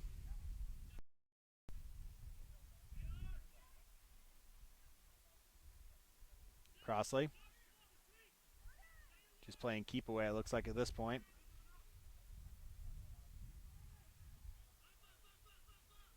Carderas. A little boot now with no sweeper back there. Would have thought He's that going would to get be beat the by his own touch. teammate, though. If he can keep on his feet, and he can't. However, they keep going. That's a nifty little move right there. That was Sky Coppenrath that fell there, but offloaded it to Robert Brown, and then they finally punched it in. Why with kick Gabe it to Chavez. touch when you can just go score a goal? That was a good recovery.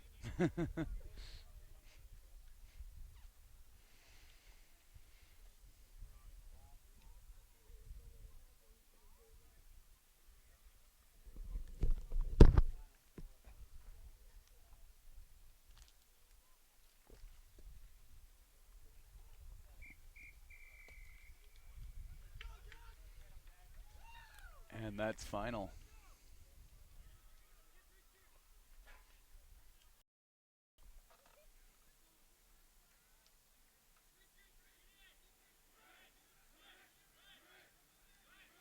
Next up, Gonzaga and WSU for the plate final.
Ooh, that field's getting a little, probably a little torn up, although it's been doing pretty well for the number of games played on it.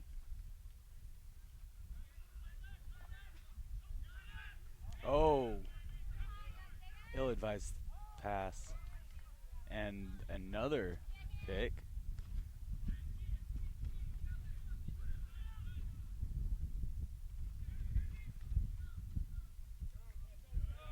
And WSU takes the first points eventually.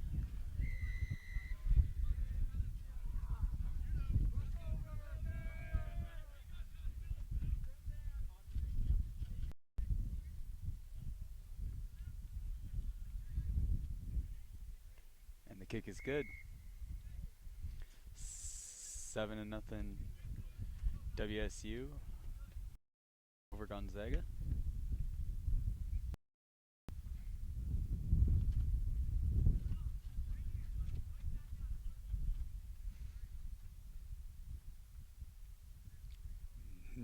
Nate Freeman a kickoff.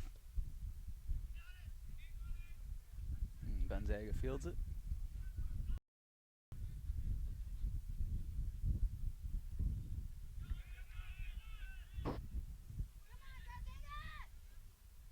Ooh. Bad pass, and WSU capitalizes with a Smith. Will be a knock on. It will be a Gonzaga scrum. Both teams are playing pretty loose right now. There doesn't look like a lot of.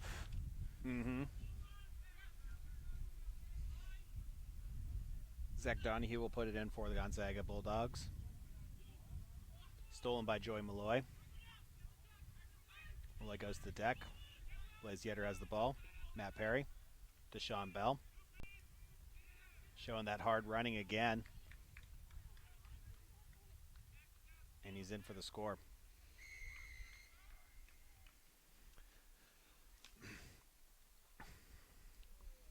Gonzaga, as we've discussed, is going to be participating in the Northwest Cup, the division below the first division, but they've made it quite well known that they are striving to move up, and they've made a good name for themselves so far this year.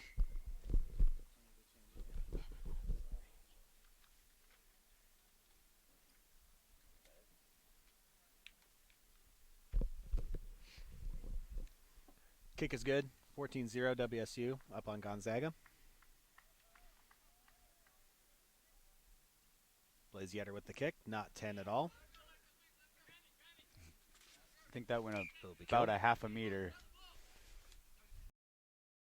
So it will be Gonzaga free kick at the 50.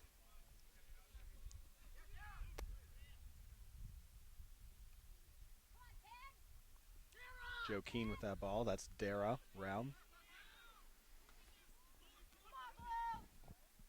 Again, going for the tricky move with the kick. And they will score it.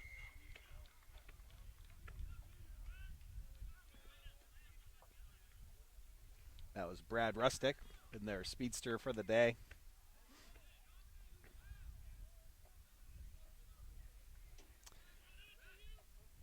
We haven't seen him scoring a ton today like we did yesterday. Yeah, I think he got, Central's a tough ask for him to. He's been playing really good defense. Yeah. So Gonzaga gets one back, scores 14-5. Caught by Deshaun Bell. A nice flick pass to Josh Vizcaya. Errant pass, though, goes back to Gonzaga. And again, those mistakes, they add up. There's a lot of turnovers in this game. Absolutely. The ball. Gonzaga's got the ball.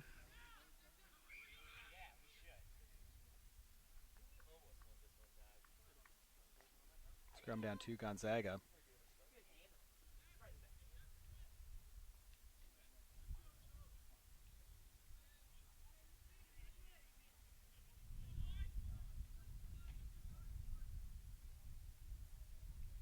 So Gonzaga with the put in. Zach Donahue will put it in. Joe Keane at standoff.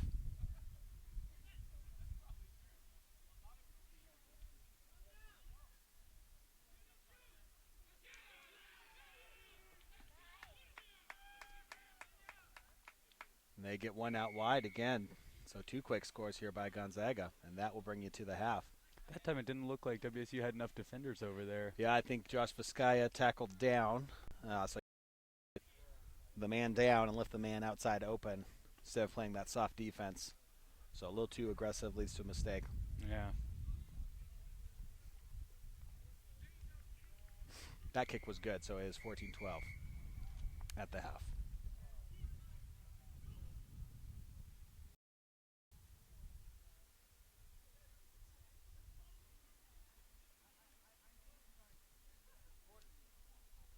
So a tight game here. It's with the put in. Stolen. Joey Malloy has it. To Blaze Yetter. To Deshaun. To Josh Vizcaya. And there's that. Keeps that arm.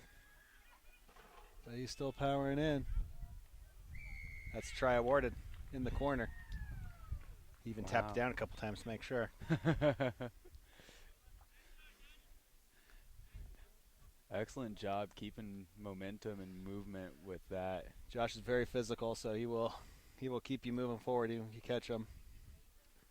Relatively new player. He started playing last year, so he still got a lot of those things to learn.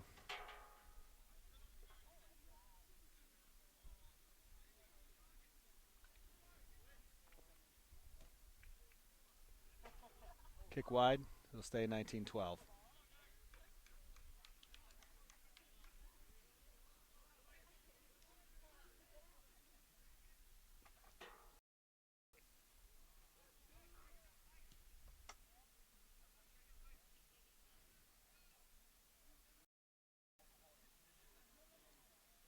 Blaze Yetter will kick off for WSU.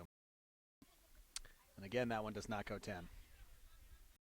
At WSU. It'll be a free kick on the 50 for Gonzaga. Another mistake. Matt Hofditz will take it from the 50.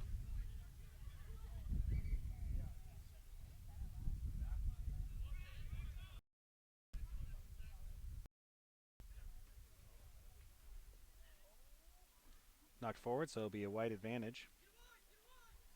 Blaze Yetter has the ball. And Josh Vizcaya has it again. And he stiff arms this man strongly this time, but gets up. And he'll touch it down. That was an incredible stiff arm. As I was saying, he's a pretty physical player. That knocked. Is that Rustic? That is Rustic. Right on his back. Yeah, Brad Rustic. I think Josh that he caught him last time, so he wanted to leave no doubt this time.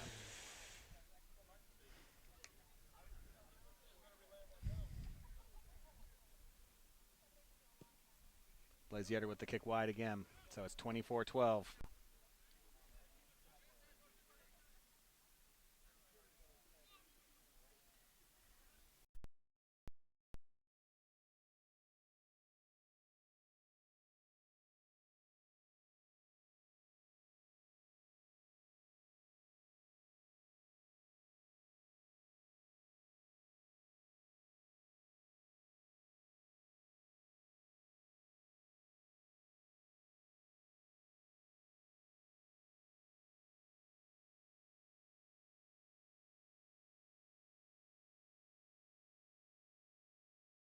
Copy defense.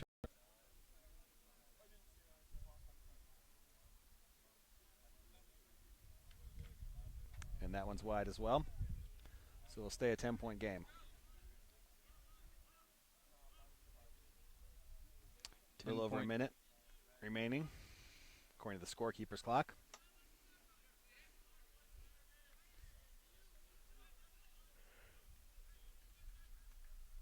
Yetter with the kickoff. This one goes cleanly 10.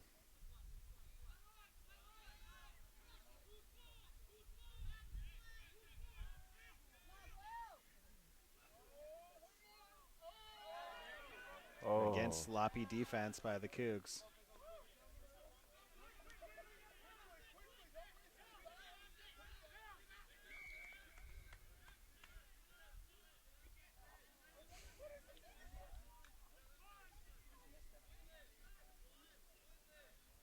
So it's 29-20 down to the wire now.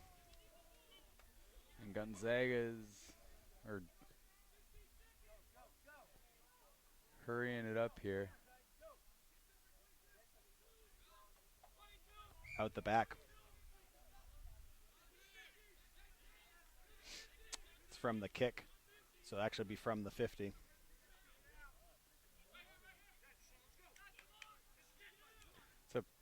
Pretty big mistake by Gonzaga. It is. If you want to do that and kick it deep, that's fine. But if it goes out the in goal, here you go. You've given WSU the ball back into your attacking zone, essentially. And they kick it into the tennis courts. Kicked it into the tennis courts, and WSU will come out victorious, 29-24.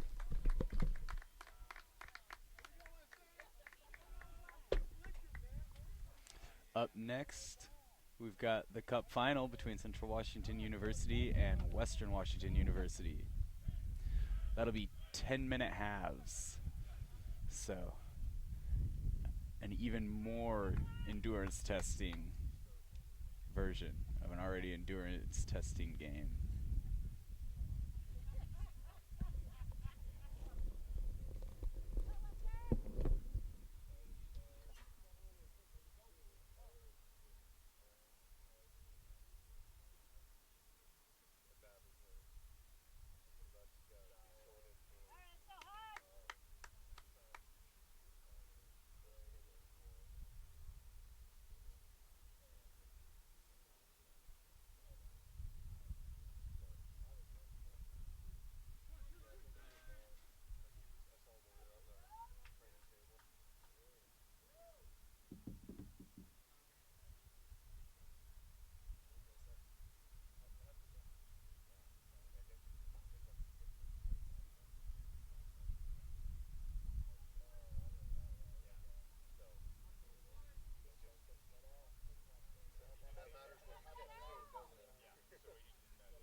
And here we go with the Cup final between the Central Washington Wildcats and Washington Vikings.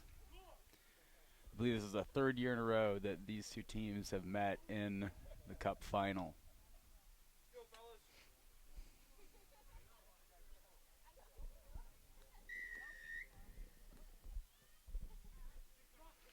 Kick just over 10, contested, and recovered by the Wildcats.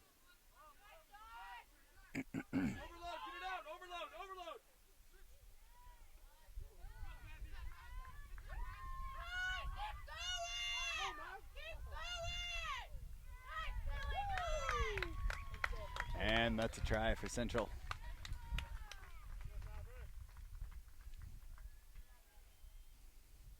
Coming out and leaving no doubt.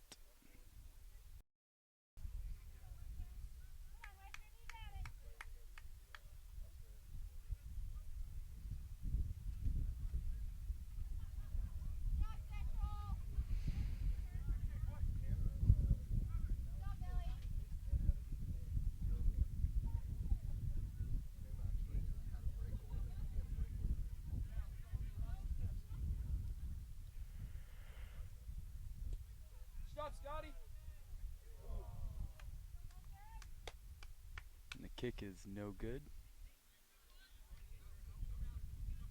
So 5-0 after a minute and 20 of play.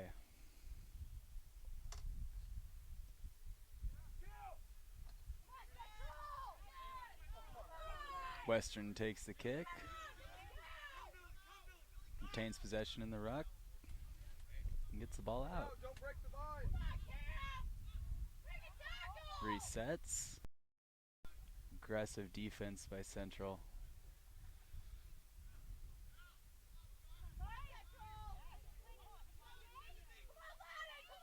Nice stiff arm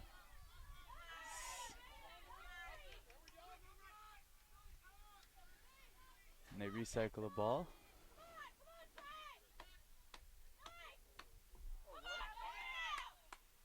Nice offload.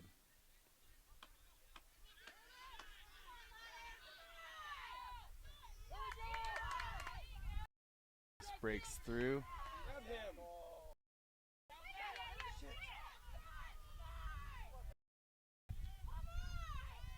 Take the ball. Oh. That's a time stoppage.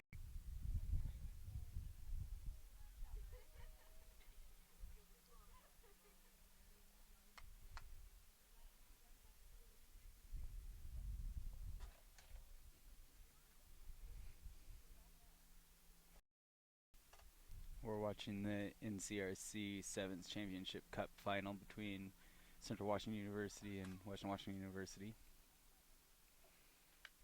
And looks like he's up, so that's good.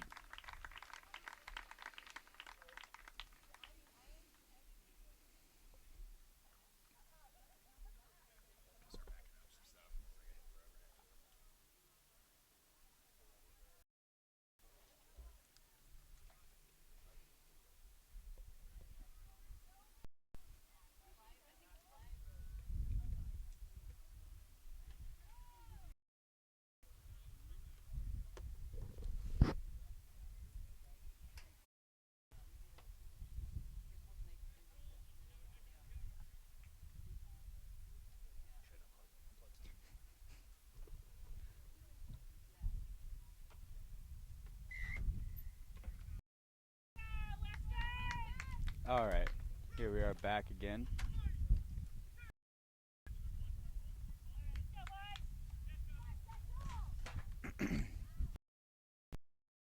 Central boots it, trying to take advantage. No sweeper back deep,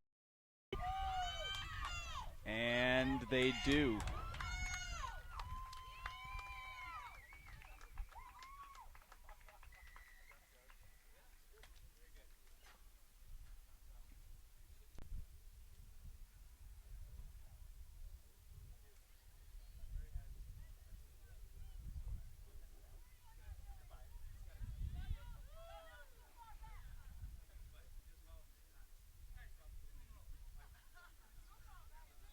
Taking their time on the kick.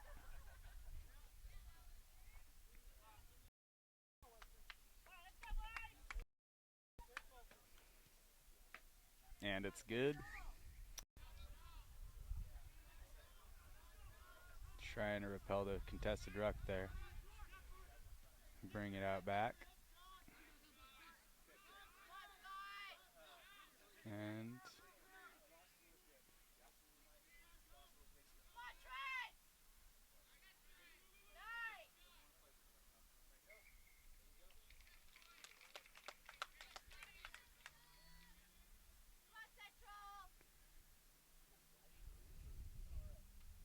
looks a scrum for Central.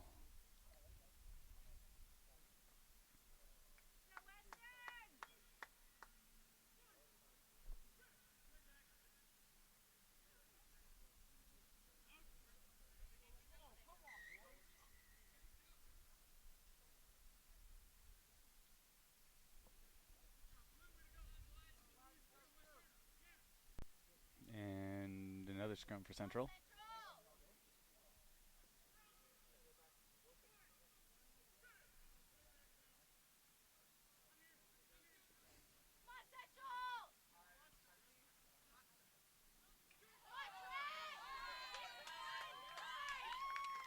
And Central with an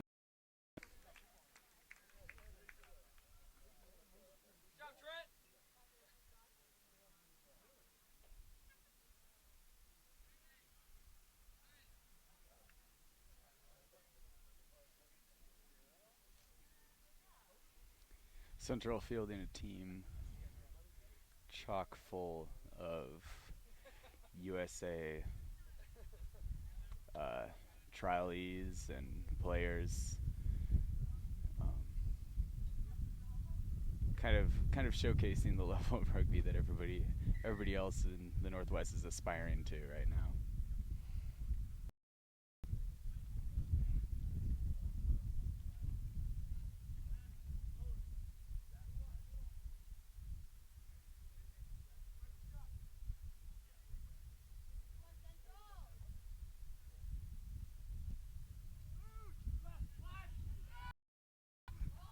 Nice reception by Western. And pushed out.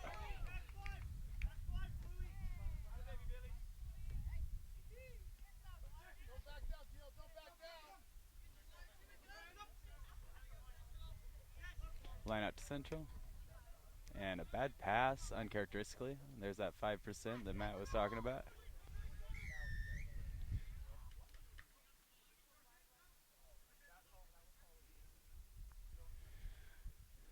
Kick and go to Western.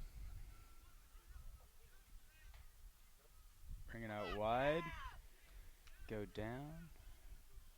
Recycle the ball. Bring it back the other way. That's the way it's supposed to look. Try awarded to Western. So 5-9.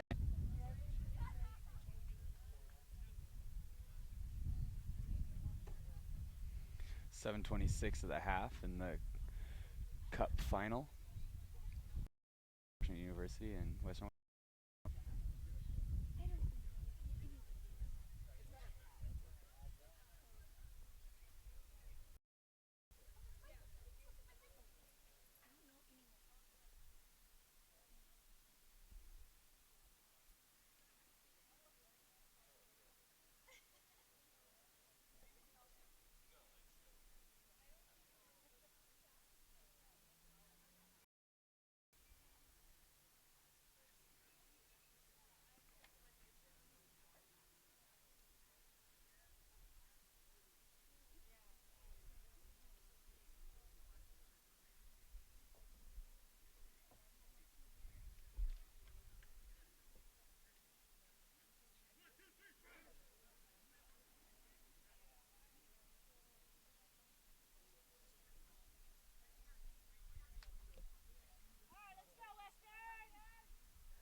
Coming back to the second half. 2 10-minute halves in the final.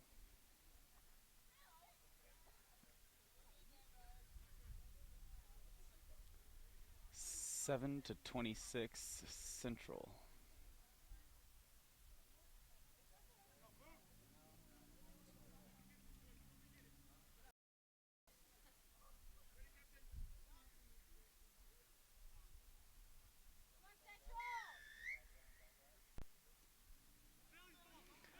Kick is just over 10. Received by Central and cycled.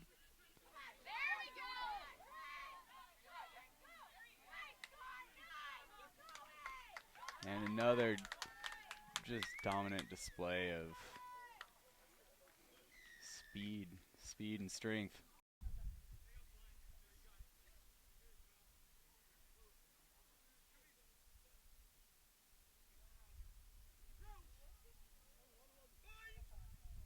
Vikings put the ball in, get it out, and get sandwiched.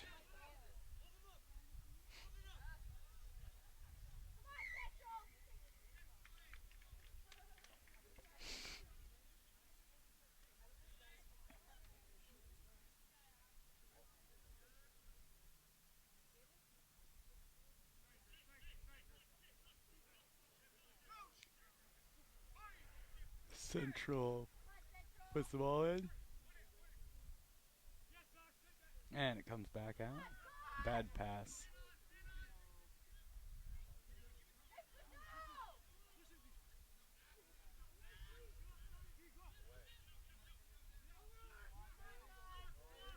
Central brings it out wide.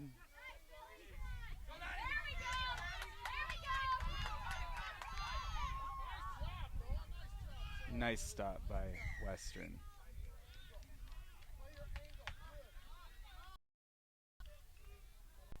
Penalty called on Central. I'm not sure what that was. Western's bringing it across.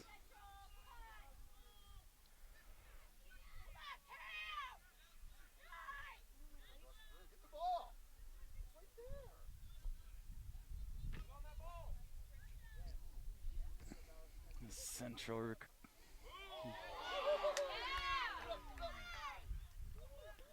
some violent running there.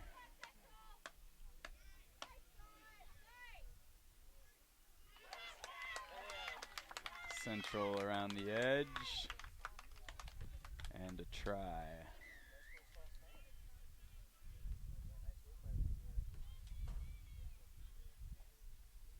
Making it 7-38 Central.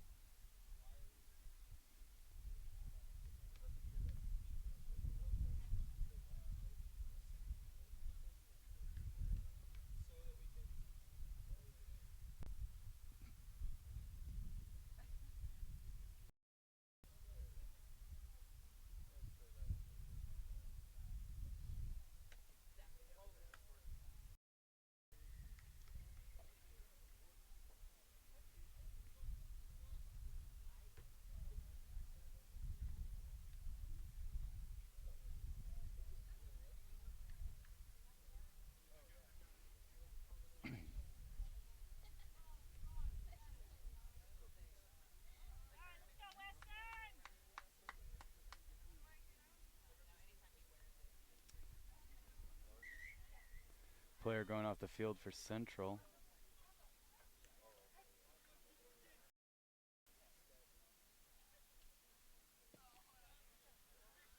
That's received clean by Western.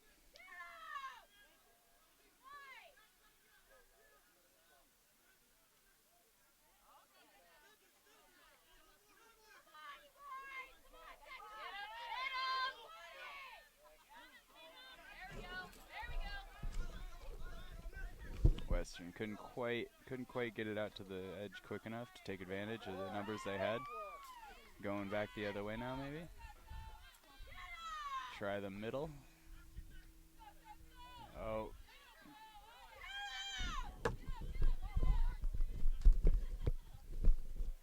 Managed to keep possession through there.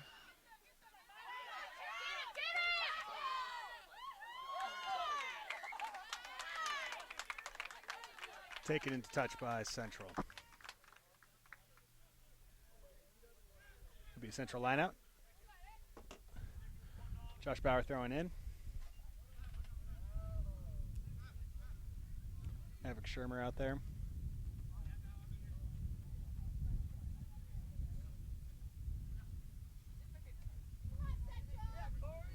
Bauer reverses the field. Trying to dance through some space.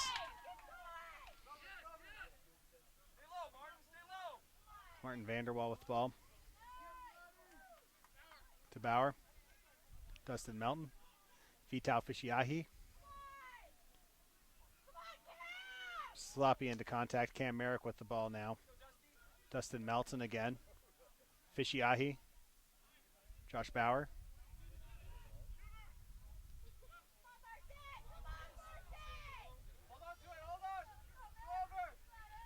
Vanderwall gets the ball. To Dustin Melton. Fishiahi. Mav Shermer. Or no, not Mav Shermer. Sorry, Cameron Merrick. With the ball.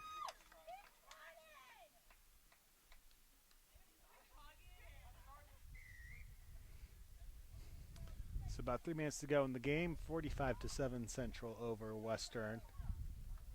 And that's been the story of the game. Yeah.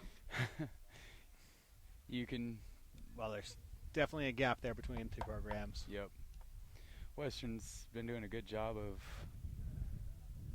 playing defense most of the time, but every little mistake they make puts 7 points on the board for Central. Yep. And that's the thing, you know, Central is, has much success around teams in the Northwest. Central has the BYOs and the Cows, and the story gets flipped. Just kind of outlays the differences in levels of play throughout the nation. Central has a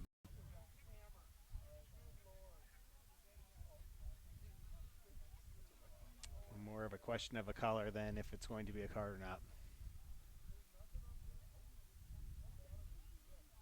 Yellow card, and he's probably lucky for that. If that was a red card, that would have future ramifications, suspension, and the rest.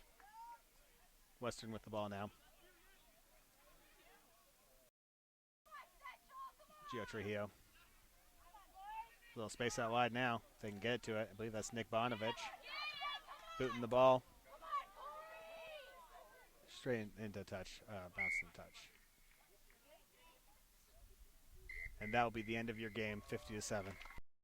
Thank you for joining us for the NCRC Sevens. That is your Cup final. Cup champion is Central Washington. Matt Hudson and Andrew Gross with you. Brought to you by Revy Rugby, Central Washington University, and the Northwest Collegiate Rugby Conference. Thanks. Have a good day. Right now, so.